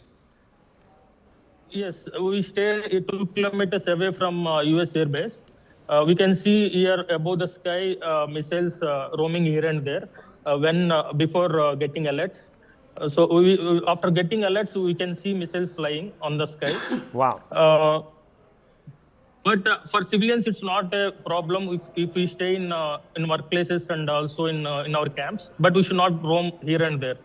If we roam here and there, it's very dangerous. So we're going to come back to you and check back with you in just a few moments. Stay on with us. You can disconnect, go back into a safe shelter. We don't want you to expose yourself or people around you. So thank you very much. We'll come back to you in just a short while. But viewers, there's also news now coming out of both Baghdad and Karachi. And this news is of massive, and we just showed you that attack that has just taken place on Karachi. Let's go to those pictures, Director Saab. Let's go full frame to those pictures. There you can see those pictures. Those are coming straight out of... Now just go to the picture to the right of your screens, Director. Let's have a look at the Karachi pictures only. Those are the pictures to the right of your screens. There are many more pictures coming in from Karachi. There you can see. Let's just only focus on the Karachi pictures. Can you hear me? Yeah. Let's open this up. There you can see it. This is now quite overwhelming, Tom Cooper. This is something that has happened. The security wall perimeter has been breached. Are you seeing this as part of a unorganized public reaction, or could there be an element of sabotage, military sabotage? It is simply a prevalent public feeling, so to say, outburst of public feelings in Pakistan. Okay. So you don't attribute bigger motives. Now I want to go across to Dr. Anand Ranganathan. We also have with us Abhijit Iyer Mitra. Dr. Ranganathan, this is happening even in India now. And I certainly have been saying over the last 3 hours, clamp down on this because it could lead to much more. And you know where we have been with this in the past. We've seen Srinagar overrun when Nasrallah was killed, because there are a bunch of people in this country who think that they can get away by eulogizing bloodthirsty patriarchs who have imprisoned half their population and committed war crimes and all sorts of other horrible crimes against the rest of humanity. Good afternoon, Rahul, and good afternoon to my fellow panelists on a day with the incredibly fast-moving developments. I have very quickly 2 points to make before others come in.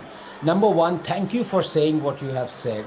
You know, the irony is that the Iranians are celebrating the deaths of the despot on their streets, and the Indians are marching in support and crying. This is unbelievable. And as you said, this has to be stopped. I mean, let me give you a background. This guy who's been eliminated called India an oppressor state. He was the one who's killed tens of thousands of his own people. He's sponsored large-scale international terror operations like, funding Hezbollah and much worse.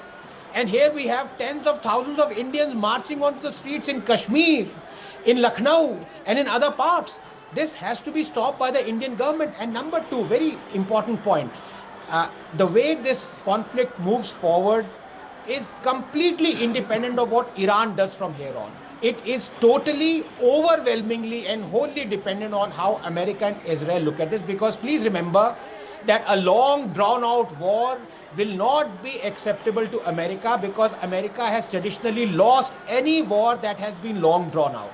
Vietnam comes to mind, Afghanistan comes to mind. So the fact is, Americans entered into this war very swiftly, knowing that they need a regime change as soon as possible, because Russia, on the other hand, does not care. It may be a decade before its conflict with Ukraine ends. It doesn't care how many body bags of Russians come back. America, on the other hand, is petrified of that scenario. So it is not going to be a long drawn out war as far as America is concerned. They want to end it as soon as possible, and the results were shown on the first day itself when they eliminated the supreme leader. From here on, it is not at all on what Iran does. Oh, you think so? Let me bring in Zvika Klein, editor-in-chief of the Jerusalem Post. Thank you very much for being patient and waiting for us. We're also joined by Adrian Fontanellas, and of course there's Tom Cooper. And we also have with us Dr. Mordecai. Dr. Mordecai, there is an impression gaining ground that, at least as of now in the first 24 hours, that the Iranians will cave in. Do you share that? Do you share that impression? Because they've just elevated, and we had reported this about 2 hours earlier, Mortaba Khamenei, who is the grandson of the founder of the Islamic Republic of Iran. There's also explosions happening. 11 explosions have been heard in Doha, according to some reports. So there's all sorts of expansion happening of this offensive that we're seeing in the Gulf. Well, this is the result of the fact that Iran had many tentacles spreading all over the Middle East and beyond the Middle East. And now, after 47 years that the world is suffering from the Iranian expansionism, now when the octopus is being challenged, now all these tentacles are being folded, and therefore you see the ramifications in many places. Definitely, it is time already that the civilized world will say to the mullahs that they should leave the scene, because they brought only havoc and destruction and bloodshed and killing and suffering wherever they were. And it's time that the civilized world will unite in order to get rid of them and to return to the normalcy which Iran was under until 1978. Okay, let's boost the gnat on those pictures. And Abhijit Iyer Mitra, I'm just going to come to you. Karachi को आग लगा दिया है अल्हम्दुलिल्लाह रहबर पर हमले का बदला लिया जा रहा है अमेरिकी कौंसल खाने को आग लगा दिया है अमेरिकी कौंसल खाने कराची को आग लगा दिया है अल्हम्दुलिल्लाह रहबर पर हमले का बदला लिया जा रहा है अमेरिकी कौंसल खाने को आग लगा दिया है अमेरिकी कौंसल खाने कराची को आग लगा दिया है अल्हम्दुलिल्लाह रहबर पर हमले का बदला लिया जा रहा है अमेरिकी कौंसल खाने को आग लगा दिया है There you can hear it very clearly. They're invoking the name of the Lord, and they're saying that they have avenged what has been going on in Iran. And this is happening, US consulate in Karachi. The flag, according to the person that's speaking, has also been set on fire, at least at the lower level. The consulate has also been set on fire. You can see the flames. I don't know if they've been able to breach and go into the consulate. Certainly they've been able to breach the perimeter fencing and gone into the compound. So Abhijit Iyer Mitra, what are we seeing here? There are also celebrations, of course, that are taking place. videos coming through from Iran and the diaspora that are thrilled and ecstatic at the fact that the top leadership, so Khamenei, the defense minister and the chief of staff all eliminated. So there's also that happening. Which way is this going to go? I'd also urge you to look at the massive protests for the regime mourning Ayatollah Khamenei that are happening in Iran as well. And there are people there who are not hijabis. They're modern secular Iranians also mourning. Let's remember that. This is number one. Number two, as far as Pakistan is concerned, you see every event. I've never seen a population more ready to come out and riot than the Pakistanis. Essentially, every international event is like putting bananas in front of a bunch of monkeys. They can't resist themselves, especially when it comes to embassies. This isn't the first time, like a fellow panelist pointed out. In 1979, they attacked the US embassy, burnt it down. And what I want to know is, where is the security around this consulate right now? The external security is meant to be provided by the host country, which is to say Pakistan. After an attack has happened, which you know can inflame tensions, where is the security around it? Where are the, the barricades and so on and so forth, the concentric layers of security that should have been provided? I don't know if you've gone past the American embassy in Delhi today. I'm not in Delhi, I'm in Madras. But friends are telling me there is significantly ramped up security and barbed wire fencing and things like that have come up outside there. Now, if Delhi is willing to take that precaution, sitting in Karachi, why are they not willing to take the precaution? These things happen in Pakistan when the Pakistan government wants to send a message. Now, what kind of message? I don't know what it is. On one hand, they should be aware. Yeah. The Americans, this Trump regime has gone and once again warmed up and cozied up to Pakistan at the expense of offending India, and they've done it with complete and utter disregard for warnings that have come from every quarter about doing this. So, Abhijit, I'm glad that the Americans are getting a taste. I'm being very direct here. Do you remember, Rahul, in your last program when the Americans flipped after Sindoor? Yes. I told you I wish the Pakistanis on the Americans and I wish the Americans on the Pakistanis. You said that. I remember that. Now, is this going to change? Look, you're somebody who understands this. Is this going to change the mood? If there are casualties, American casualties, and we're very sensitive there. I mean, Trump is not the most popular leader either in his country, and neither is Benjamin Netanyahu. If there are civilian casualties, and if this is today the US embassy or the US consulate, what's to say that tomorrow the Israeli embassy and the Israeli consulate in another country is not targeted similarly? Or there might even be a hostage crisis. What happens then? I'm sure there is going to be some kind of incident somewhere, because remember, not all security is equal around the world. This was bound to happen. I think both the Americans and the Israelis know that things like this are going to happen. I'm sure they've taken their own precautions within the compound as well. My real worry is with the external, out of compound security, which host countries provide. Now, you can be fairly certain that in countries like that are extremely developed and therefore have a good security force, like say the Emirates and things like that, or Bahrain, this won't happen. But in the less developed parts of the world, there is a high likelihood that some kind of situation like this will happen. I also want to point out, Rahul, if you noticed yesterday, when Iranian missiles were landing in Qatar, Pakistanis were sitting and cheering the attacks. They were saying, Inshallah miss ho jaye. Inshallah, may the interceptor, not the missile coming in, may the interceptor miss. In Bahrain, of course, there is, Bahrain is a Shia majority ruled by a Wahhabi monarchy. And they have a long history of antagonism with their ruling family out there. So in Bahrain, it is more understandable. But imagine Sunnis living in Qatar, supporting missiles attacking the place where they live, work, earn, send back money. This level of, self-sabotage is really, it's unique to Pakistan. You never find a country more adept at self-sabotage than Pakistan is. And of course, my greatest reassurance is the fact we can never do to Pakistan what the Pakistanis won't do to themselves. Very good point. Dr. Ranganathan, let's open this up and go a little deeper, because what we saw was a recalibration.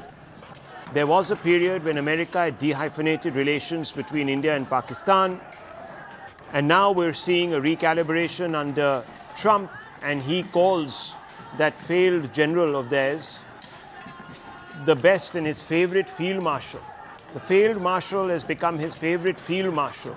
Does Trump understand foreign policy? Does he even understand the situation on the ground here?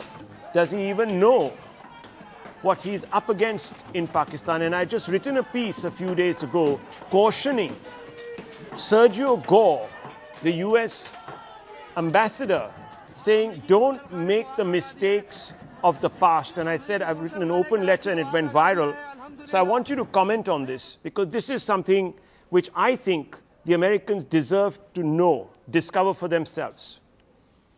A couple of points out here. You know, when that rogue Kissinger said that to be America's enemy is dangerous, but to be America's friend is fatal, I think he can also include Pakistan in there.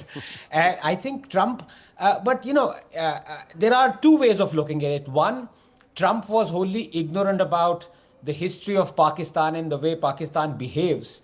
Or two, he knew exactly how Pakistan behaves. And I'm inclined to believe, I think the latter, because Pakistan, let's take it, is a vassal state, is at the beck and call of America. And any state that is in that situation, it is up to America to dictate what goes on internally inside Pakistan, because they know very well they control everything that Pakistan is going to do externally. So if this is happening, and if the security that at all times has to be more heightened than anywhere else, any other US consulate around the world, and they let the mob in, you have to accept the fact that this is all premeditated, that this has been done in consultation with the states.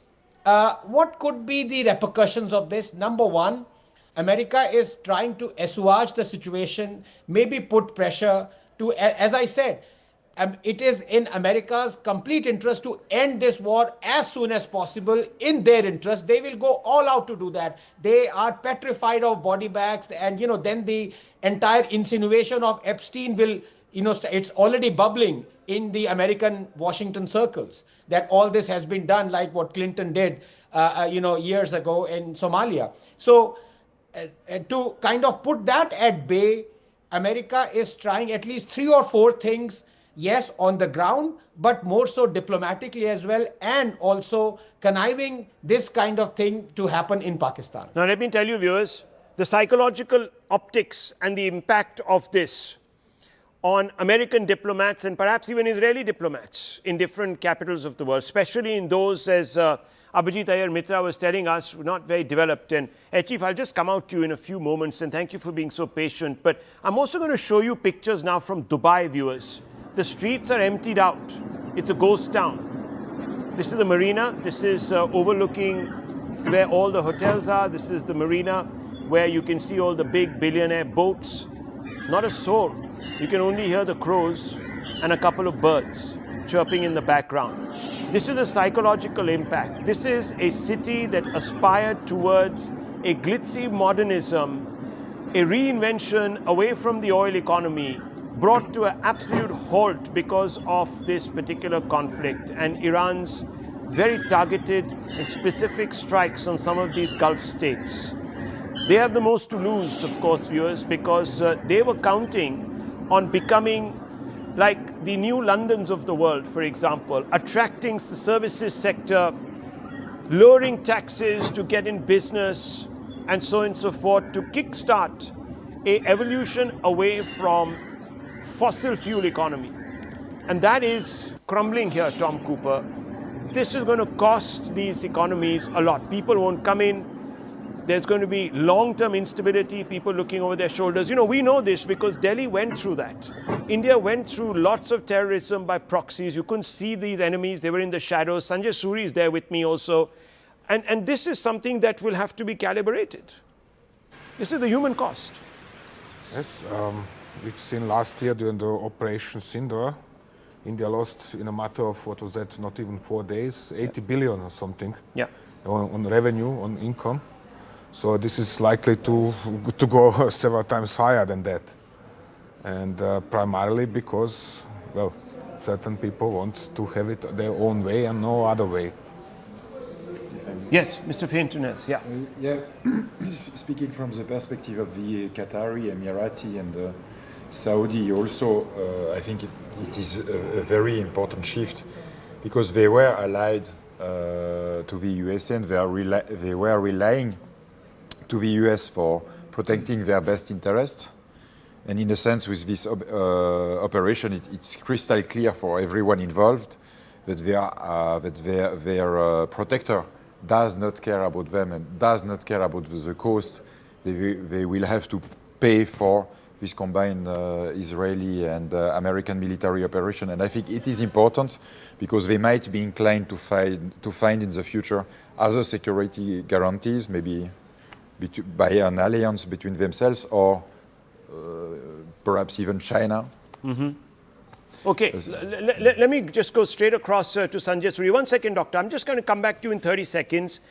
Sanjay Suri, a simple and straightforward question. I know that you will have restrictions upon you. You can't be speaking about, obviously, the security situation in Israel. I know there is a code, so I'm not even going to take you there. But I'm going to ask you a specific question or two. Why has Iran attacked everyone in the Gulf but Oman? What's happening there in the backdrop? And secondly, most importantly, and this is something that has struck me, what is the appetite really for what is known as a long contingency where war could extend more than 4 or 5 days in Israel? Well, the first question, Rahul, it's very clear what Iran's tactics are. Iran sees these Arab countries as allies of the US and in fact hosts to the US military. So to an extent it will attack US military bases in these countries, but then it will attack these countries almost even symbolically. Half a dozen missiles that get through and cause damage, and you see the result already. To hit these countries economically, it cannot destroy everything within, it cannot destroy facilities seriously, but if it hurts the economy, as Iran has managed to do, then that is damage enough. Second, we speak of resilience in Israel. Oh yes, the tenacity is apparently endless.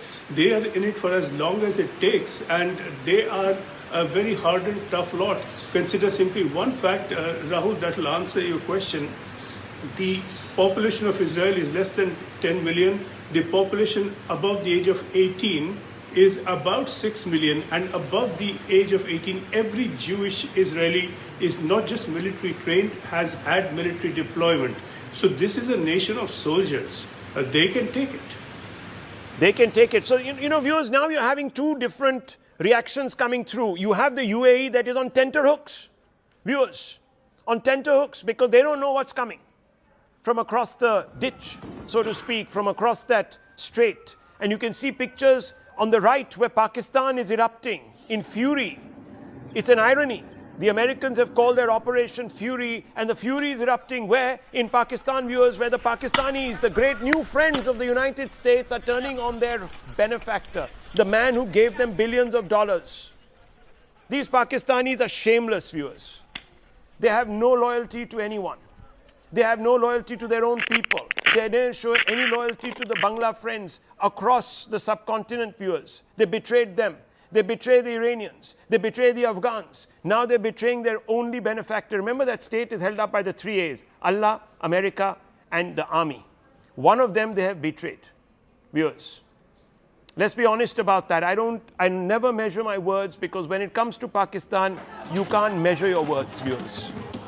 But I want to go straight across very quickly, once again, back to Sanjay Suri and also to Anand Ranganathan. Anand Ranganathan, first to you. You were raising your hand. You wanted to make a point.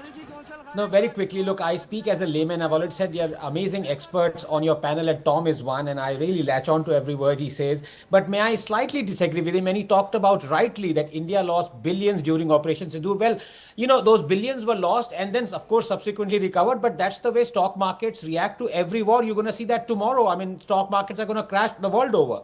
But the fact of the matter is, today we see after a couple of missile strikes, Dubai has emptied out. We never saw such scenes in Delhi. You know why? Because we have our own indigenous Akash defense system to thank for. And Dr. Ramarao, he constructed something on shoestring budget that intercepted 664 missiles and Pakistani drones in a neutralization rate of 99.4%. So, you know, this is happening in Dubai when you had an overarching ally, America, not able to protect it, whereas we withstood 884 Pakistani missiles and drones, and Indians were freely moving on the streets. Well, Air Marshal is here with us, and Air Marshal is also going to give his little input. So, Air Marshal, you keep sitting there, please. I'm just going to ask you a couple of questions. How is this happening? How are all these Gulf states that thought that they were very secure under the American-Israeli umbrella getting reminders every so often, every couple or 3 hours, that they're not safe? The last, see, we don't look at this operation which began on 28th February. In my appreciation, the planning must have started after 7th October 23. Right. And if you go to 26th October 24, when the massive Israeli strikes took on the key air defense verticals in Iran. Top it up in June 2025, when the US and the Israeli forces struck, called the Operation Rising Lion, they took out the key elements, though they said that they will strike the nuclear facilities, but in short, they crippled. The Israelis and the Americans are threatened, in my appreciation, of the ballistic missiles which the Iranians now possess. The advanced missiles which the Chinese have given them can target even the mainland America. The fissile material, as I was listening, has, you know, with the deal with Oman, the Iranians had agreed that they will, you know, put a stop to it. But that is not the whole aim. The whole aim of this present strike, in my opinion, is twofold. One is to checkmate China. If you see, the January action in Venezuela was related to oil, and this strike also is related to oil.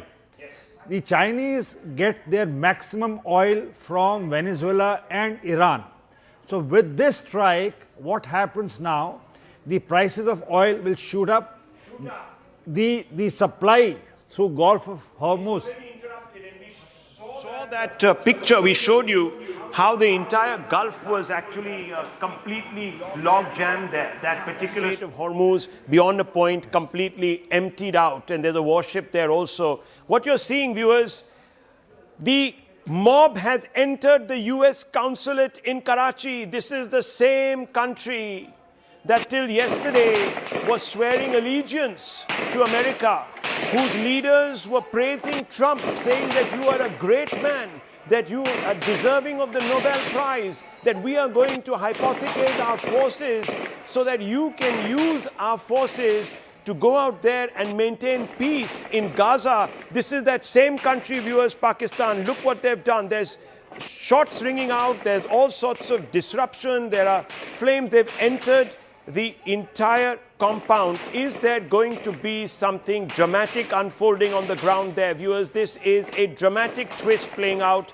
US citizens, I don't know if they're in that consulate building. I just hope they're not, because this is going to turn into something very, very serious if there is a hostage crisis, Tom Cooper. I'm going to come out to you, but I'm also going to walk out and talk a little bit to my colleague, Zaka Jacob. Zaka, we've been doing this, of course, complete relay since very early. And what we're now seeing, of course, is something that we didn't expect. This is Pakistan turning its back, or the people of Pakistan turning their backs on America. You remember all of those talk about, Pakistan being used as some kind of a staging ground for attacking Iran from the east. Clearly, that couldn't have been done because of this. The public sentiment in Pakistan has been in favor of the Ayatollah. But look, Rahul, this is a absolutely consequential moment in the politics of the Middle East. Ayatollah Ali Khamenei, for almost 40 years, ruled that country with an iron fist. He's dead. His entire top leadership, his defense minister, the commander of the IRGC, all dead. Well, is it regime change? Well, if this doesn't look like regime change, then I don't know what does. This was certainly not a preemptive strike. This was much more than that. They went straight in. There was a decapitation that happened. They funneled 40 bombs, JDAMs, whatever you call them. The leadership is wiped out. We don't know what's going to replace it. Trump thinks that this is something going to be more, perhaps more moderate, less radical, but they don't seem to be giving up here. It could be the exact opposite. You could get an even more hardline regime. The successor for Ayatollah Ali Khamenei could be even more hardline. But Trump doesn't really care about that. He can now claim this as a big victory. Something that 4 or 5 presidents prior to him tried but failed. He can now rightfully turn around and say, I went in, I killed this man. The biggest threat to the United States and its interests in the Middle East is now eliminated. He's been decapitated. He did this with Gaddafi, they've done this with Saddam Hussein, but this is the biggest. Ayatollah Ali Khamenei is far bigger than any of these regime change operations that we've seen being done at the behest of America in the Middle East. What replaces Khamenei? What comes next? I think that's going to take some time. That's not going to happen. Well, what is coming next is something unanticipated, viewers. You're seeing visuals of a U.S. consulate. Now, Zaka, this could be something that's replicated, because if this has the catalyzing effect of actually rousing Muslim world, you could see this happening in other capitals, and not necessarily against US interests. It could even happen against Israeli interests. Yeah, and that is a concern. Look, the most immediate concern is all of these long-range and ballistic missile attacks that are happening. You're hearing explosions in Dubai, Doha, in Bahrain. Look, these countries will have to try and bring some pressure to bear, both on America as well as Israel, because look, their civilians are being targeted, airports are being targeted, and that is a significant concern for these countries. Hopefully some pressure will come to bear, but also at the same time, there is absolutely no love lost for the Ayatollah. All of these countries, from Saudi Arabia to the UAE to Bahrain, Qatar, everyone is welcoming the death of this man, because he was fundamentally the biggest destabilizing factor in the Middle East. All of these countries, they've been threatened because of the Ayatollah regime, so no tears are being shed there. Yes, some populations, some crowds will come out. We're seeing that in Pakistan, we're seeing that in some parts of Srinagar as well. But I suspect, Rahul, the principal players in this, Trump, Netanyahu, they're all playing the long game. And the long game means that they know that they have to, go on with this operation, ensure that, Iran exhausts its list of ballistic and long-range missiles, because there's a finite number. A conservative number is 2,000, a not-so-conservative number is close to 10,000. They will have to exhaust it at some point. There will have to be a new government or a new head, a new supreme leader in Iran. Trump just needs to play until that time, but he will now go down. Whether or not it will have consequences domestically in the US, I don't know. Clearly, he doesn't want to get entangled in a long-drawn war. A quagmire would be. He's not going to get stuck here for months or years. This is not going to be Iraq of 2003. He's looking for a quick exit. He's found a big victory, decapitated. Cut the head of the snake, as they say. He's cut the head of the snake. What replaces it, like I said, is going to be long-drawn, it's going to be hard, but that's not Trump's problem. But what's going to be the off-ramp in case, and I just wish this doesn't happen, in case there are reprisals, and there are reprisals against US citizens in other parts of the world, and this sort of goes sideways, as they say, is there an appetite for Mr. Trump to continue? Because obviously there will be then expectations of him to retaliate, to teach the Iranians once again a lesson of their lives as he talks. There will be a lot of pressure if there is any inconsequential or even consequential damage to American lives. Look, as long as American lives are not lost, I think Trump will be fine. His MAGA base itself is against these long-drawn wars. That's part of the appeal. That's part of why he came to office. I mean, you remember people like Charlie Kirk were against this war that's been going on in Gaza, almost never-ending war that's been going on in Gaza. And this is part of Trump's base. So Trump has no appetite for a long-drawn war. He's not going to get entangled. And you ask about the off-ramp. This is exactly the off-ramp. He's got the victory that he wanted. He can tomorrow morning address the country and the world, his new State of the Union, and say, I did what Obama could not, what Biden could not, what Clinton could not, what Bush could not. I went in there and I cut the head of the snake. And that's his victory. Well, will he take that? Will he take that?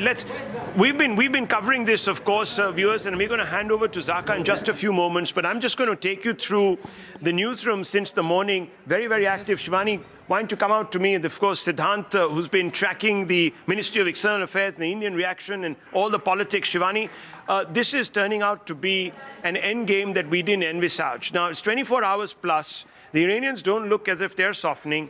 There are reprisals happening in other parts of the world. You can see what's happening in Doha. Can you see those pictures there on your screens? Fresh visuals of strikes that have taken place in Doha. We're bringing you visuals from Karachi. But can I just say, the US and the Israeli army had already said at the start of this offensive that this is going to take at least a week. So they have a week-long plan. What happens beyond that, we don't know. But can I also tell you, even as we were keeping a watch on what's happening in Karachi, we had a few visuals come in from the Iranian Culture Center at Tilak Mark in the national capital. We saw a few people arriving in autos and getting off there. Ladies with their headscarves, etc. Some Iranian cleric also seemed to be going inside. So I don't know whether we could see a repeat of some sort of a protest. If not what we are seeing in Karachi, but maybe some assembly outside the Iranian Culture Center in New Delhi to also voice their opposition. Well, what you're seeing on your screens, viewers, are those pictures coming out of Doha. I'm telling you, the Middle East is looking over its shoulder. We just showed you pictures from Dubai, completely a ghost town. That's going to cost it economically, as I'm saying, at a period of transition. Siddhant, what's the response coming out now from the Indian government? We had one statement. These are sort of statements expressing serious concern about the situation. Absolutely. There has been a decapitation strike. We have historical ties, civilizational connect with Iran. We haven't got a comment really on that development. Well, that's right, Rahul. In fact, there are more than 2,000 Indian medical students stranded in Iran. There are more than, if I'm not mistaken, 9,000 to 10,000 Indians in Iran at present. In fact, I have managed to speak to many Indian medical students there. They are sending me their sound bites, urging Indian government for evacuation, etc. They're saying that their passport is with the university. They cannot move out. They're writing letters. Even their association here in Kashmir has written to EM S. Jaishankar for the evacuation. But right now, it looks like that it's going to be very difficult for the Indian government to evacuate students from Iran. These visuals from Doha, I just want to give our viewers an update. These are visuals of thick smoke that are erupting from the Doha's industrial area. This is earlier today on Sunday. Multiple explosions rocking Doha for a second day. These are Iranian-launched missiles. Obviously, the target is the US's Al Udeid Air Base in Qatar, but a lot of the industrial and civic spaces being targeted as well. Well, Oman is the one country that hasn't seen any action, and there are lots of questions being asked as to why. Here is what is also another aspect of this. The airspace, Chetan, you've been showing us this. I just wanted to show you that most of the traffic passes through this area. Yes.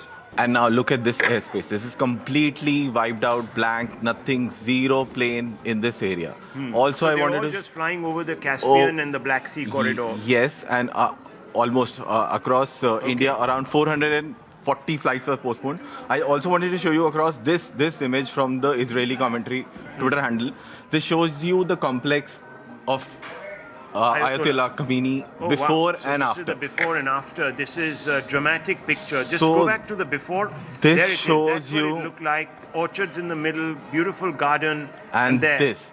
Massive, This massive is hole, what a crater. The bunker buster drones can do. So this, Right. as per them, this is what the Mossad commentary is. Okay. Well, let me just hand you back to Zaka, because there is a pivotal moment now, as he was also saying, in this particular conflagration. Zaka.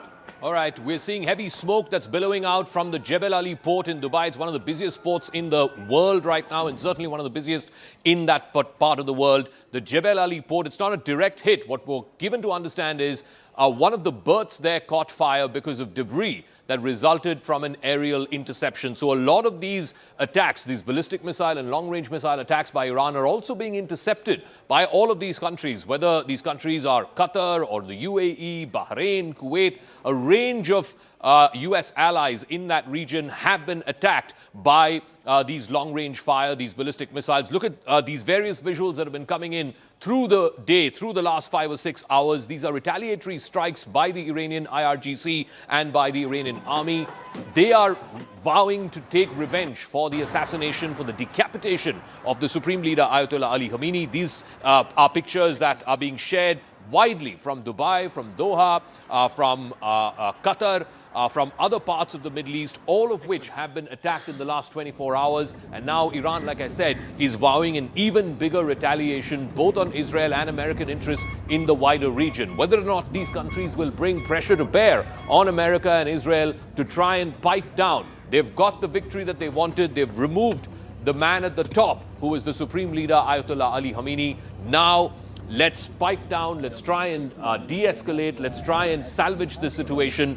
Whether or not America and Israel will, listen to that advice or take that bait, we don't know. But Trump is someone we know who doesn't like getting entangled in long-drawn wars. Part of the reason why his MAGA base loves him and why he came to power is because of the fact that he doesn't want to get entangled in these long-drawn foreign wars. So let's try and see if we can get some of our guests to talk about this. There are now attacks that are happening across the wider region. Much of it has been intercepted. Much of it has been stopped. There aren't much civilian fatalities, as it were, in Dubai or Doha or other places. I want to go across, though, to Sanjay Suri, who's joining us live from Tel Aviv, where, too, all through the last 24 hours or so, there have been air raid sirens that have been going off, shelter-in-place advisories that are going off, and, of course, you have a national app there, Sanjay. What's been happening over these last 3-4 hours since daybreak there in Tel Aviv? Are the streets deserted? Has economic activity come to a standstill? And what is the trajectory as the Israelis see it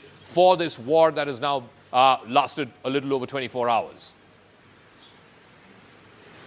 Well, Tel Aviv has been hit. There was a missile attack on central Tel Aviv overnight. A residential block was hit. A very large number of people were injured, and we have reports, unconfirmed yet, that one person has been killed in that attack and a great deal of damage has been caused. So this is what Tel Aviv has begun to live with, and we all know that in the June war of last year, 28 people were killed in attacks on Tel Aviv by Iranian ballistic missiles that got through. So there is no foolproof defense, and the most sophisticated defense that we have in place from Israel and from the US, the Gerald Ford is here supporting protection of Israel, is not foolproof at all. So there is rising concern here about where this will lead to. People, of course, are holding their nerve.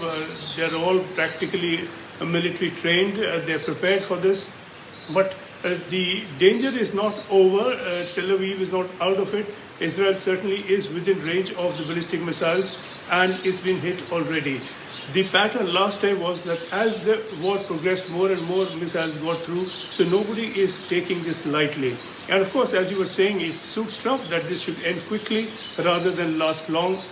That is not certain. The killing of Khamenei is a dramatic and instant success for this attack. But that's not to say that he will not be replaced. It will all depend upon the tenacity of the regime within Iran. And we saw in October last year, Israel killed a number of military leaders from Iran. They were just replaced. So if these people who have been killed are all replaced and a council takes over in place of Khamenei and the same policies continue, this could drag on, whether Trump likes that or not. All right, Sanjay Suri, for the moment, thank you very much for joining us. There have been multiple hits across the wider Middle East region, from Qatar to the United Arab Emirates. Now the latest that we're getting, an Iranian drone has hit an industrial area in the UAE just this morning, and that's caused a major fire. This is in the UAE. There have been multiple explosions across the Emirates since the last 6 or 7 hours in retaliation to the killing of the supreme leader of Iran, Ayatollah Ali Khamenei. We've heard explosions happen in Doha as well. So far, though, there is no reports of any fatalities. Some people have been injured. A couple of people in the UAE is what we're given to understand, even a couple of people in Doha. But so far, no fatalities. These are the latest pictures that you're seeing of a major fire at an industrial area after a drone, an Iranian drone, hit an industrial park in the United Arab Emirates. I want to bring in our guests as well on this, because this is how the story is going to sort of transverse over the next few days. There's going to be retaliatory strikes across the wider Middle East. Let me bring in here in our studios Tom Cooper, military analyst, Adrian Fontanes, military analyst and historian. We're also joined in a special broadcast by Mr. Joe Brown from I-24 News in Israel. I'll also bring in a moment Air Marshal retired Sanjeev Kapoor and Abhijit Iyer Mitra from the IPCS. But Tom Cooper, let me start with you. What do you make of how long these retaliatory strikes will continue? And the longer they continue, the less propensity there is in Doha and Dubai to continue with this war. Well, I would expect this Iran to continue these operations for at least a week, if not longer, as long as it has enough missiles to continue them. Which means, in turn, well, depending on the rate of fire, it could probably go on for some 5 or 6 weeks. The question is rather how long can US allies and Israel hope to continue wasting their own interceptors to intercept incoming Iranian missiles. So from the Iranian point of view, they are preparing themselves for 25 years for this kind of a conflict, and now they are operating along well-prepared plans. But isn't it also a fact that Iran has a limited arsenal? I mean, conservative estimates say there's about 2,000 to 3,000 long-range ballistic missiles. If you were not putting a conservative estimate, it would go up to 10,000. At some point, they will exhaust this. Yes, that is sure, absolutely. But the point is this limited contingent of long-range or medium-range, actually, ballistic missiles is what they are using against Israel only. On the other hand, they have many more thousands of short-range missiles. And this is what they are using against to strike, for example, Gulf Arab states and even, Saudi Arabia not, but possibly also Jordan. So that means they can go on like this for quite long period of time. I'm estimating this at least some 5 or 6 weeks, because usual experience of the last 20 years is that such wars, such missile exchanges are lasting some 5 or 6 weeks. And correspondingly, this is what they were already trying to do with Hezbollah in Lebanon, to make them capable of fighting such a war for 5 or 6 weeks. And they are certainly trying to do the same with their own capability vis-a-vis Israel. Air Marshal Sanjeev Kapoor is also here. I mean, everyone was expecting this. As President Trump put it, an armada was being moved to the Middle East. He had 2 aircraft carriers, dozens of fighter jets, refuelers. So this was on expected lines. They've got a big victory with the elimination of Ayatollah Ali Khamenei. And given Trump's propensity for not getting entangled in long-drawn foreign wars, do you reckon he will take this as a victory, claim victory, and then say, we are now giving Iran an off-ramp to stop this retaliatory strikes? Could easily happen, yes. That he declares... Sorry, that was the Air Marshal, sorry. Yeah. Sorry. Yeah. Yes. The airstrikes must have been planned well in advance. Yes. And like I just covered a little while ago, the major damage, in my opinion, was done in October 24 when Israelis struck Iranian targets. They took out the key air defense installations, their ballistic missile dumps. The softening blow came in June 2025 when the Rising Lion, the 3 nuclear facilities which the B-2 bomber struck along with Israeli targets. So they had weakened the air defense and generally the air fighting capabilities. But the threat now came when the Chinese started to supply long-range missiles to Iranians. Now, these missiles were the whole talks in Oman between, as a mediator, along with the nuclear, was on containment of these ballistic missiles which the Iranians have and have possessed now. So the Israeli targets and the American targets were under threat if the Iranians so decided, and if they decided to put a nuclear warhead, it would have been, a conflict of a different scale. Okay. So preempting this, the Israelis and the Americans have struck. And most important factor, in my opinion, which very few people are talking, is about energy control. Okay, we'll just get to that in 1 second. I want to show on a map of the region where all in Iran the Americans and the Israelis have struck and where the Iranians have retaliated. Yes, it's these ballistic missiles, these long-range missiles. A lot of them also happen to be these drone attacks. Like, for example, this attack in Doha, it was brought about by a drone attack. And remember, the Iranians have been supplying the high-intensity, low-cost Shahid drones to the Russians, for example, during the course of this last 4 years in the Ukraine war. But look at the number of US bases in the wider region which have all been a target in the last 24 hours. From the Ali Al Salem Air Base in Kuwait, the US 5th Fleet is stationed in Bahrain. It's the largest station that they have outside of the continental United States. That too, there was a hit by one of these low-cost drones. The Al Udeid Air Base in Qatar, which was struck back in June of last year as well. No damages in terms of personnel loss. Again, the Al Udeid Air Base was also struck. The Al Dhafra Air Base in the UAE, again a smaller base, but nonetheless an important one as far as the United States is concerned.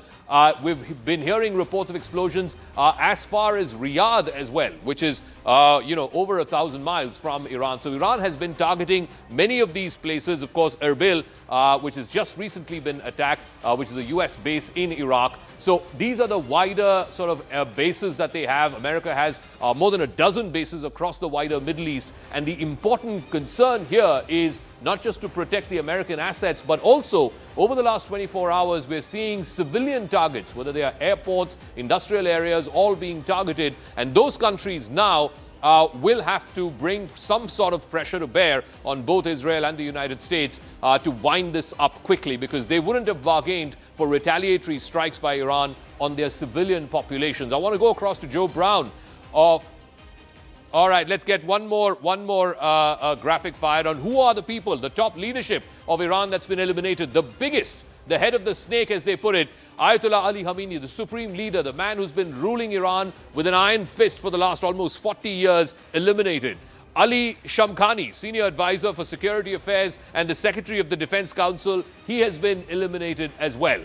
Then you have the critical man, the commander of the IRGC, the Iranian Revolutionary Guard Corps, Mahmoud Pakpour, he has been eliminated as well. In fact, he was having a meeting with the supreme leader. Both were eliminated in the same compound is what we are given to understand. Mohammad Shirazi, who's the head of the military bureau, he has been eliminated as well. The defense minister, the former defense minister, Aziz Nazardai, he has also been eliminated. So the entire top leadership, the security leadership, the political leadership, the spiritual leadership of Iran have been eliminated. Abdul Rahim Musavi, the chief of the Iranian army, he has been eliminated as well. So what we are basically looking at is a almost wholesale decapitation of the top security, political and religious leadership of Iran. And now it is up to the new leadership to decide who will take over the reins of the country, the Supreme Council, the Security Council, and of course, how will they lead the country into the future? One notable exception has been the president, Masoud Pezeshkian, but there are also reports that he's been sidelined. But I want to go across to Joe Brown from I-24 News from Israel. Joe, what is the situation in Israel right now? We were talking to our colleague Sanjay Suri, who's there in Tel Aviv as well. Multiple air raid warnings, shelters in place. What's going on in Israel? What is the mood out on the street? And what's the word you're picking in from the government and from the Israeli Defense Forces? How long do they want to keep this operation going? Well, Sanjeev, probably like a lot of people in Israel, didn't get a lot of sleep last night. Over the last 24 hours or so, people have been going to the bomb shelters, I would say more than 10 times. There's been constant barrages coming from Iran, and often you get a first warning that will give you 10 minutes until the first proper siren starts, after which you'll get 90 seconds in order to make it to the shelter. And for the one last night in which there was a missile that hit a building in Tel Aviv, in which one person in their 40s was killed, this was around about 15 minutes away from where I live. So I heard the building shake, I heard a loud bang. I went over to see it, and I remember in the 12-day war last June, there was a similar strike in a residential area, also in Tel Aviv. And in that case, the Iranians used cluster munitions as well as the ballistic missiles. This means that the missile will kind of like separate and hit various different targets. And I believe that was what I saw today. I haven't got that confirmed, but just going around the area, everything within a 100-yard radius had some kind of damage. There was buildings in which there was glass on the floor. There were windows that had been completely shattered.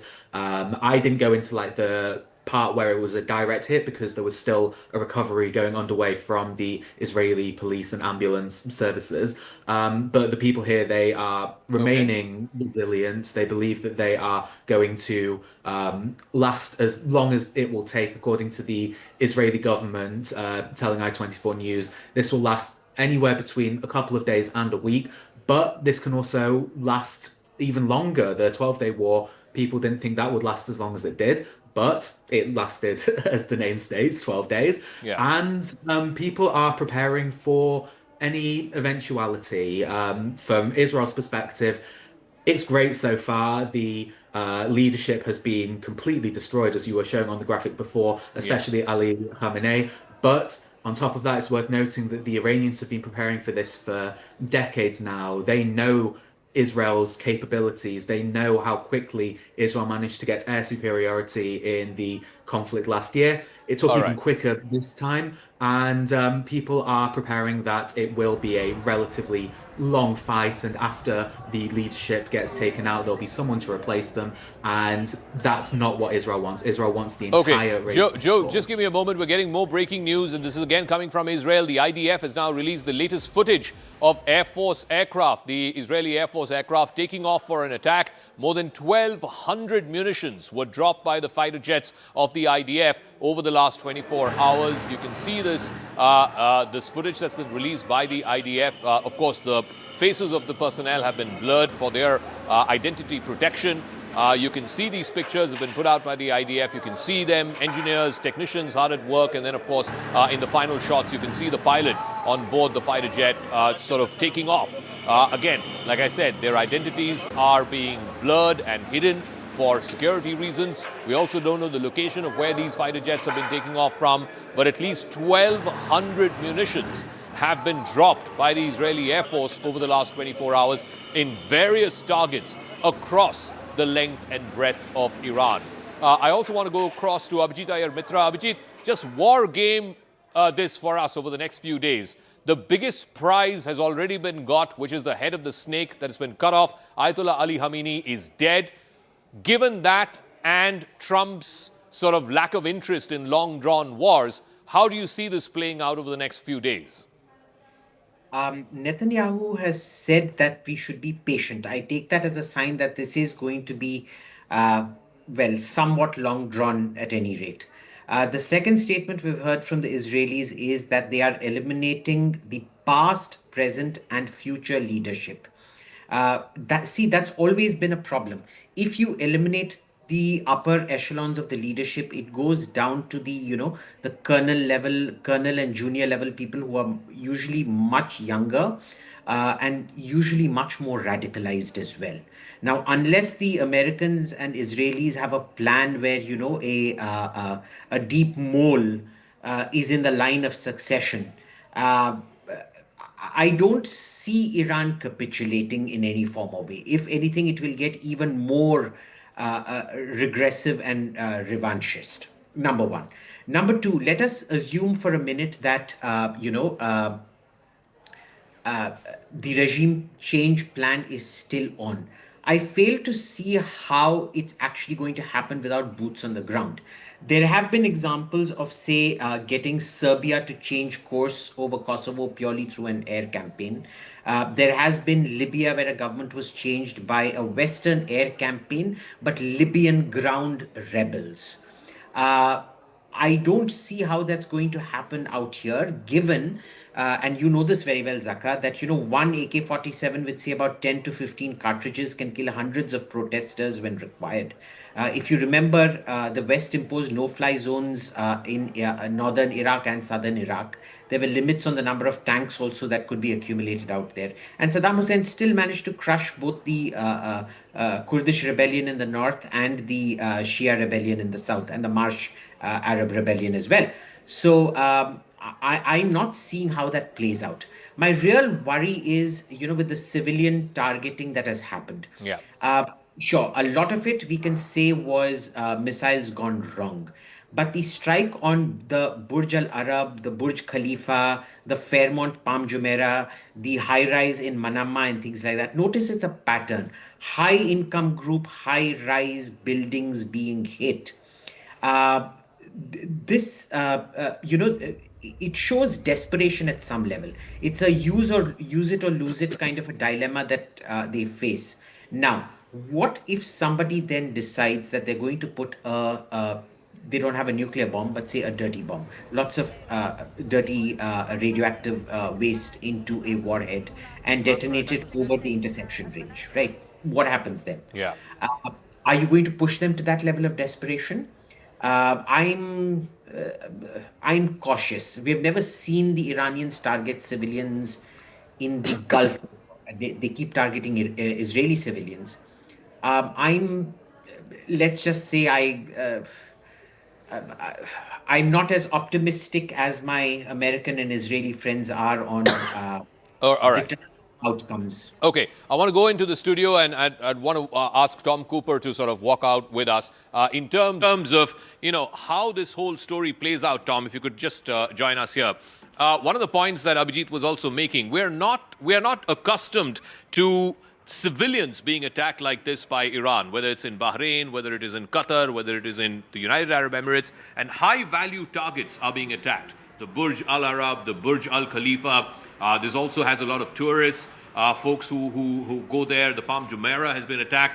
Clearly, does that show a sign of desperation by Iran, or is Iran trying to send out a signal to both America and Israel that you can't continue this forever? Your allies, your friends in the region will stop you from continuing this. I don't think it's either. It's simply the operators of the weapons do not think about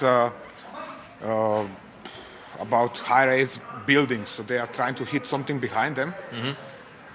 Fail to take into account the high-rise tall buildings in between, and the weapon is simply flying into this obstacle on its way. But civilians, you don't think are being deliberately targeted? These are all civilian targets. No, because principal aim of Iranians is to disable the enemy military capability, not to terrorize civilians. I know that there are decades of indoctrination that Iranians are always targeting civilians and they are terrorists and so on and so on. But this is actually quite a much more complex topic, to put it diplomatically. So how do you see countries like the UAE or Bahrain or other countries reacting to this in a way that, look, their civilians are under threat. We're seeing multiple civilian areas being targeted in the last 24 hours. What are the conversations they are having with the Trump administration or with the Netanyahu administration right now? Well, they are probably trying on one side to restrain Trump from continuing this operation. They are trying to prevent him from launching it in the first place without success. Otherwise, they cannot really join a U.S.-Israeli aggression on Iran. They can't do that publicly because this would cost them a lot at home. All right. Tom, we'll leave it at that. Thank you very much for joining us. I want to get Rahul Shivshankar also into this conversation. So, Rahul, one of the points that one of our previous speakers was making is that the entire top leadership of Iran has now been eliminated. If it goes to a second round, which it has to now, they could end up being far more hardened and far more radical. So, this is a great spin-off point, because I was just looking at the New York Times, and they've done a fabulous sort of, I don't want to use the word family tree, but they've done a sort of a big tree here, graphic representation. So let me just talk you through some of this. obviously, we have right on top Ali Khamenei, who is, of course, no more. He's been killed. Then you had this inner circle, and you've just had Ali Ralujani once again issuing démarche, really, of sorts, to the United States and to Israel. Ali Shamkhani, no one knows. He's the head of National Defense Council. We don't know if he's alive or dead. Israelis are claiming that he is no longer there. There's Masoud Pezeshkian, who is somebody who's playing a role in the shadows. Yeah. They've also set up this 3-person committee now that's going to look after the transition and the decision-making. There's Mohammad Pakpur and Amir Nasirazeh. He's gone. This is what we've been told. The commander-in-chief of the IRGC, we don't know where he is. But if you really look down here, here is a bunch of other people. And these are the people that one sort of now is obviously looking at closer. Because some of these individuals are obviously playing a role. Now, it's a very loosely created structure, and I think it's been devolved in a way that over time, if there are kills like this, there'll be redundancy. So you can see a huge number of others. And if you look at this, article, it's very interesting because it gives you a moment by moment how the CIA helped pinpoint a gathering of Iranian leaders when Israel struck. This is really something very, very interesting because we knew this offensive was going to take place. Why would the Ayatollah be holed up in a compound which is associated with him? No one quite knows the answer to that. Was there a tip-off? Yeah. So you don't really know what led to. Maybe they were all thinking that the talks were going smoothly, that Trump was, you know the phrase, TACO, Trump always chickens out, this is bluster.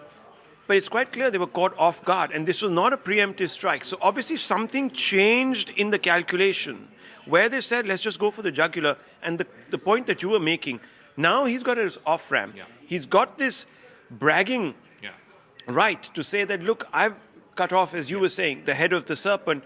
But I don't know if the Iranians are going to fold. And as I said, if there is, and look at these pictures. I mean, I'm astounded by these pictures. This is, these were the tiger economies, the new economies. They had transitioned. They were moving away from fossil fuels, oil.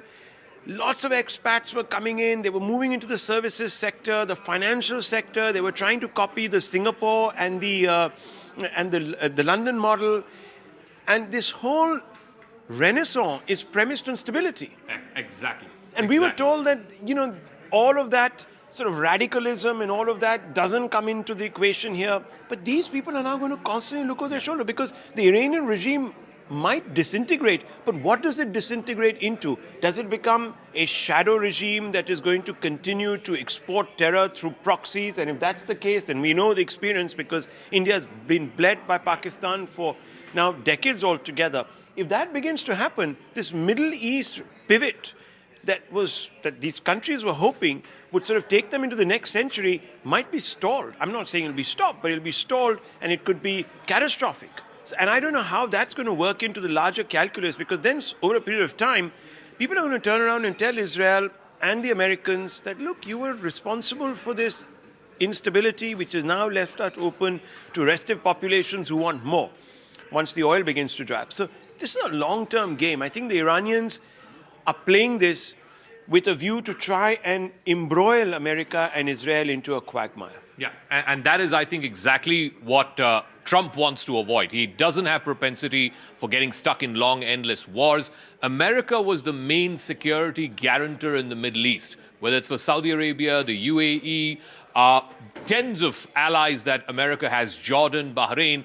America was underpinning and underwriting their security. Now, if their civilians are being targeted, unfortunately, there are no reports of any fatalities in any of these countries, but if their civilians are being targeted, you can be rest assured the Crown Prince of Saudi Arabia is right now talking to Trump administration officials and saying, get the Iranians to stop doing this. Get the Iranians to stop targeting our civilians. You can be rest assured the president of the UAE is having those same conversations.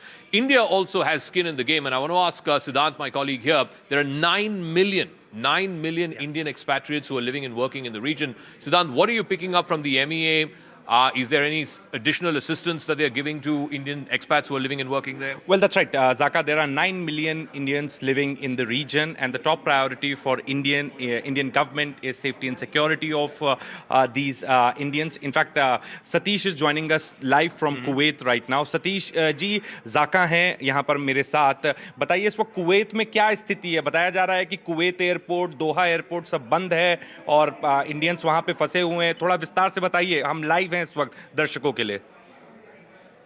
जी नमस्कार.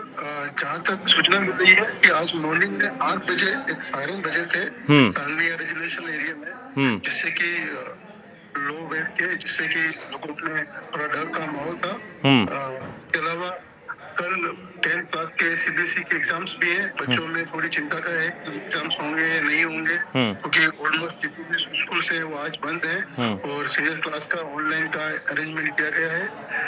और supermarket और food में तो अभी इस प्रकार proper inventory है. इस प्रकार का कोई ज्यादा चिंता की बात नहीं है. पर जैसा कि आपने बताया कि माइनर सा एयरपोर्ट को डैमेज हुआ था और इसके बाद सुबह मॉर्निंग में एक फ्लाइट को ऑपरेट किया था. अच्छा, एक फ्लाइट ऑपरेट हुई है कुवैत एयरपोर्ट से? जी, सुबह 5 बजे कुवैत के जो ऑपरेशनल है एयरपोर्ट के वो हो चुके हैं. और जो अटैक हुआ था वो कुवैत के जो टर्मिनल T2 जो एक नया अंडर कंस्ट्रक्शन टर्मिनल था उस पर ये माइनर सा अटैक हुआ है. बाकी कुवैत के ऑलमोस्ट जो प्रॉपर्टीज है वो सिक्योर थे. और जो बेस और जो आधार बनाया गया है जो यूएस आर्मी कैंप को, रेजिडेंशियल एरिया अभी तक पूरी तरह से सुरक्षित है. Okay. Thank you, Satish ji. Thank you so much. Thank you. That was an Indian expat that you were hearing live on the air from Kuwait. There have been multiple explosions heard in Kuwait as well. So the fact that these civilian areas are being targeted in these Gulf Arab allies of the United States, how much pressure will they bring to bear on the Trump administration to quickly wrap this up, to get the Iranians to come back to the negotiating table, agree to a nuclear deal, and then put an end to this war? Those conversations are happening right now, even as we speak. It's also a sign of desperation by the Iranian regime. I think Abhijit Iyer Mitra was making that point. They are absolutely sending out desperate signals to the Americans and to the Israelis also to wrap this up quickly. The question is, will Trump take that big political victory, that big political moral victory of the elimination of a man who has threatened death to America for the last almost 40 years? Will he take that as an off-ramp and say, I'm claiming victory, it's now up to the people of Iran to decide who they want to get this to be led by for the next 20, 30, 40 years. So is that a political victory that Trump is going to take? We'll try and talk about all of that in a moment. We have our guest, Air Marshal, is here with us as well. Air Marshal, again, I come back to that point that Abhijit was making, which is a very valid one, that if Arab civilians in many of America's allied countries in the Middle East are being targeted, that is not something that, you know, the Crown Prince of Saudi Arabia or the President of the UAE has too much propensity to defend or to continue, because we've not seen anything of this sort in the Gulf for these last many 30, 40, 50 years. United Arab Emirates and the complete region has been marketed in the last few years, a few decades, as one of the safest places in the world. Be it investments, be it trade, be it commerce, be it all kind of tourism and hub and spoke concepts. Dubai and the adjacent areas have been transformed by the money that has come in. But now with the strikes at these areas in last 24 hours, they are waking up to a new reality, a reality which the locals had never anticipated. Iran, in its desperation, because the Arab nations have provided safe haven and the basis to the Americans for a very long time. On the sidelines, the Iranians have conveyed their displeasure for the same to all the Gulf countries, but to no avail. Now, this is an opportunity for Iran to convey through military means that we have been telling you for years together that we do not like your bases to be used against us. Okay. Under American pressure, the Gulf countries have provided all support, and that includes Pakistan. Now look at the irony which Abhijit was saying or Ranganathan was saying a few minutes before. The the news that is coming out is that the Pakistani air bases and their support system was used by the drones for strikes last evening. And the same regime is propelling up the riots in Karachi against the consulate. So on one hand, the security that was being discussed to be provided around the vicinity of that consulate, which is a state responsibility, was missing. But on the other hand, you open the doors for the same oppressor and to say that, okay, please use my facilities. To hit and at to your a common enemy. man, Okay. they will say... Just give me a moment, Marshall. Getting another piece of breaking news. There are strikes that have been continuing for the last 24 hours across the Middle East region. Dubai has been badly hit. One of the people who've been stranded there in Dubai is ace Indian shuttler PV Sindhu. She's been stuck in Dubai over the last 24 hours. She's in fact spoken exclusively to CNN News 18 and reacted on this story. Let's just listen in to what she had to say.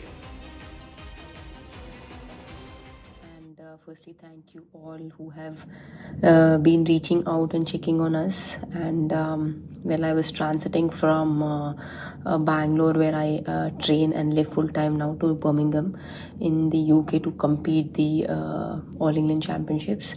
And once our flight landed in Dubai, events beyond our control began to unfold. And shortly after, the airspace also was shut down. And the last few hours have been extremely tense. We could hear the sounds of interceptions overhead. And a few hours later, there was explosion very close to where we were holed up at Dubai airport. My coach was barely about 100 meters away where, it happened, and had to quickly move out of the area. Experiencing something like this in such close quarters is truly, it truly shakes the very, foundation you're built on.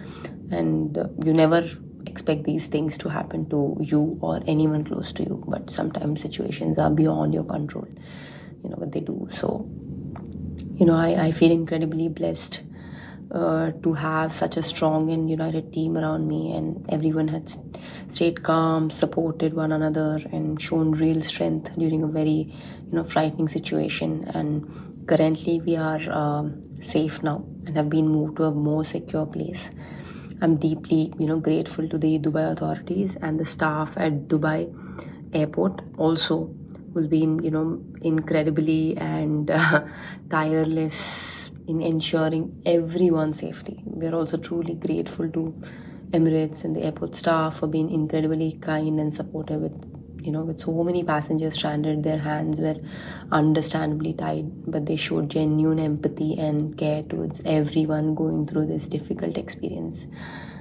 And I would also like to sincerely thank the Indian High Commission in Dubai for their extraordinary support. And when I reached out requesting assistance, the High Commissioner immediately responded and on high super priority notice deployed his team to help us. They have been incredibly supportive, not just to me but to everyone stranded here, ensuring safety, coordination and constant communication during a very difficult time. And anyone currently stuck or needing assistance is encouraged to reach out using the official helpline numbers shared by the High Commission. And of course, we are truly blessed to have such a sensitized and incredible team looking out for Indian citizens here.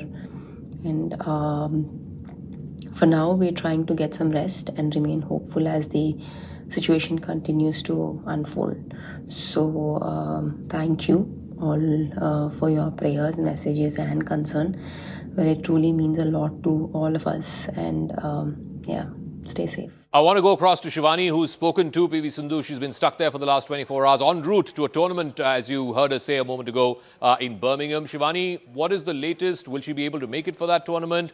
Of course, we've been talking about the number of Indian expats who live and work in the Middle East. But specifically in the case of PV Sindhu, what are you hearing? Have there been conversations with the Indian government? Does the Indian government plan to evacuate some of these individuals from these areas, from these regions?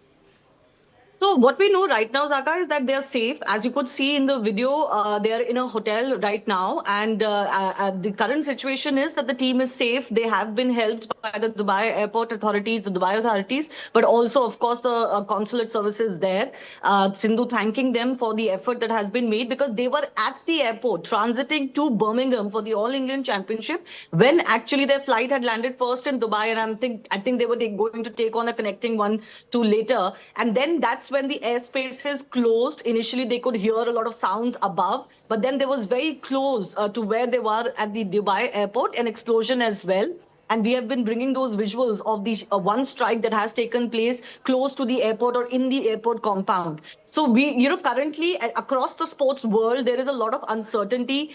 We don't know exactly when this airspace will open and when they can proceed further, or will they have to come back to India? Would the Indian government would have to be involved? I think tournaments will also look at maybe re-looking at some of their tournament dates. They might be pushed back a little bit, because this is not just a scenario for an Indian team traveling. There would have been teams from many countries traveling to this particular tournament, but also other tournaments that will start or are going on across the world.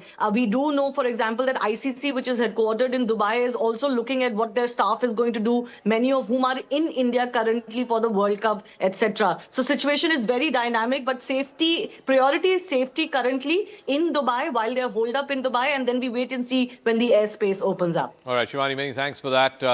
Let's also go across to this other piece of breaking news now. Lots of curiosity as to how the Americans were able to pinpoint the compound where the Supreme Leader Khamenei was holed up in and hit precisely and eliminate him and some of the other generals and top military leaders who he was holed up with in that building. Now, this is the other breaking story that we're reporting. The US media are reporting the CIA helped pinpoint a gathering of top Iranian leaders.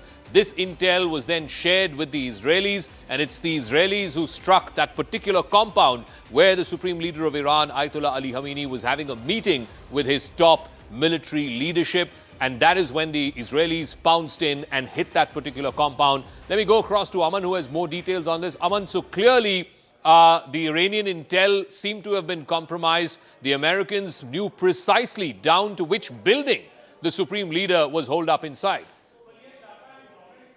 Morning on his post on Truth Social had in fact pointed to this, said we had pinpointed intelligence and we had highly sophisticated tracking systems. That is what Donald Trump had said, but now the New York Times is putting out more details of how exactly this strike was carried out. It says that CIA had been doing this surveillance on Khamenei for months. They were tracking his movements, his pattern, where does he go, how what time does he leave, which is the places he frequents. And based on this pinpointed intelligence, the New York Times is now saying that the months of CIA surveillance zeroed in on the exact location of Khamenei. High fidelity intelligence confirmed his presence at a top-level meeting that morning, on the morning of Saturday, and that is why the original plan was to strike at night.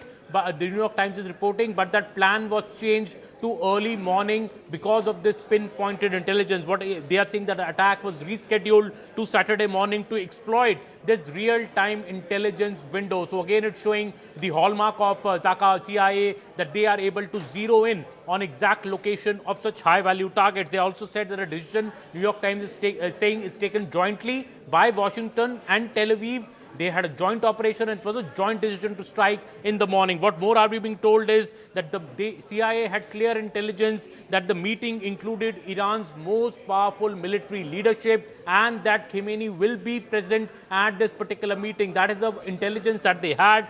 Israeli fighter jets have taken off at 6 a.m. Israel time for this particular strike. That is what also NYT is reporting. And exactly at 9:40 a.m., this particular compound where the Supreme Leader of Iran was present was struck by long-range precision missiles. That is what the NYT is reporting, that 9:40 a.m.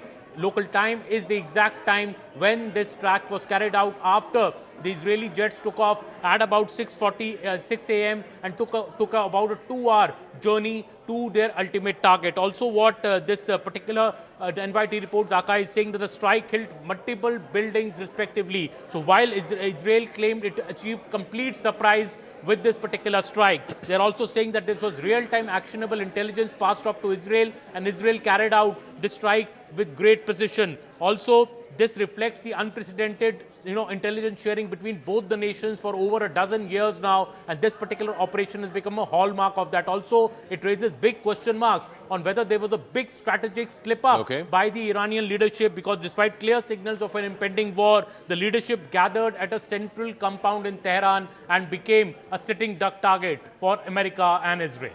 All right, Aman, we'll leave it at that. I also want to go across to Flor Hassan Nahum, who's an Israeli special envoy for trade and innovation. We'll also be joined by Adrian Fontanelles and Tom Cooper. Sushant Sareen is also joining us. But let me go to the Israeli guest, Flor Hassan Nahum. The big question now, ma'am, is how long does this continue? Of course, what has been happening in Israel over the last 24 hours in response to the killing of the Iranian Supreme Leader Ayatollah Ali Khamenei? There have been multiple air raid sirens, shelters in place, people being asked to go to the bomb shelter at least about a dozen times in the last 24 hours or so. How long is their propensity to continue this war? Iranians are retaliating. We're seeing civilian targets being hit in Dubai, in Doha. How long, how much propensity is there in Israel to continue this beyond what we saw back in June, beyond the 12-day war? Is Israel, is America, is the rest of the region, the Gulf Arab allies of America ready for a long-drawn war? Well, we hope it isn't a long-drawn war, and I think it's a very good sign. In the first 5 minutes of this war, we managed to get rid of the supreme leader who's caused so much suffering and pain and so many deaths in the region for decades. And so we will have to see if the Iranian military structure can hold. We'll have to see, and we pray that the people of Iran are strong enough to start taking over the government institutions, and perhaps the crown prince can be restored and brought back. It's all very volatile, but all I can tell you is that Israel is taking the hit for saving civilization from the Islamic regime in Iran, which has been the chief exporter of terrorism around the world, and especially in our region. When you talk about people in the Gulf running for their lives, this has been our lives for decades. We left Gaza in 2005 to get rockets from Gaza in the south of Israel. We've had rockets from the north, from Hezbollah, for decades. And then from October 7th, we had an intensity of rockets from both the north and the south, and twice in 24 attacks by Iran. So this is Israel's daily life. And this is because the Islamic Republic of Iran has been let loose and let to do whatever they wanted with the region and the world. And it's about time to bring them down. I don't think that going back to the negotiating table should be the aim here. The only aim that makes sense is regime change in Iran. How concerned are you that, yes, the top leadership has been eliminated, the IRGC commander has been eliminated, the defense minister has been eliminated, in addition to the supreme leader. But if you were to completely eliminate the entire regime of the Ayatollahs, the Islamic Republic, which has held for the last 40 plus years, how confident are you that that will happen? Or is it only going to be that the figurehead at the top has been changed and whoever is number 2 or number 3 then takes over and could perhaps be even more extreme and even more radicalized? Well, that's always an issue. But look what happened with Hezbollah. Israel took out Hassan Nasrallah, and there has been no real credible leader that has come in his place. Hezbollah has been weakened to the point that they're not even responding. They are Iran's major proxy, and they have not entered this war because Israel has weakened them to the point that they are concerned for their own survival. And so, no, I don't believe that when you get rid of the top, somebody else can come in his place. Yes, it can. But when you've gotten rid of the head of the IRGC, when they've gotten rid of the defense minister, when you've gotten rid of the entire leadership of the IRGC, and at the same time, and this is crucial, you have people, millions of people on the streets of Iran begging and protesting to get their country back. This is the recipe for regime change. Also, very quickly, the fact that civilian targets are being hit in Dubai, in Doha, in Manama, these are all U.S. allies in the region. How concerned are you that they will now be, right now, having conversations with the Trump administration to try and quickly end this war? Well, it's absolutely awful that there have been civilian attacks. There shouldn't be civilian attacks anywhere. In Israel, that's been the major focus. Look, I actually think that Iran has made a strategic mistake, because if they wouldn't have hit these other Gulf countries. These other Gulf countries may have stayed out of the war, may have even prevented the United States from using the bases in order to attack the Islamic Republic of Iran. But now what they've done is they've made themselves the victims of the Islamic Republic of Iran. And in my mind, that means that they are now more intent than ever to make sure that there's regime change in Iran. All right, Fleur Hassan Nahum, thank you very much, Israeli Trade Envoy. Thank you for joining us here on News 18. I also want to go on to more breaking news that's coming in. It's been an intense, absolutely intense 24 hours in the Gulf region after, of course, Israeli and American joint strikes eliminating the supreme leader of Iran, Ayatollah Ali Khamenei. Now, reprisal attacks that are being seen across the wider region. There are reports emerging that 10 plus people have been killed after soldiers opened fire on protesting people at the U.S. consulate in Karachi. Remember, this was an important story that came through just a few hours ago. There were mobs outside the U.S. consulate in Karachi. The police and the army had to open fire, and we're given to understand that at least 10 people have died after soldiers were forced to open fire because a mob was trying to ransack the U.S. embassy, the U.S. consulate building in Karachi. I want to go across to Siddhant with more details on this. Siddhant, so this is going to lead to further skirmishes, not just in Pakistan, as we are seeing outside the U.S. consulate in Karachi, but perhaps in the wider region as well, because the Iranian regime and the Shia connection, there is still some residual support in that region for Ayatollah Khamenei. Well, that's right, Zaka. In fact, protests have broken out at various places in Pakistan. In fact, it's getting really challenging for the law enforcement authorities to manage these protests. In fact, just a short while back, Zaka, we reported that how protesters barged into the compound of U.S. consulate in Karachi. In fact, stones were pelted at the building. The sloganeering was done by the protesters. Anti-America slogans were raised by the protesters, and now we're getting to know that more than 10 people have been killed. 10 protesters have been killed in open fire outside the U.S. consulate in Karachi. So this is just one incident that we are aware of. We've been told that there are multiple such protests going on in Pakistan against the United States and also against Pakistan's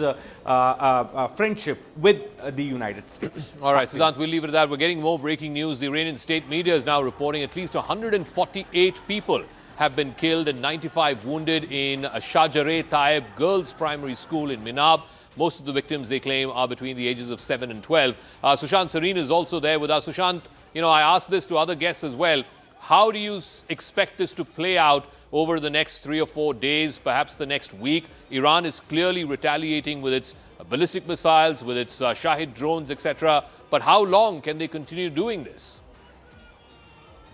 Zaka, it depends on how much stomach they have for continuing to do this, because clearly the skies are dominated by the Israelis and the Americans, and the kind of weaponry both Israel and America have, and the intelligence. Look, unless, you know, we are living in some kind of nursery class, moral science kind of a thing, you know, to expect that in the midst of a war, the entire high command, the top generals and the supreme leader get together under one roof, and, you know, first getting them under one roof, which violates all sensible protocols in a war, and then somebody having that information with pinpoint accuracy, targeting them and taking them all out. Obviously, there is some inside information which has leaked. Obviously, the Americans and the Israelis have made major inroads into the Iranian system. And the question is that the inroads they have made, will that work to effect some kind of a regime change within the regime? If you expect that the entire institutional capture which the Islamic regime has can be overturned and some new bunch of people, you know, earlier we were hearing the crown prince, you can make me the president or the crown prince of Iran and I will be as effective as that so-called crown prince.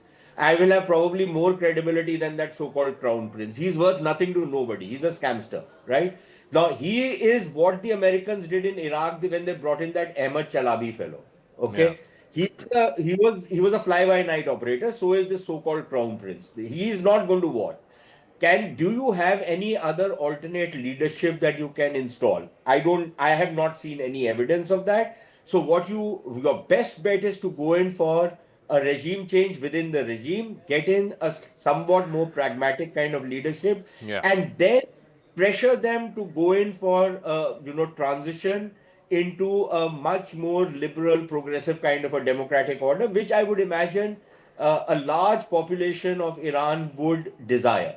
I think that would be a sellable proposition. But if you were to call a puppet like this so-called crown prince, then I'm sorry, you're probably going to end up with more trouble than you're going to be able to solve. No, I think it's going to be similar in some senses what we saw in Venezuela. The man at the top, Nicolas Maduro, was ousted, and his number two was made the new president, Delcy Rodriguez. It may not be comparable, but America and Israel will have to find someone within the next rung of the Iranian regime, the Iranian leadership, who might be slightly more palatable than Ayatollah Ali Khamenei was. But in response, Iran is now sending in these rockets, they're sending in these missiles, these drones across the Middle East. They're targeting civilian populations in Doha and in Dubai.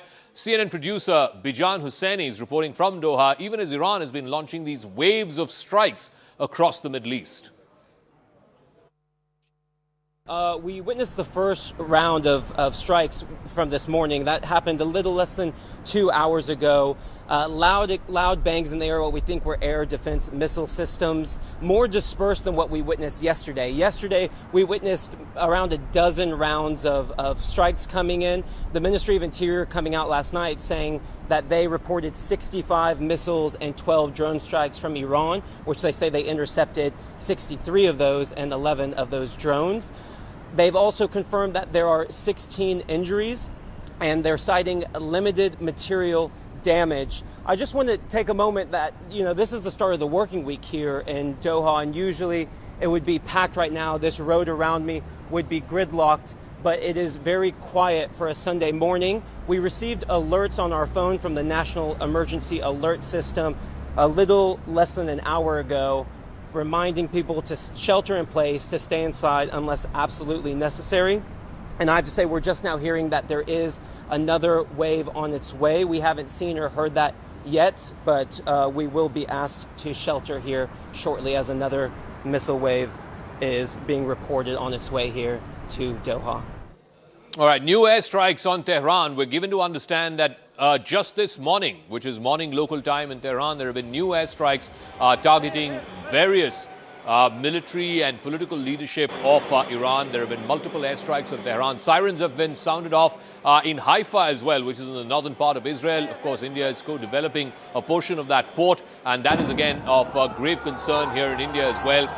There have been the launch of reprisal attacks. Ballistic missiles have been fired from Iran. A short while ago, we're given to understand sirens were sounded in Tel Aviv and across central Israel.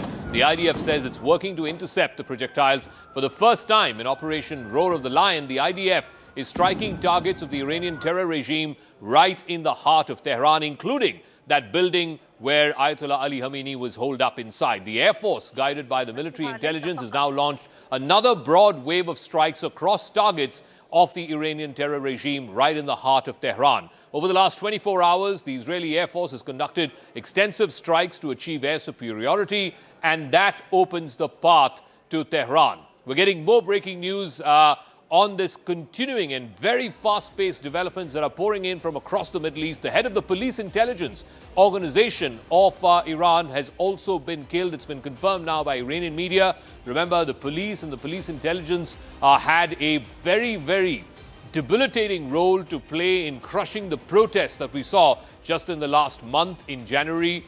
By the most conservative estimates, more than 6,000 Iranian protesters had been killed. By the not-so-conservative estimates, more than 10,000 Iranians had been killed in what was a brutal reprisal by the regime. I also want to bring you up to speed with what Tehran is doing. These are the latest pictures that we're getting. I believe this is the latest from this morning, just a couple of hours ago in Tehran, where there have been multiple airstrikes undertaken by the Israeli Air Force. And it's very, very clear Tehran is under fresh attack. These are the latest pictures that we're getting from the morning hours that are emerging from Tehran. So this operation Lion's Roar and Operation Epic Fury are far from over. I want to go across to Sanjay Suri, who's joining us live from Tel Aviv. Sanjay, so the IDF now confirming that Operation Lion's Roar is going to continue because they're not stopping just yet. They are now going in for the kill after cutting off the head of the snake, as it were, that is the Supreme Leader Ayatollah Ali Khamenei. What next? Well, they certainly are not going to stop. They've launched this, they've hit a number of targets, they've hit their prime target, and this is all within the first 24 hours of this operation. They're not going to stop. There are 3 targets in sight for the Israelis and the US forces. First, of course, the regime, and Khamenei has been killed, as have a lot of other leaders. Nuclear sites, they are being targeted, they are being bombed now, and then missile launch sites, because that is the immediate threat, not just to Israel but to the entire region. And we've seen what's been happening around the Arab world. And overnight, a missile got through to hit Tel Aviv here. A number of people were injured. 1 person was killed, and there was considerable damage caused.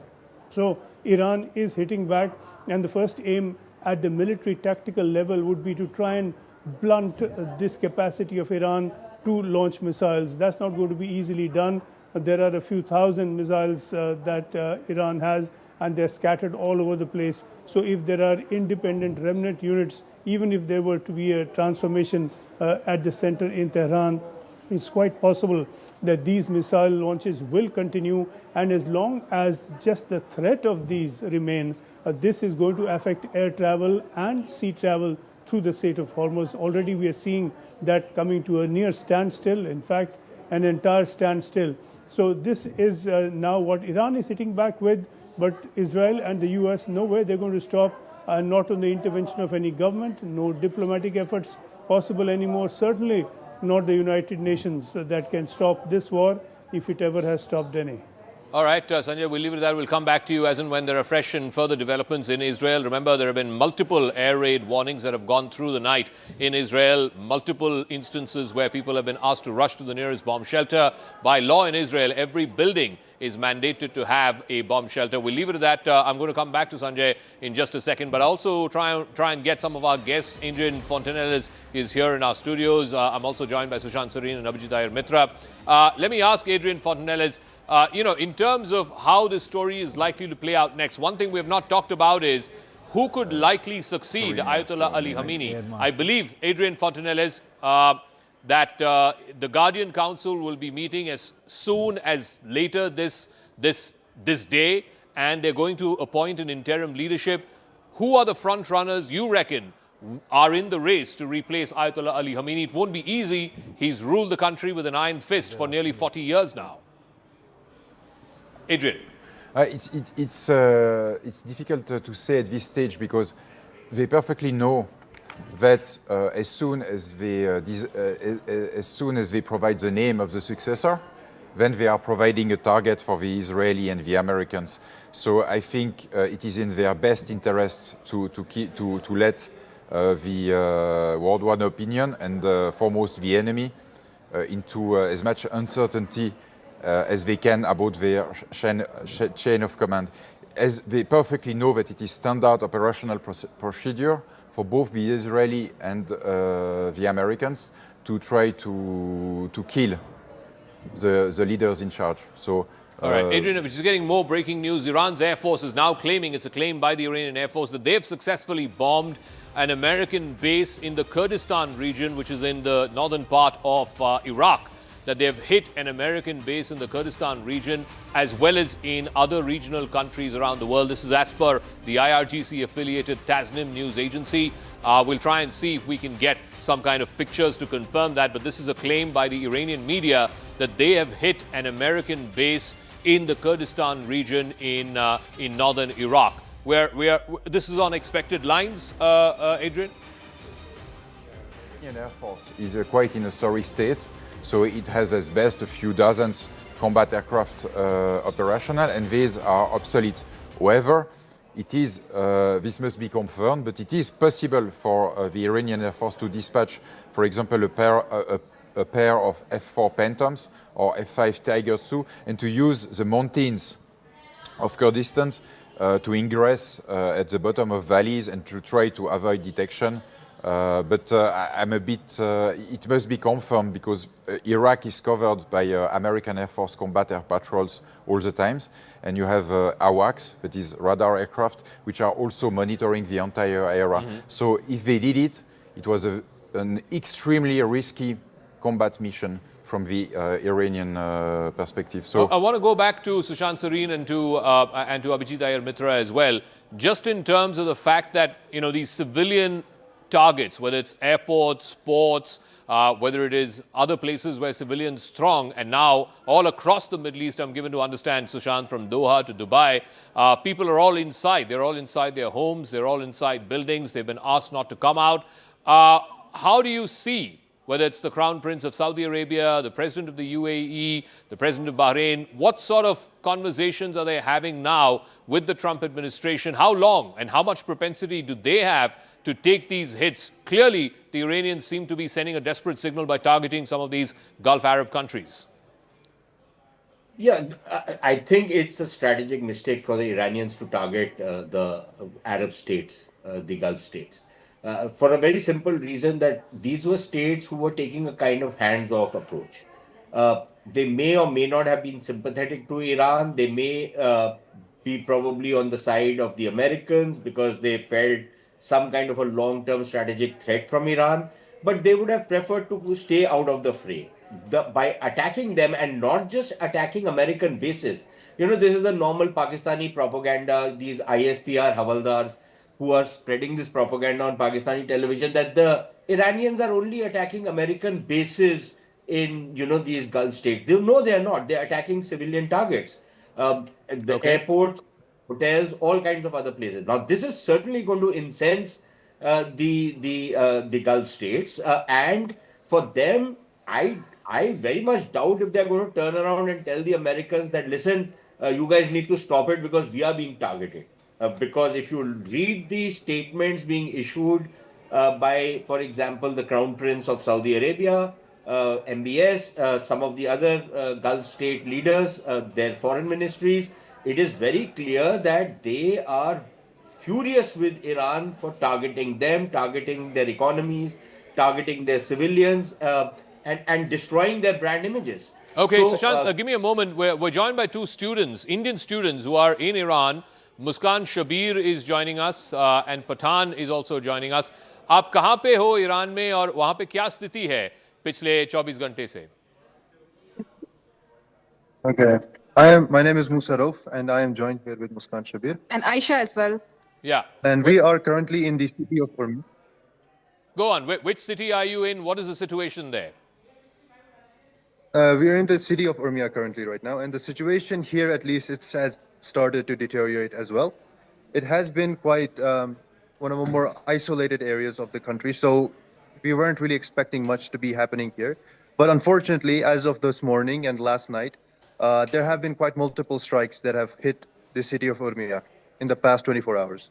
Can you also ask your friends what they are hearing and feeling about what has been happening in the last 24 hours? Hi, I'm Aisha Mir, and it's very disturbing situation here. We are just seeing bombing from our windows. It's very disturbing to see everything. How many explosions have you heard in the last 24 hours, and what is the mechanism there? Are there bomb shelters? Where are you seeking refuge? We are at our hostels, and it's not safe. We are living at 4th floor, 5th floor, so it's not safe at all. Are your college or hostel authorities giving you any instructions? They are not giving any instructions till now, but yeah, they are cooperating. They have cooperated well enough. They have provided us the service of bus, given that we have proper evacuation measures, and we have contacted and communicated with the Indian embassy, which have told us that by tonight they will give us proper instructions as to what to do so far. How many such Indian students are there in your university, in the college that you're studying? 9. So far, 109 approximately. 109. Yeah. And what's the word from Yes. the Indian embassy officials or anybody who you've contacted from the Indian government? Indian embassy is totally cooperating with us. Like they are in contact. We are calling them. They are in contact with us. They are cooperating, but they are also helpless because all airspaces are closed. So we just want help from Indian government. We want to get evacuated. We want to go home. Has there been any sort of nature of conversation about getting, some special flights to come there to evacuate you folks? I believe there are about 10,000 Indian students who are studying in Iran. Okay, so far there's no... There is not any announcement like that we are getting. Nothing. Okay, thank you very much to Muskan and to Musharraf for joining us, Indian students who are joining us from a place called Urmia, which is one of the more slightly remote places in Iran. They've been hearing multiple explosions in the last 24 hours. More breaking news coming in from Pakistan. We're given to understand that thousands have taken to the streets in Skardu in northern Pakistan. They're protesting against the killing of Iran's Supreme Leader Ayatollah Ali Khamenei. This is following joint US and Israeli strikes. There are a fair number of Shias in Pakistan as well. I suppose in Skardu, the people who are coming out and protesting against the killing are Shias. Anand Raghunathan is also joining us. Doctor, what do you make of all of this? Because earlier we saw, somebody trying to attack the US consulate in Karachi. Now in northern Pakistan in Skardu, you're seeing thousands of people coming out and supporting the Ayatollah Khamenei and his elimination. The point is, are these sporadic protests which will just continue and subside in a few days, or will this lead to a greater churn in the wider region and including in Pakistan? Good afternoon, Zaka. Look, couple of points out here. One would expect this to happen in Pakistan and other states that sponsor terror at the killing of someone who sponsored terror. But it is profoundly disturbing that these scenes are happening and being repeated all across India, in Kashmir, in Lucknow. Please let me remind everyone that Khamenei called India an oppressor. He was sponsoring international terrorism from his soil to nations that were surrounding Iran, sometimes even thousands of kilometers away. And he actually perpetrated large-scale tyranny on his own people, killed tens of thousands of his own people. For someone to come out, pour onto the streets, to eulogize him, celebrate him, mourn him, is unacceptable in this country. And secondly, I like to ask the Indian students who were there, I don't know whether my voice can reach them, but is it not true that the Indian embassy and the Indian government had asked all Indians to vacate as soon as possible more than 8 days ago? They didn't do so. I would want to know what were the reasons why they didn't do so. So I think all in all, India has to resolutely stay away from either condemning the killing of Khamenei or in any way siding with this tyrannical regime. Please remember, even when we talk about real politics, this regime is over.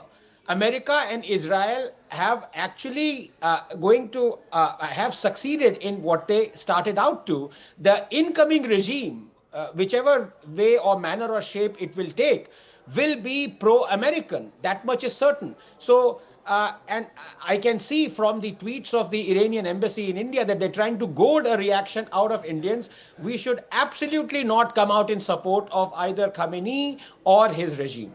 All right, Doc, stay on with us because the exact opposite seems to be happening, because right now there's politics. Domestic political reactions coming in amidst this massive war, this massive confrontation that's happening in West Asia. Back home, Priyanka Gandhi Vadra has put out this message on Twitter. She has said, and I quote, "The targeted assassination of the leadership of a sovereign nation by the so-called leaders of the democratic world and the killing of multitudes of innocent people is despicable and deserves strong condemnation, no matter what the proclaimed reason for it is. It is tragic that multiple nations have now been dragged into conflict. I do hope that having genuflected before the Prime Minister of Israel and President Trump, our Prime Minister makes every effort to bring all Indian citizens in the affected countries back home to safety." It's not just Priyanka Gandhi. I believe also Asaduddin Owaisi of AIMIM has also condemned the attack, saying that Trump's and Israel's attacks on Iran are absolutely condemnable. Ayatollah Khamenei's assassination is an immoral and unlawful act. My sincere condolences. Anand has more on this. Anand, so you're having domestic political reactions, some people condemning the elimination of a man who was the fountainhead of terror, really. And then you have across the border in Pakistan people coming out in his support. Well, this is also the largely not just support, because there's a huge Shia population in Pak-occupied Jammu Kashmir and also in Pakistan, just like there is a huge Shia population in Bharat, which is very, very upset because for them, the spiritual head, the clerical head, the religious head for the Shias, Qom being a very, very sacred place and the seat of the Ayatollah. So his death is going to cause a certain amount of angst, also perhaps in certain cases anger, and we are getting pictures at Skardu where the UN headquarters have actually been committed to fire, and there is a lot of violence that's seen there because this entire Skardu region is largely Shia dominated, and these Shia have been also persecuted by the Pakistani military and the Pakistani army. So they are upset and angry, but the anger is also directed towards the US embassy present there and the UN headquarters present there, because that's the focus. There's no US embassy or consulate in Skardu, but there is a UN headquarters, and because they are angry at the Gora and the foreign powers in the West, they brought out the anger at the UN headquarters. Similar attacks were seen in Karachi, where there are casualties because the troops guarding the UN headquarters had to fire back at this mob, which was getting very, very violent. But Zaka, we also have to game a situation where if any of these entities or any of the Hamas, Houthi, or Hezbollah cadre anywhere across the world are able to enter into a US embassy in any soil or in any land and then hold hostages, then what happens thereafter? Because that's another scenario which has happened in the past, and military historians would say that then perhaps will change the entire dynamics of this war and this entire conflict that we are seeing the way it is brewing.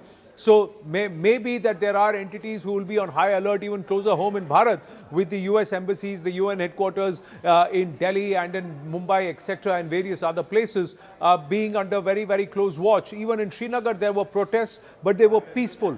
But in POK or POJK, that is in Skardu, we see that it's turned violent, and the UN offices there have been set on fire.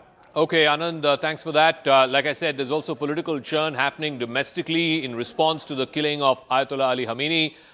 Both Priyanka Gandhi Vadra of the Congress Party and Asaduddin Owaisi of the AIMIM have come out and said and condemned the killing of Ayatollah Khamenei. This is what Mr. Owaisi has said. He has attacked Trump, and Israel's attacks on Iran are absolutely condemnable. Ayatollah Khamenei's assassination is an immoral and unlawful act, Mr. Owaisi says. He has put this out on social media, and so has Priyanka Gandhi Vadra of the Congress Party. She too has come out and said that this targeted killing by the so-called leaders of the democratic world, which includes President Trump of the United States and Prime Minister Netanyahu of Israel, is condemnable and is absolutely illegal and immoral. Aman Sharma has more details on this. Do you expect this to have political legs, as it were? Aman, will this continue? Are they playing to what kind of domestic political constituency are both Priyanka Gandhi and Mr. Owaisi trying to appeal to by seemingly backing a man who was a brutal dictator?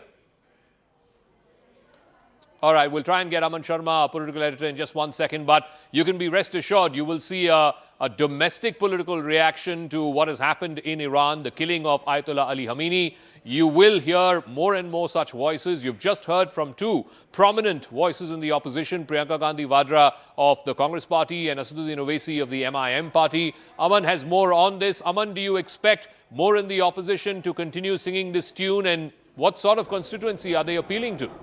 Well, clearly, Zaka, Priyanka Gandhi Vadra and Asaduddin Owaisi have both put out statements slamming Donald Trump as well as the Israel establishment. They are saying and they are condemning the assassination, what they say, of Khamenei. To quote Priyanka Gandhi, she has called it a targeted assassination. She's saying the targeted assassination of the leadership of a sovereign nation by the so-called leaders of the democratic world, and the killing of multitudes of innocent people is despicable and deserves strong condemnation, no matter what the proclaimed reason is. So Priyanka Gandhi Vadra is very, very clearly saying that the world world needs peace, not unnecessary wars. This was completely not required. She has condemned the assassination of Khamenei and also saying that it is tragic that multiple nations have now been dragged into this particular conflict. So that is the Congress MP now clearly saying that why is this happening, and also saying, also bringing in the Prime Minister of India, saying that the Prime Minister of Israel, the President Trump, I do hope that our Prime Minister makes every effort now to bring all Indian citizens home safely. So the Congress party is also now putting the onus on the BJP, on the Modi-led government to ensure the safety of Indian citizens in the Middle East and how they will be brought home. On the other hand, Asaduddin Owaisi is also condemned Trump and Israel's attacks on Iran. He's also, I said it's absolutely condemnable. He's also saying these attacks have happened while peace talks were ongoing, Iran-US talks were ongoing in Geneva. More than 200 people have been killed across Iran. He said this is an inhuman and unlawful act. That's what Asaduddin Owaisi is saying. He said that the attacks on Iran should stop at the earliest because this is putting the entire region into instability. He also says that this shows that Iran is a force, Israel's attack on Iran is an act of aggression which should not have happened. So both Asaduddin Owaisi and Priyanka Gandhi are slamming Israel as well as the US, trying to put the government in a tight spot here, and the government, Zaka, has been maintaining a very delicate line here. Foreign Minister S. Jaishankar has spoken to both the foreign ministers of Israel as well as Iran last night, and while he has called for de-escalation on both the sides, now the opposition in India is trying to put the BJP government in the corner and saying that Prime Minister Modi should exercise, his relationship that he has with Israel to bring this conflict to an immediate de-escalation level immediately. All right, Aman, we'll leave it at that. I also want to go across to my colleague Anand Narasimhan, who has the various sites and more than a dozen sites across Iran, from the north to the south, and of course Tehran, which is bang in the middle of the country, have all been hit, including the top political leadership, the top military leadership, and also the top spiritual leadership. We're also getting in visuals of protests that are happening in Lahore. So in multiple places across Pakistan, we saw locals trying to ambush the US consulate in Karachi, massive protests in Skardu. Now we've got the latest pictures from Lahore as people there try to attempt to lay siege to the US consulate building there as well. So the US buildings, diplomatic compounds, wherever they are in Pakistan, seem to be coming under attack. Parts of the consulate were also, these folks tried to set on fire. Anand has more details on this. Anand, yes.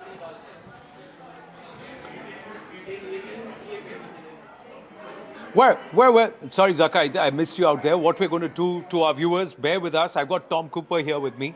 We've got the wall and we've got the map. Let's try and understand how this entire strikes. How did 200 Israeli aircraft fly over the Tehran airspace, drop those bombs and then come back? So let's game this and understand, does Tehran have no air defense system? And that too, you had the Israeli aircrafts take off from here, Tom, correct? So tell us, and how did this happen? How does this work? Yeah. Thank you. It's like this. You have the Iranian air defense system is approximately here, around Tabriz, around Tehran, and you have Qom and Esfahan and Karaj. So this is the principal area that, sorry, I forgot further south here, another one.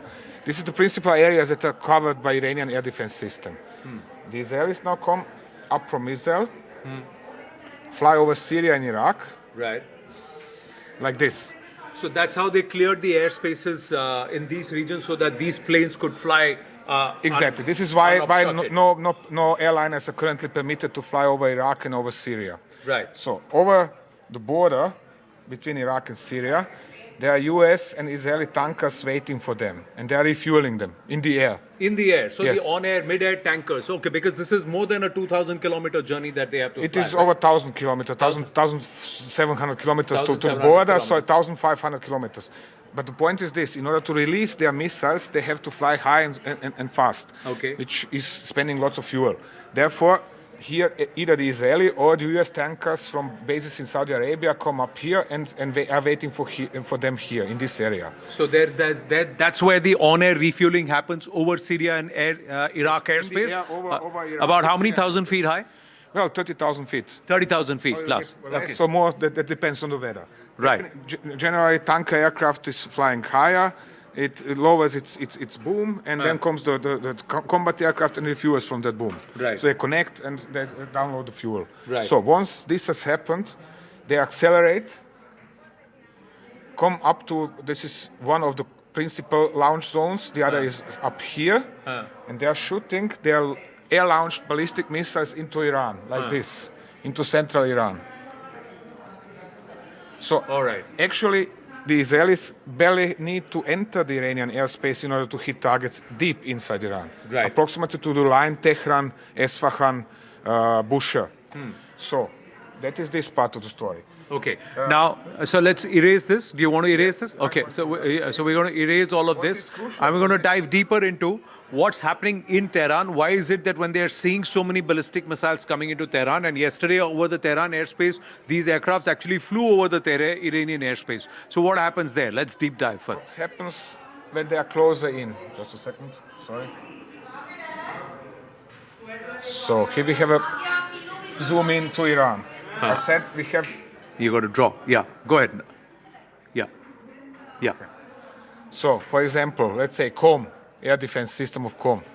You have short range, you have medium range, and you have long range. And they're defending themselves only with help of SAMs, of surface-to-air missiles. Right. So, now when the Israelis come, the Israelis do not get really into Iranian airspace. They approach from here, launch their missile. The missile travels like this. Zack. So, now, the Iranians first shoot long-range missiles at the missile, then the medium range, if they didn't shoot it down, and then the short range, yes. Yeah. If it came through, boom, it hits the target or somewhere nearby. This is what is happening in this regard. One shouldn't forget, all this time, sorry, color, there are Israeli UAVs flying over Iran.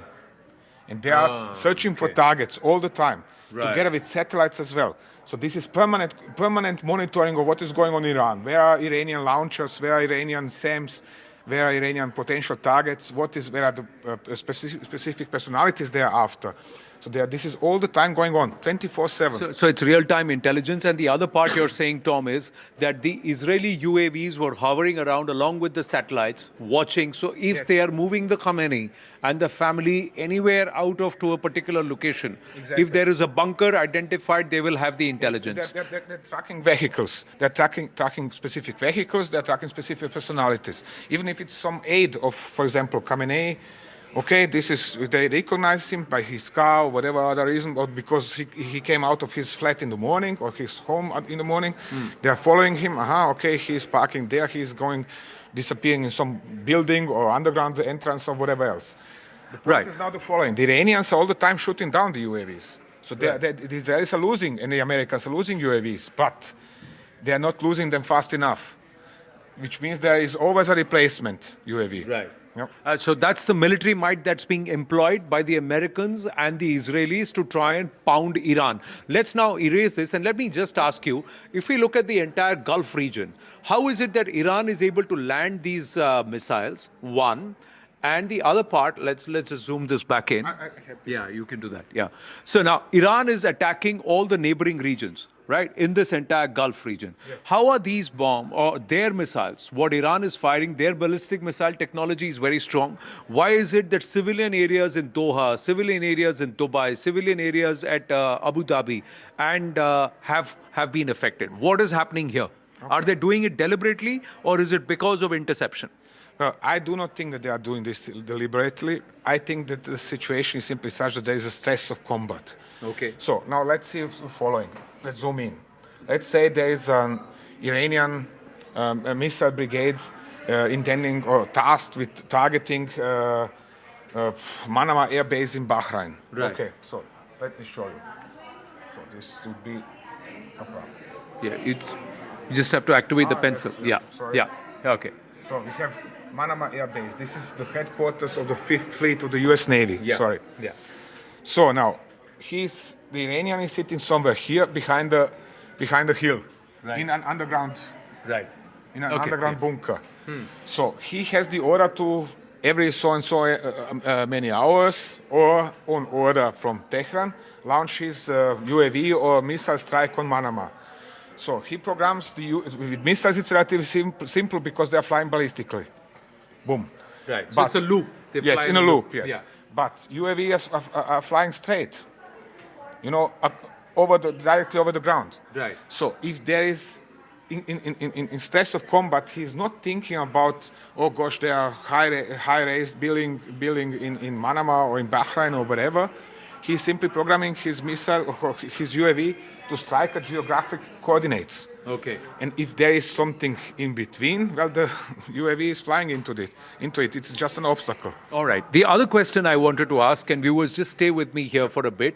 We'll try and understand this.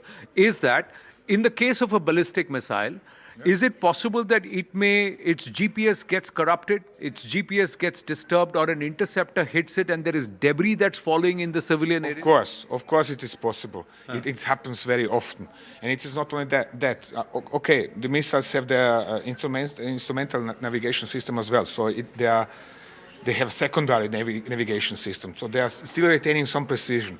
But it happens time and again that both of these are disturbed, or at least the GPS, and then the missile misses, firstly. Secondly, if it is hit while re-entering the atmosphere, it falls into lots of pieces, some bigger, some smaller, and these are still going towards the general area that it was targeted. Civilian area, and also at a great speed. And it very easily can happen that somebody is killed or hit or damaged or whatever. Or whatever. How far is in Dubai, the American air base? From a civilian area, if you can just... We can find it. It is, just a second.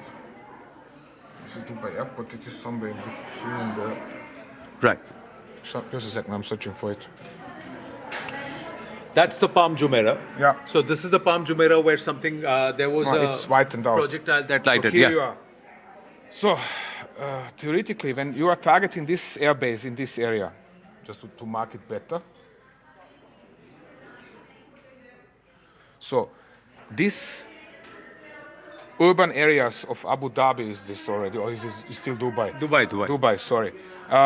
They are still threatened because if something gets hit while re-entering the atmosphere, the wreckage pieces can go all over this place. Right. So if there is an interception, say, on this airspace, yes, the debris can, rather than falling right at the target marked, can fall in the neighboring areas. Exactly like and that. That's what we have seen. Yes, and that's what I'm quite sure we have seen a lot of this, because we shouldn't forget the Iranians have targeted Abu Dhabi alone, yesterday alone, with 200 missiles and UAVs.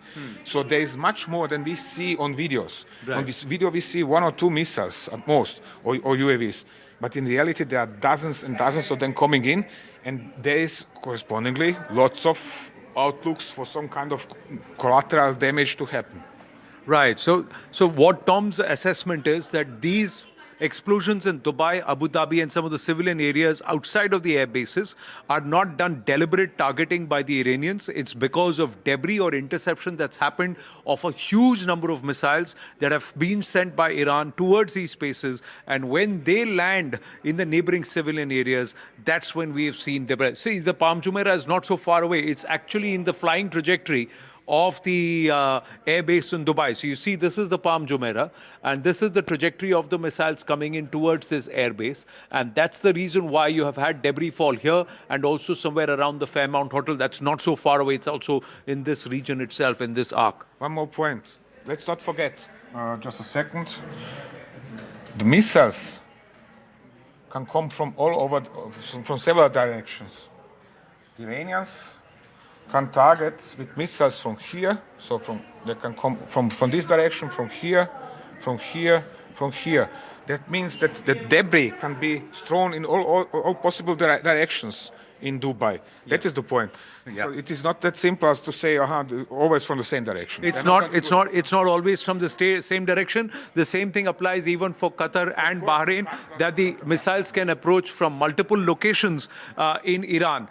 Next time when we are chatting with Tom Cooper here in the dugout, it's going to be about the Strait of Hormuz, and that's another interesting story there. Back to you in the studio. All right, thanks for that, Anand. We're getting more breaking news now. A latest video showing an Iranian Shahid-type drone falling from the sky. You can see the flames that have been completely engulfed around that area. These are pictures that we're getting from Kuwait. There you go. It's like a fireball in the sky that's falling after being intercepted in the skies over Kuwait. So clearly there is a lot of interception that's happening, as Tom Cooper was also explaining a moment ago.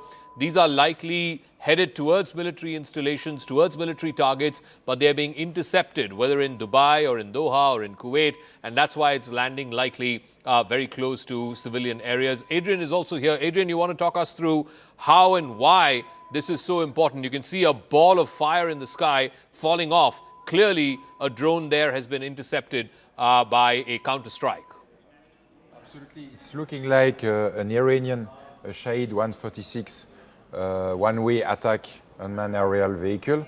What it is important to know is that it is extremely cheap to produce. It is between something like 20,000 to 50,000 US dollars, which means that Iranians probably had gigantic stocks of this kind of attack drones, and it's very much often much more costly to shoot them down than to produce them. Yeah. So it is really an attritional weapon. It is not so impressive because it is normal that you can expect that perhaps 90 to 95% to 98% of such drones are shot down, but you have a minimal number of them which are reaching their targets, and for most it is hugely expensive in terms of money, equipment, flight time, ammunitions to intercept them. I also want to go to more breaking news, and we're seeing this as a familiar pattern now. Earlier it was Karachi, now in Lahore. Pakistani protesters who are carrying the flags of Islamic State, of Hezbollah, were attempting to try and attack the US consulate building inside Lahore. We saw that happen in Karachi as well some time ago. So clearly, either the state is allowing this to happen, or there is genuine anger amongst people. Pakistan does have a significant Shia population as well. Is this orchestrated, or is this an outpouring of grief and anger coming out? US consulates have been targets both in Karachi as well as in Lahore. I want to get Sushant Sareen's view on this. Sushant, do you think the military is allowing this in an orchestrated way to try and vent off some of this support, or is this actually, people's anger spilling out onto the streets? So, Zaka, genuine grief is easier to orchestrate than, manufactured grief. And let's face it, the Iranians have made significant investments in creating and carving out a Shia constituency in every country, including in India. Let's make no mistake about it. Anand was earlier talking about, Dr. Ranganathan was earlier talking about, protests in Srinagar, in Lucknow. But look, let's face it, the protests in India have so far been very, very peaceful. These are people who, and they have the right to protest. I don't deny that. But these are very peaceful kind of protests. They are not storming any buildings. They are not doing any kind of arson, looting, whatever. But Pakistan is a different case. So yes, there is a certain amount of mob license which is also given. And look, you have to understand how the Pakistani state operates. It's essentially a Sunni-dominated, Sunni majority state. It doesn't really have much use for the Shias. So this is riffraff on the streets protesting. Now this can be used to monetize these protests with the Americans and others, and the Europeans and the Americans suffer from an abused wife syndrome. The more the Pakistanis are treacherous with them, the more money they give to the Pakistanis so that the Pakistanis can keep doing what they are doing. And the Pakistanis have perfected this game. So yes, there will be these protests. Then they will go and shoot some of these people down and move on. One point, Zaka, I have to add. You were talking about certain Indian political reactions. I can understand Mr. Owaisi, and to be fair to him, he has been fairly consistent in the positions he takes. My surprise, actually I'm not surprised, but I find it ironical that Ms. Priyanka Gandhi is protesting, because not very long back, it was her brother who was going to these so-called democracies, as she calls them, and seeking their interference in India's internal affairs to bring democracy in India. And today she is cribbing about the fact that these so-called democracies, again her words, not mine, and these so-called leaders of these so-called democracies are attacking a sovereign country, when her own brother was going and lobbying against India and the government in India and seeking to destabilize and displace this government by interference in Indian affairs. So perhaps a little bit of consistency would not be such a bad idea for the principal opposition party. Dr. Ranganathan also wants to weigh in, and I'm going to other breaking news in just a moment. But Dr. Ranganathan, you wanted to weigh in on this.